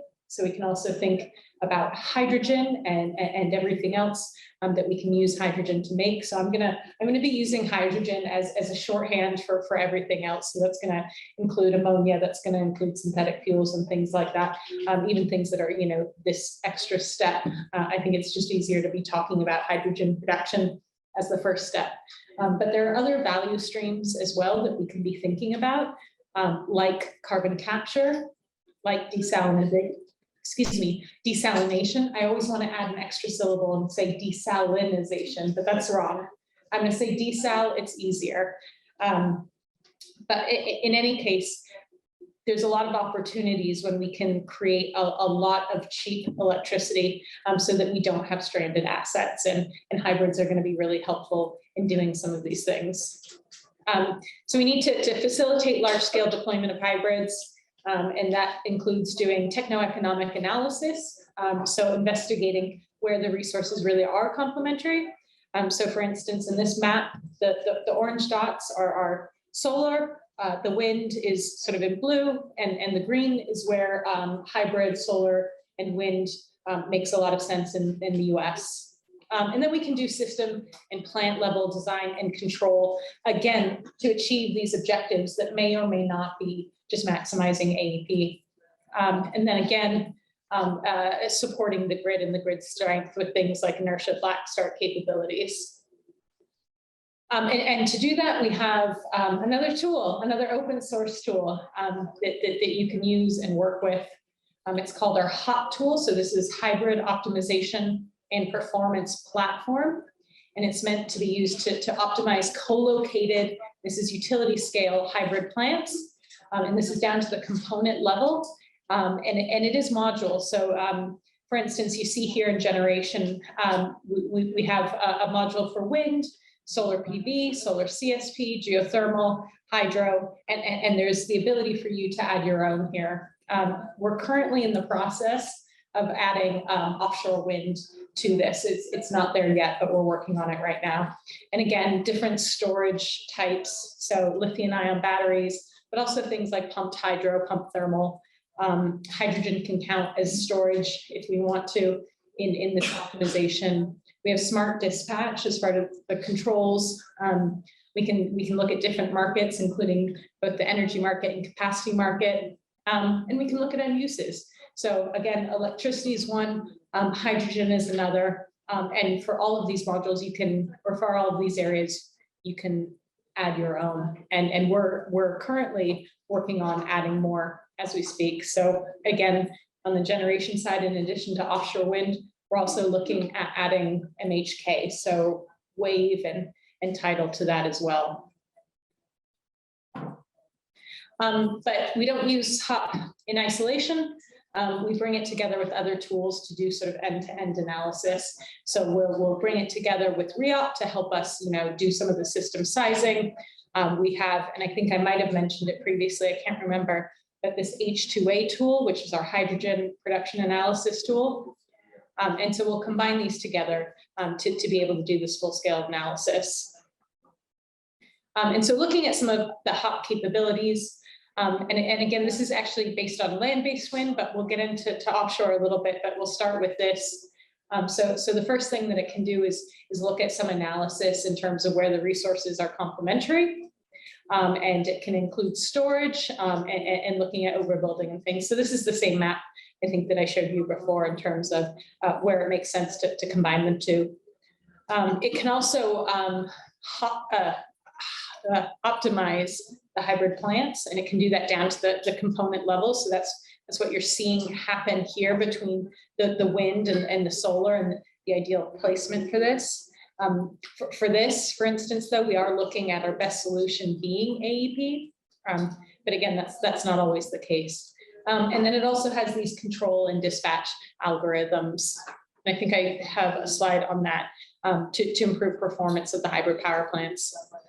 Yeah, so here we have some dispatch optimization results. So in this top line here, we have the generation resources with the PV, this red line, which you can see, the days and nights, and the wind farm generation in blue, and seeing how they work together. We then also here in the second one are showing the battery. But the interesting thing here is showing actually how we have optimized it with that dispatch. So this black line, this black dotted line is the original generation profile. The red is the price, and the green line is actually how we've optimized that. So it's a fun tool that can do that.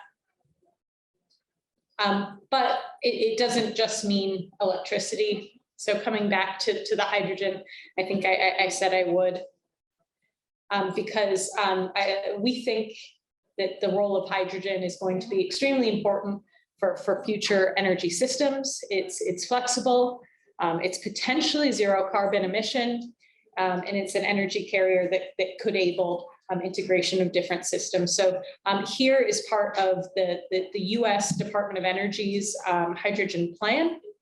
So they put together a strategy for integrating hydrogen into our energy systems going forward in the future. I do have a problem with this picture though, because it does show everything going through the grid. And I think one of the things we'll talk about is that we can also be using, connecting these directly without going through the grid. And as you guys probably know, if you know about hydrogen, there's different types of hydrogen, and not all of them are going to be the zero carbon. So we here are interested in green hydrogen. And so that's the use of renewable generation to be making that hydrogen, but there are other colors as well. So for instance, if you're using nuclear, it's going to be called pink hydrogen. If you're using fossil fuels, it's going to be gray. If you do carbon capture and storage, it's going to make it blue. And there's a bunch of other colors that people keep coming up with that is difficult to keep track of. And the color system, while helpful shorthand for what we're trying to look at, it can add a bit of confusion and complexity when we're talking both to the general public and in terms of policy and certainly incentives. And there's a really recent example of this in Canada just the other day. It came out that Canada was really excited about this big new hydrogen plant, and it was going to be a green hydrogen plant. And they were bragging all about the decarbonization happening with this plant. But it turned out, in fact, for the first many years, it was going to be grid connected. And the grid in the area that it is highly, there was lots of coal on the system. So coal is one of the dirtier fuels. So really calling it green hydrogen wasn't true, even if eventually the plan was for the plant to be operating using entirely renewable energy. It wasn't the case. And it can be a little bit tricky in terms of, as I say, policy and incentives, because, for instance, it might actually be more cost effective to have a hydrogen plant connected to the grid. But how do you incentivize that if what you're really looking for is renewable energy produced hydrogen, and how do you account for that? So that's something that we're working through, and just a policy consideration to keep in mind.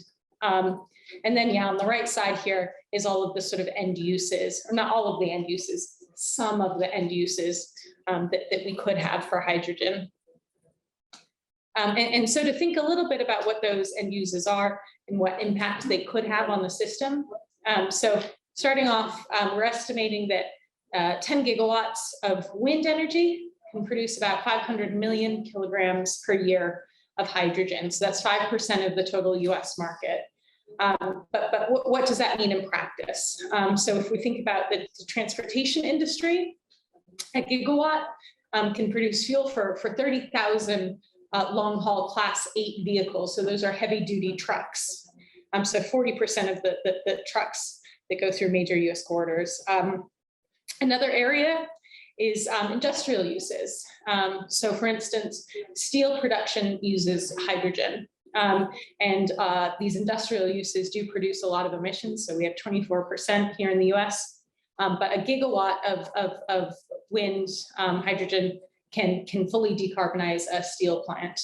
And that is one project that we have actually just very recently started, was looking at how to optimize hydrogen production using hybrid power systems, so wind and solar, co-located with steel plants here in the US for the express purpose of producing steel. And again, the ultimate objective and also the end use of the hydrogen is going to be really important in determining how to optimize that system. So for instance, for the green steel industry, they need a continuous supply of hydrogen. So it's not sufficient to just be producing hydrogen when there is resource available. So you might need to think about adding things like complementary technology, like PV, like storage, and that sort of thing. Agriculture is also a big area, and a gigawatt can produce 3 million tons of fertilizer, so not nothing. And there are other areas too. So for instance, electricity to power buildings. Certainly in Europe and particularly in the UK, they're looking at it for heating of homes. So we'll sort of need to see how the markets are developing and how the technology is developing in terms of end uses. But there's a lot of opportunity there. Even in transportation, I mean, I talked about trucks, but there's a possibility for jet fuels, for shipping. So yeah, it's really exciting, and you can sort of understand, looking at a graphic like this, why people are talking so much about hydrogen, why they're getting really excited about it, because it's really an opportunity to potentially decarbonize some of these parts of the market that are just very difficult to electrify, which means they're very difficult to decarbonize. So the path to deployment of wind to hydrogen in the US could look a little something like this. So this is what we're going to be sort of working through. So we anticipate there being some hydrogen in the interior of the country. As I mentioned, we have a big sort of wind belt or wind corridor going through the middle of the country, and we can be producing some hydrogen there to be used in that area. We don't anticipate shipping hydrogen or piping it great distances throughout the country from that interior. But where we see the biggest potential is then on the coast. So both the East Coast, but more so the West Coast, where we're looking at up to 10 gigawatts. But then how are we going to do that? This is where I'm going to mention one of the earth shots that Amy already talked about. So Amy talked about the floating wind earth shot. We also have a hydrogen earth shot. So this is a goal to, it's 1-1-1. They made it very clever. Hydrogen's one. But what they're going to try to do is have hydrogen be $1 per kilogram in the next decade. That's about an 80% reduction from where we are right now. So it is not insignificant. In fact, I'd say it is going to be a large challenge, but it's probably something we need to do if we're going to see the large scale rollout of hydrogen that everybody wants to see and needs to see to meet some of these decarbonization goals. And the US government is putting its money where its mouth is. So it's making, through various programs, about $9.5 billion available towards research and towards innovation and implementation of hydrogen systems. So that's really exciting to see. And certainly other countries are moving that way too. There's numerous countries with their own hydrogen strategies and that are putting money towards it as well. So yeah, just looking at a couple of the components of hydrogen systems with wind, we can talk about sort of on and off grid system.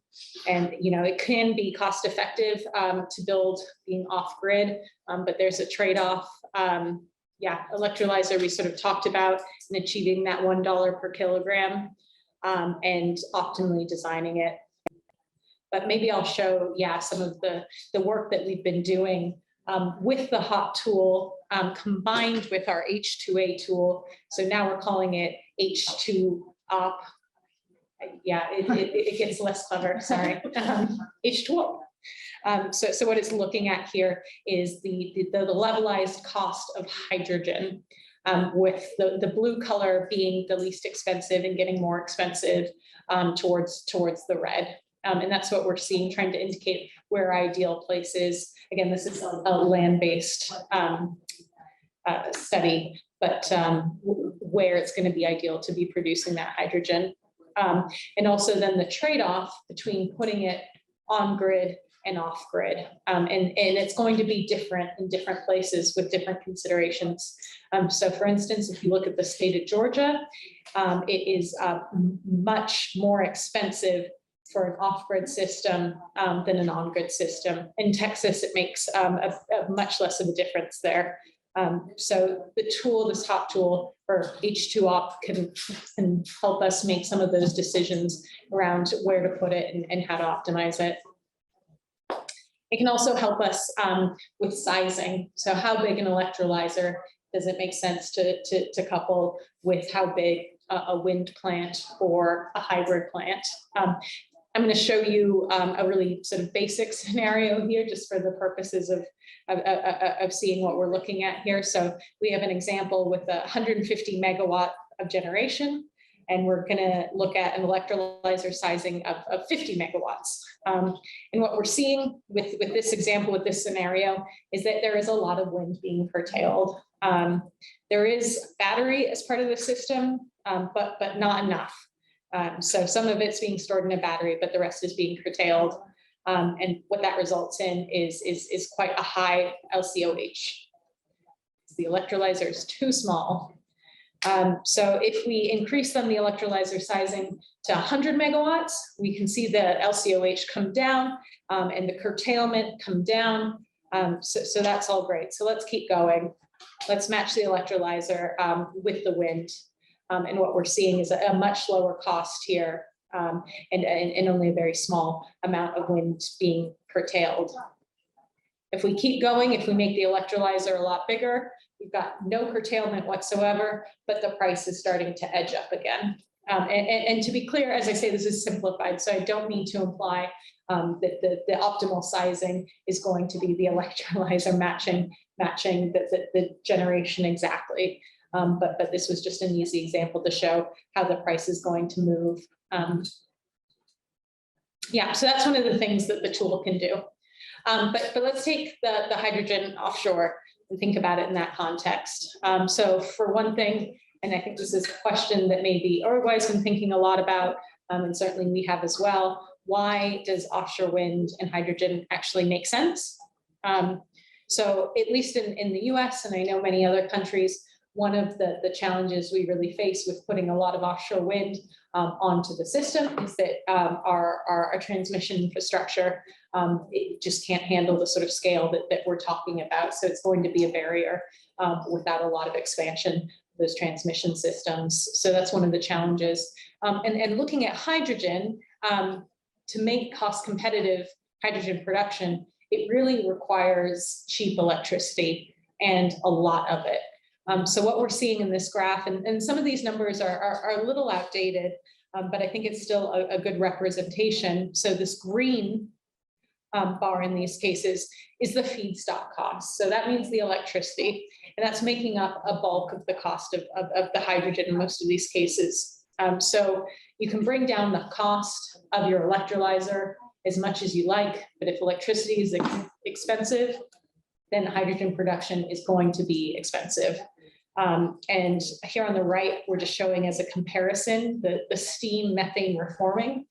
So that's how hydrogen is currently most typically produced using fossil fuels. So that's a good comparison, because what we want to do is make sure that we're getting this green hydrogen cheaper than steam methane reform, but also hopefully down to $1, which is our goal. And so what I'm going to talk through next is a very high level initial study that we looked at coupling offshore wind and hydrogen to see really where some of the sensitivities were and where we needed to focus our attention in terms of research, what the gaps were, and what's going to make the most impact on the system and in terms of cost and things like that. One thing that I always like to mention is when we talk about using offshore wind to produce hydrogen, there's a lot of different configurations, like a lot of different configurations that can be considered.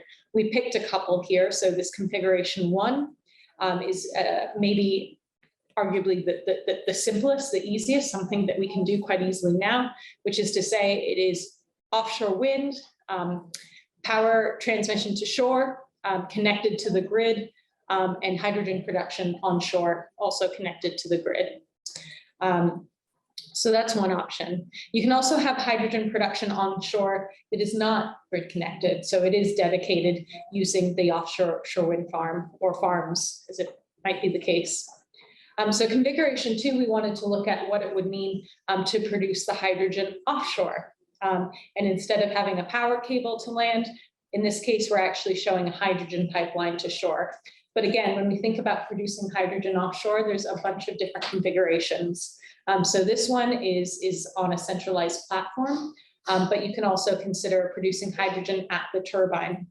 And when I say at the turbine, again, there's different options. It could mean integrated into the turbine, and it could mean on the substructure. There's a lot of different options here. So for instance, there's a number of turbine OEMs that are currently looking at integrating hydrogen into their turbines.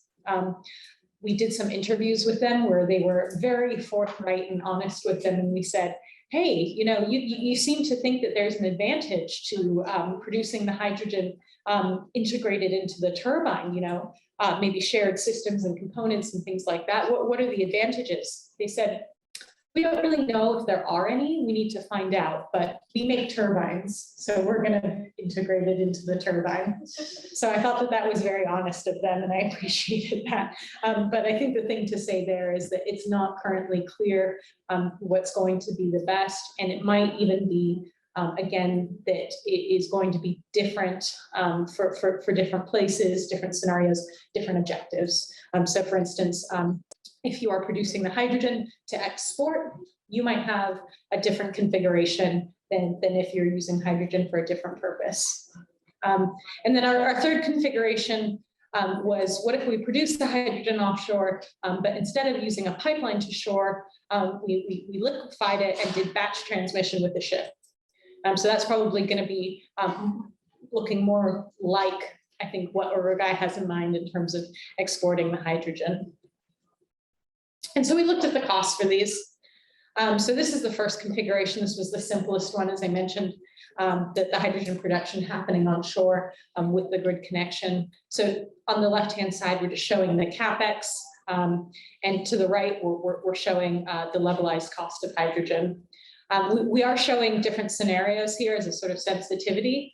And here we're doing the cost of electricity. And again, because we're connected to the grid here.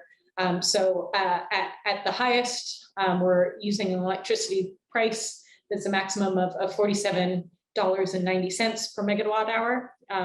So that's sort of equal to the LCOE of an offshore wind system, versus what if electricity were to be zero and everything in between, just to see how sensitive it was to that.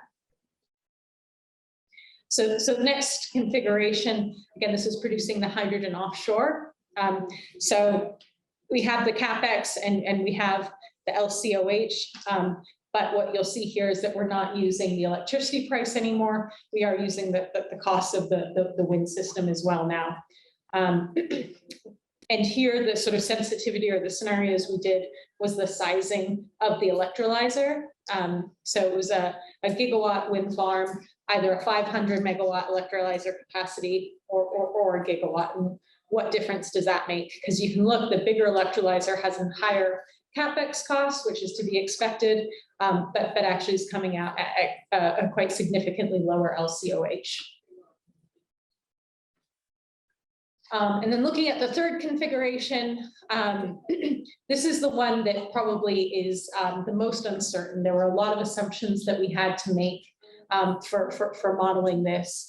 And it's sort of the farthest away in terms of how soon we think that this could actually be implemented, because there's a lot that needs to be figured out.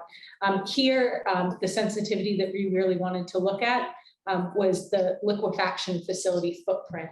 So how much size that actually has to take up, how heavy is it? Because that's going to have a huge impact on for instance, this CapEx here. And it was one of our biggest uncertainties because there wasn't much information available. We could look at land-based facilities, but obviously those were not designed with offshore in mind. So they didn't need to optimize it for space, for weight, for all of those things. So we think it could be less than what we're seeing for land-based. We also tried to look at what might be some comparable sort of oil and gas offshore systems to get a better sense of that.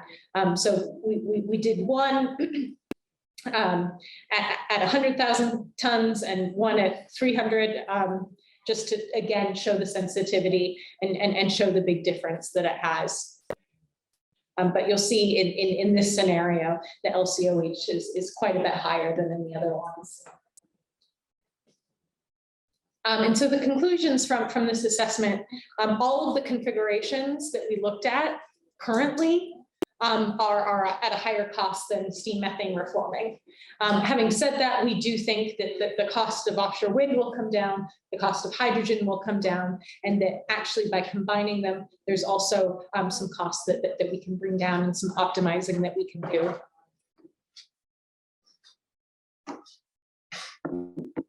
And the other point is that we didn't add any policy drivers. We didn't add any incentives or anything like that that is likely going to have a big impact on cost competitiveness. So for instance, carbon caps, taxes, or incentive programs are definitely going to impact that. And we expect to be seeing those because there are so many countries that are looking to hydrogen as a way to decarbonize. The other thing that we sort of found as we were going through this is that even though a lot of the technologies that we're employing are proven technologies, there's still a lot of challenges in terms of bringing them together and making sure they're working efficiently and optimally. So it's one thing to say, hey, I have a PEM electrolyzer, it works great, it's proven. I have an offshore wind farm, it's great, it's proven. But bringing them together again is something altogether different. And there are some gaps that we've identified where we would like to do more research. So one of them is shared systems and shared controls. That's an area that we really think is ripe for optimizing. We think that there also needs to be some more research in terms of hydrogen storage and liquefaction for transport and storage, and particularly in the marine environment. Because it potentially offers some advantages. So if you think about, for instance, subsea storage and using the pressure of the water. So all things to think about versus, as I said, like the liquefaction facility and the weight and size that would take up to do offshore. So we need to do a lot more of that. Another area that is interesting for a lot of people, including the US, is the use of existing oil and gas infrastructure offshore. So there are pipelines offshore and there are structures offshore that would otherwise be decommissioned at a great cost. So particularly in Europe and the North Sea, they're looking at whether those can be used, whether they can reuse some of the platforms for electrolyzers and whether they can also be reusing some of the pipelines. The problem is if you use just a normal gas pipeline, you're going to have embrittlement issues. So you're going to need to do upgrades to those pipelines. And it's going to be a question of, is it worth it to do that? Or does it make more sense to put in new purpose-built pipelines that can handle the hydrogen? But we need to explore that because we really don't know. And then again, end uses is going to be a big factor. And what we end up doing with it is going to determine how we design the system. And yeah, the last bullet is just that because there's still so many questions, we'd like to be able to develop a tool that's comprehensive, that can assess and analyze all these factors. So that's what hopefully we're going to be doing going forward. So talking about some ongoing work now. One thing I'll mention is we do have a much more detailed study on offshore wind to hydrogen production. But we don't have the results yet. I was hoping that we'd be done ahead of this so I could share it with you. It would be hot off the press, but we're a little bit delayed, so it's not done. But it is, I think, going to be a really interesting report, and it's something we can definitely make sure you're aware of when we finally do publish it, because it does go into a lot more detail than that initial analysis that I shared with you and getting into some of these questions that I was talking about. But In addition to that report, what we're doing now, we're looking to integrate offshore wind models with our hydrogen models. So bringing in Flores, like I said, we have the H2 bringing in the potential to do shared power electronics and that sort of thing, and looking at that integrated turbine design. And we're working with OEMs to do that. Also looking at the difference between fixed and floating systems when it comes to electrolyzers and what the optimal configuration would be between those two. And other trade-offs, for instance, pipelines versus export cables, and at what point it makes more sense to do one or the other. I think that there's a general assumption that for long distances, a pipeline is going to be cheaper, but we need to see how that plays out and do a bit more research in there. And then other methods for transporting and storage solutions. So we're working on pulling together models and information to be able to look at all these things in more detail. And then the other thing that we did just want to talk a little bit about, because it's just fun, and also potentially offers a big opportunity. I mean, one thing when we talk about offshore is the scale that can be achieved offshore. There's a lot more space that you can do something than when we think about land-based. I do have a video on Denmark's energy island. I hesitate to play it because it's long, and I don't think the sound works that well. So I'm going to go ahead and not play it, but if you, it's there in the link. If you want to watch it, you can go ahead and do it. So Denmark is actually the first country that's going to be pursuing an energy island to the tune of, I think it's either 34 or 43 billion. But the number is so large that I can't even make the difference between the two. So yeah, tens and tens of billions of dollars going into building this energy island. But, you know, because of the scale that they're looking at, hopefully it's going to be making sense for them. And it's going to be bringing together power from the offshore wind farms, and also going to be a sort of bringing together the transmission, as I mentioned, in the grid integration, but it's hopefully also going to be adding other technologies like hydrogen production on the island. But again, there's a number of different configurations, and when people talk about energy islands, they often mean totally different things. So, you know, there's energy islands being talked about in Europe that are really just transmission interconnections, right? So just better connecting all of Europe with all of the offshore wind farms that are there. That's a sort of simple version to ones that are much more elaborate. Maybe they're floating, people are living on them. There's a number of things that you could potentially think of when you think of energy islands. And we at NREL also have our own energy island project. But we don't call it an energy island because we don't want it to necessarily be a physical island as such. So we've given it a clever name, as we always do. So we called it Energy Cluster Offshore. So ECO, very nice. So what ECO looked to do is integrate and optimize complementary technologies for generating, storing, and using energy at large scales. And hopefully creating efficiencies that can transform the energy sector, because it really is happening at these enormous scales. So it's like almost a super duper hybrid plant is what we're considering here. So what happens if you take offshore wind, if you couple it with marine hydrokinetic, if you potentially couple it with solar offshore, if you are producing hydrogen offshore, if potentially you have other energy storage, whether that be batteries or some sort of pumped hydro offshore.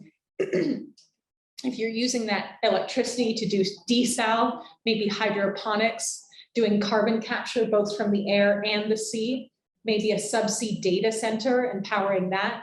Meanwhile, maybe we produce some hydrogen or other aquaculture, or hydrogen, seaweed, kelp, or other aquaculture, have an artificial reef, and, you know, sky's the limit, sort of. Maybe we're collecting microplastics as well on this island. So what we're doing as part of this project is at a fairly high and simple level, looking at what happens when you try to couple all of these complementary technologies from generation through to end use, all co-located and not connected to the grid whatsoever.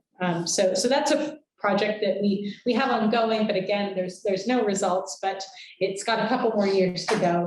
And we're really excited about that one and see what happens with it. So I was talking a lot about hydrogen production because again, I'm coming from the wind side of things, but I did want to point out some of the other projects that are happening at the lab and with a bunch of other partners, because I think what we're seeing is that none of this is going to be solved independently, and we're making the greatest strides when we partner with other universities, other laboratories, other research centers. So here's a sampling of some of the other hydrogen projects that we have ongoing. So we have something called H2 New, so hydrogen from next generation electrolyzers of water. We also have hydrogen. Yeah, the hydrogen names get kind of silly sometimes. So hydrogen, so advanced water splitting. So that's pretty exciting. We also have HiMark, which is focused on hydrogen storage and innovation there. Million-mile fuel cell truck. So that's fuel cells for transportation for trucks there. And we also have one that is for transportation of hydrogen. So this is HyBlend, and it's looking at how much hydrogen can you blend into the existing gas network, and what it means in terms of performance, in terms of durability and things like that. Yeah.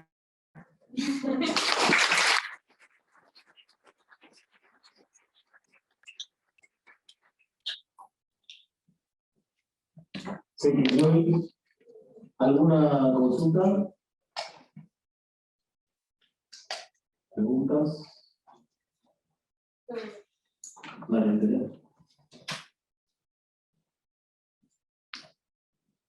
Cuando mostraste el mapa de qué puntos serían más favorables tipo, para la producción de hidrógeno, ¿en qué te basás para saber que esos son los puntos?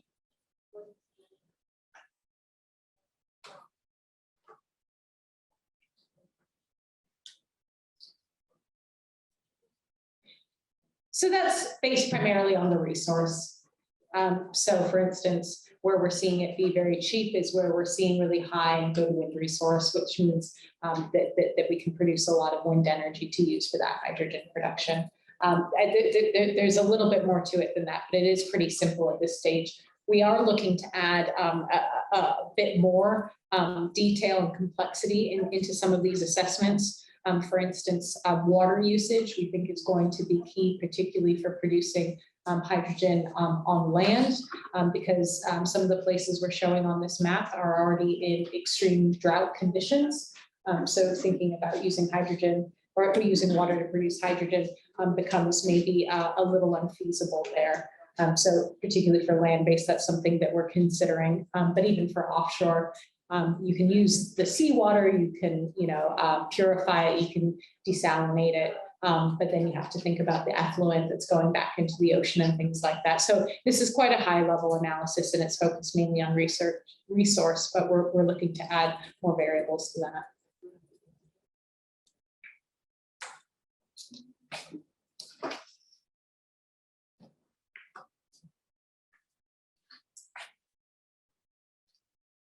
¿Una pregunta más? Sí, ya.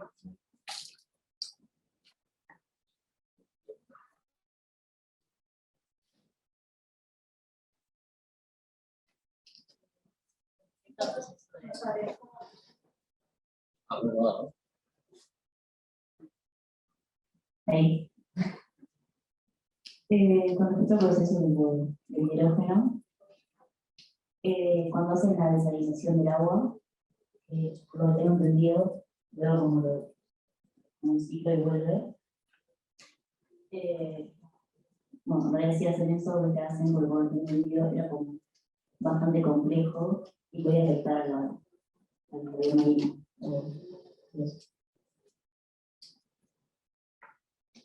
Yes, so, at small scales, probably nothing to worry about, but at the scales that we're talking about for, when we're looking at, 10 gigawatts and definitely if we're looking at some of these extreme sort of energy island scales. If we're doing it at the scales that we're talking about, that does potentially become an environmental issue. As I say, the effluent is going to be, we've taken the salt out of it. It's going to create a different environment localized to that area. So more research needs to be done there. So far, we do think it's going to be quite localized impact, but we need to see. So yeah, there's not a good answer there yet, but it's definitely a key consideration when we're talking about the scales that we are.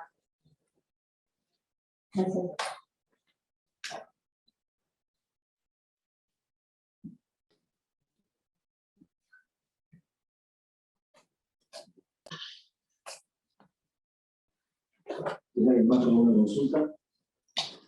Ya procesado una pregunta hace un ratito. Mi pregunta no va relacionada directamente a esta presentación, pero quería saber cómo estaba Estados Unidos con respecto al desarrollo de las Smart Grids.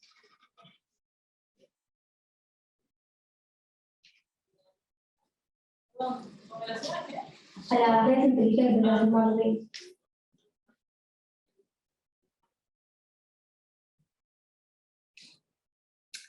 I know nothing about smart grids. I'm sorry. I will.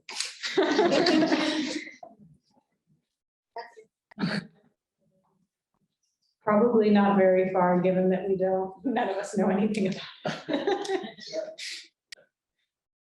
I've heard of it. I don't know what they Bien, si no hay más consultas, continuamos con la siguiente exposición. Colaboración del NREL y debate sobre los caminos a seguir.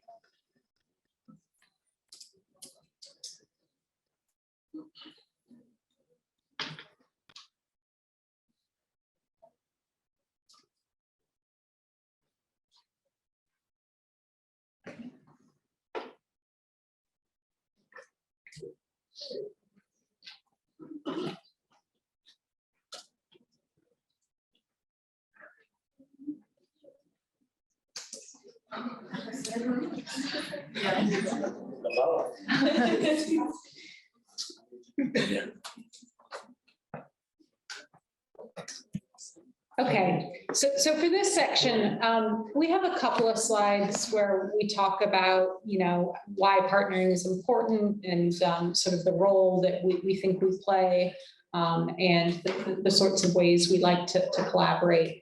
But it's only a couple of slides. And then we'd really like to also hear from the UTech side and hear from the students in terms of what they could envision working together to look like. So we are hoping that this one is maybe less of us just talking and more sort of two-way communication amongst us. So partnering for impact. Partnering is extremely important for NREL. And more so, I think we're realizing that in order to have an impact in all of these areas, we're really going to do it best when we're working with others. And that means working with industry, that means working with universities, that means working with other organizations, with governments and that sort of thing. And hopefully that means the research that we're doing is going to be focused on real needs and real challenges and that sort of thing. And that we can work collaboratively to figure them out. So just to show what we think we are or where we think the sort of role we play. So we think we bridge the gap from really basic science to commercial applications. So also between, some of the work that universities do all the way to commercial and working with industry and corporations.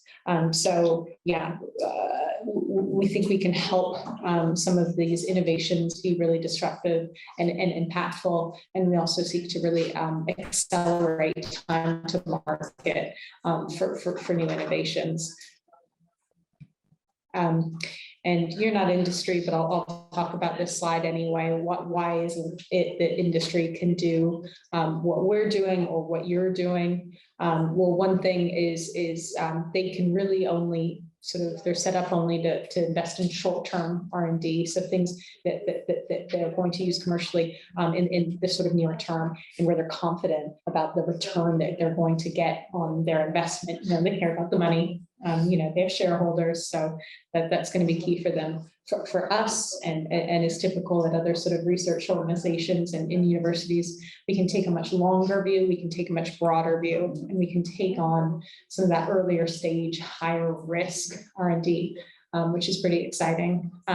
Yeah, but it means that we can do the research that the industry can't, but to bring the new solutions ultimately to market.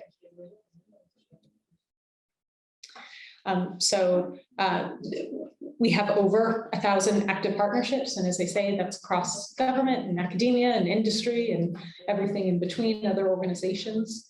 And they are of quite high value, and these numbers are a little out of date, so this number is actually much higher. Yeah, it's quite a lot, and quite a lot of new unique partnerships that we've got going on, and it's been a really core focus of ours in the past couple of years to continue growing the sort of partners that we have. So here's an example of some of the partnerships we have, and these are the really big impact, large ones. And so you're looking at companies like Shell, so big oil and gas companies are actually investing millions of dollars to develop programs and research with us over many years. So some of our partnerships are really big and lots of money associated with it and really long-term over many, many years. But we also have some smaller scale partnerships as well. So I'm depicting a couple of those here. These are all partnerships that are specific to offshore wind. So I think you've heard us talk a lot about BOEM and BESI over the past couple of days. They're another government agency outside of the Department of Energy that we work with very closely. We also work with states. So NYSERDA is actually the state of New York. And industry certainly. Also in terms of sort of other R&D opportunities, I think Amy mentioned the National Offshore Wind R&D Consortium that's bringing together government and industry to do research in key areas, and RPE, which I think Amy also mentioned, which is another sort of government area to do research. So those are a couple of examples. I don't have it on the slide, and we can't share all the details with you, but I can also talk about the fact that, for instance, we have a partnership set up with the Netherlands and their research institution, TNO. So our two governments came together, the US and the Netherlands, and decided that we're doing research in similar areas with complementary capabilities. And why don't we come together to share knowledge and potentially do projects together to make sure that the funding that we do have available for R&D can go a lot farther. So we are not paired with, but NREL and TNO are then working together under that government agreement to do research in some key areas. We have something similar with Denmark. And we work together with a number of other countries in different ways, either directly with research organizations or universities, but also at the government level as well. So we did want to just make that clear. This strategy is actually not our own. This is not NREL, this is the Department of Energy, but I did want to highlight how they like to work with universities in terms of workforce development, which is a little bit separate from R&D, but I think is still important to mention as you are a university. So they do have these collegiate wind competitions and other technology competitions. They do work directly with universities and collaborate. They focus on STEM at the K through 12 level. They're working a lot in terms of diversity. They do academic program development and sort of federal collaboration and funds and work directly with universities. So universities are a really key part of their strategy. So just to mention that, but that's not NREL, that is the Department of Energy, but we can help connect. Yeah, and I think that's all we had in terms of collaboration, in terms of formal slides. But as I say, we would love to open it up, hear from you, and have a discussion.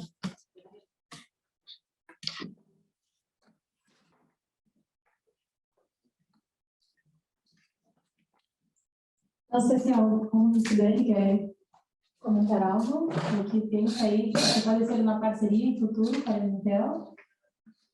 Capaz que peço o show e depois se alguém quer dizer alguma coisa. Antes de nada, agradecer-lhes mais uma vez por estarem aqui.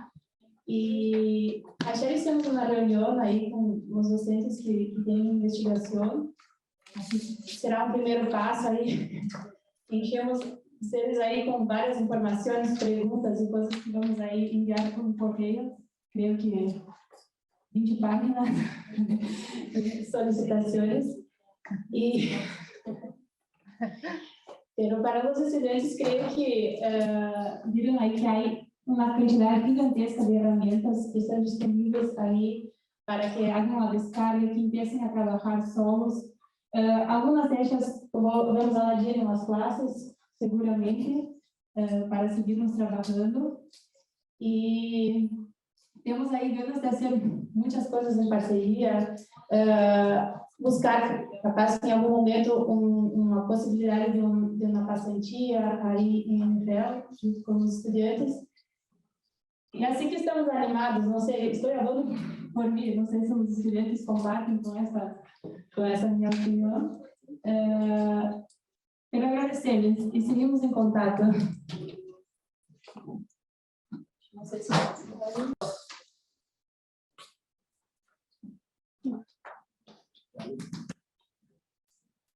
Bueno, buenas tardes. Todo lo que nos han mostrado ha sido excepcional. Hay presentaciones que han alcanzado un nivel de excelencia. Bien, para poder colaborar creo que necesitamos, lo que decía Rachel, una primera instancia de saber qué cosas podríamos necesitar nosotros.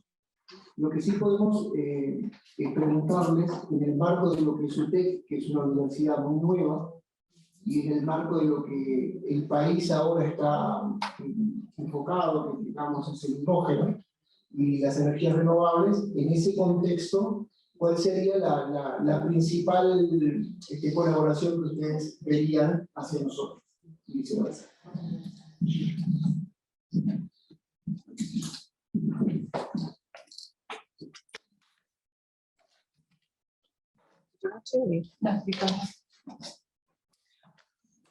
That's a big question, and I think it's probably going to need more discussion. I mean, I think that there are sort of easy places we can start, which is just sort of knowledge sharing.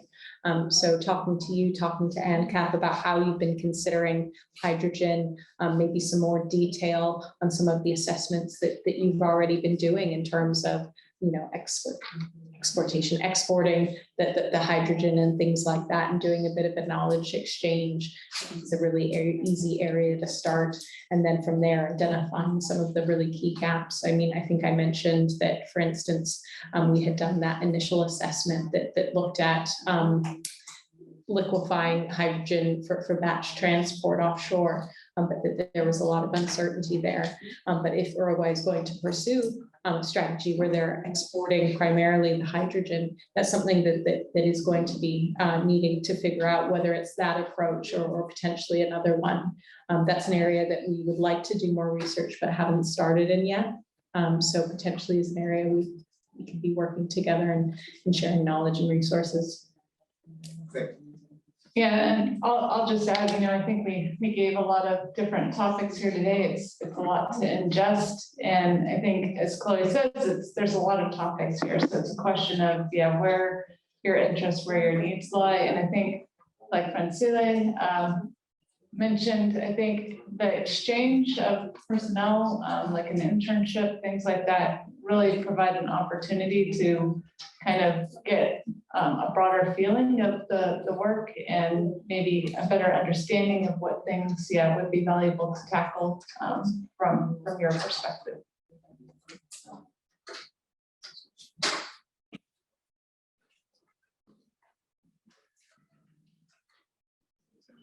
Tema, veo que tengo mucho que estudiar todavía y bueno, veo ahora que nos mandaron y espero tener las presentaciones pronto para poder acceder a estos links y a estos simuladores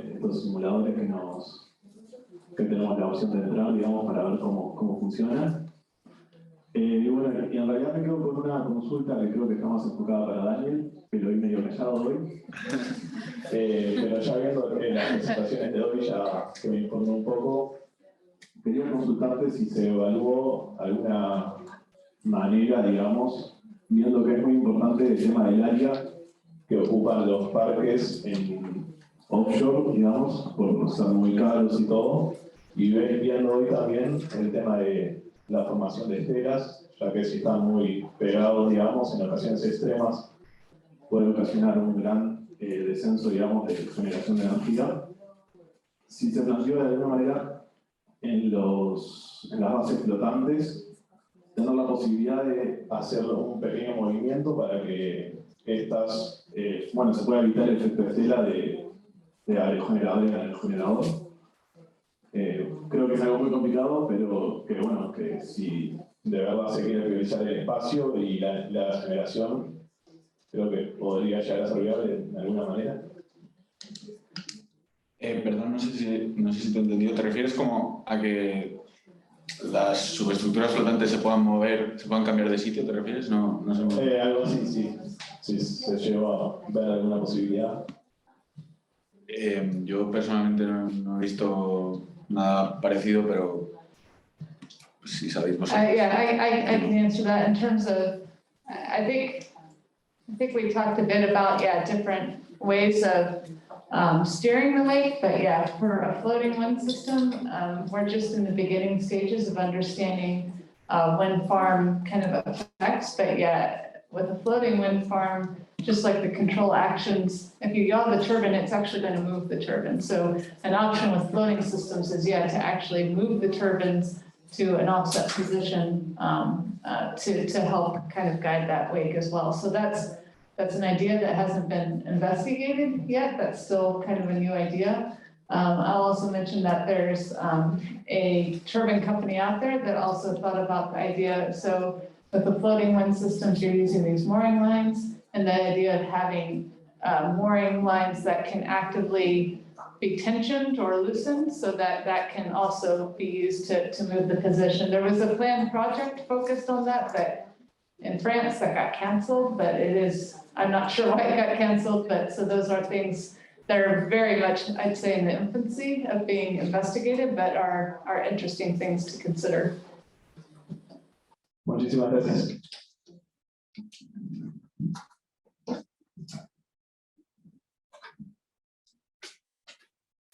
Bien, ¿alguna consulta más?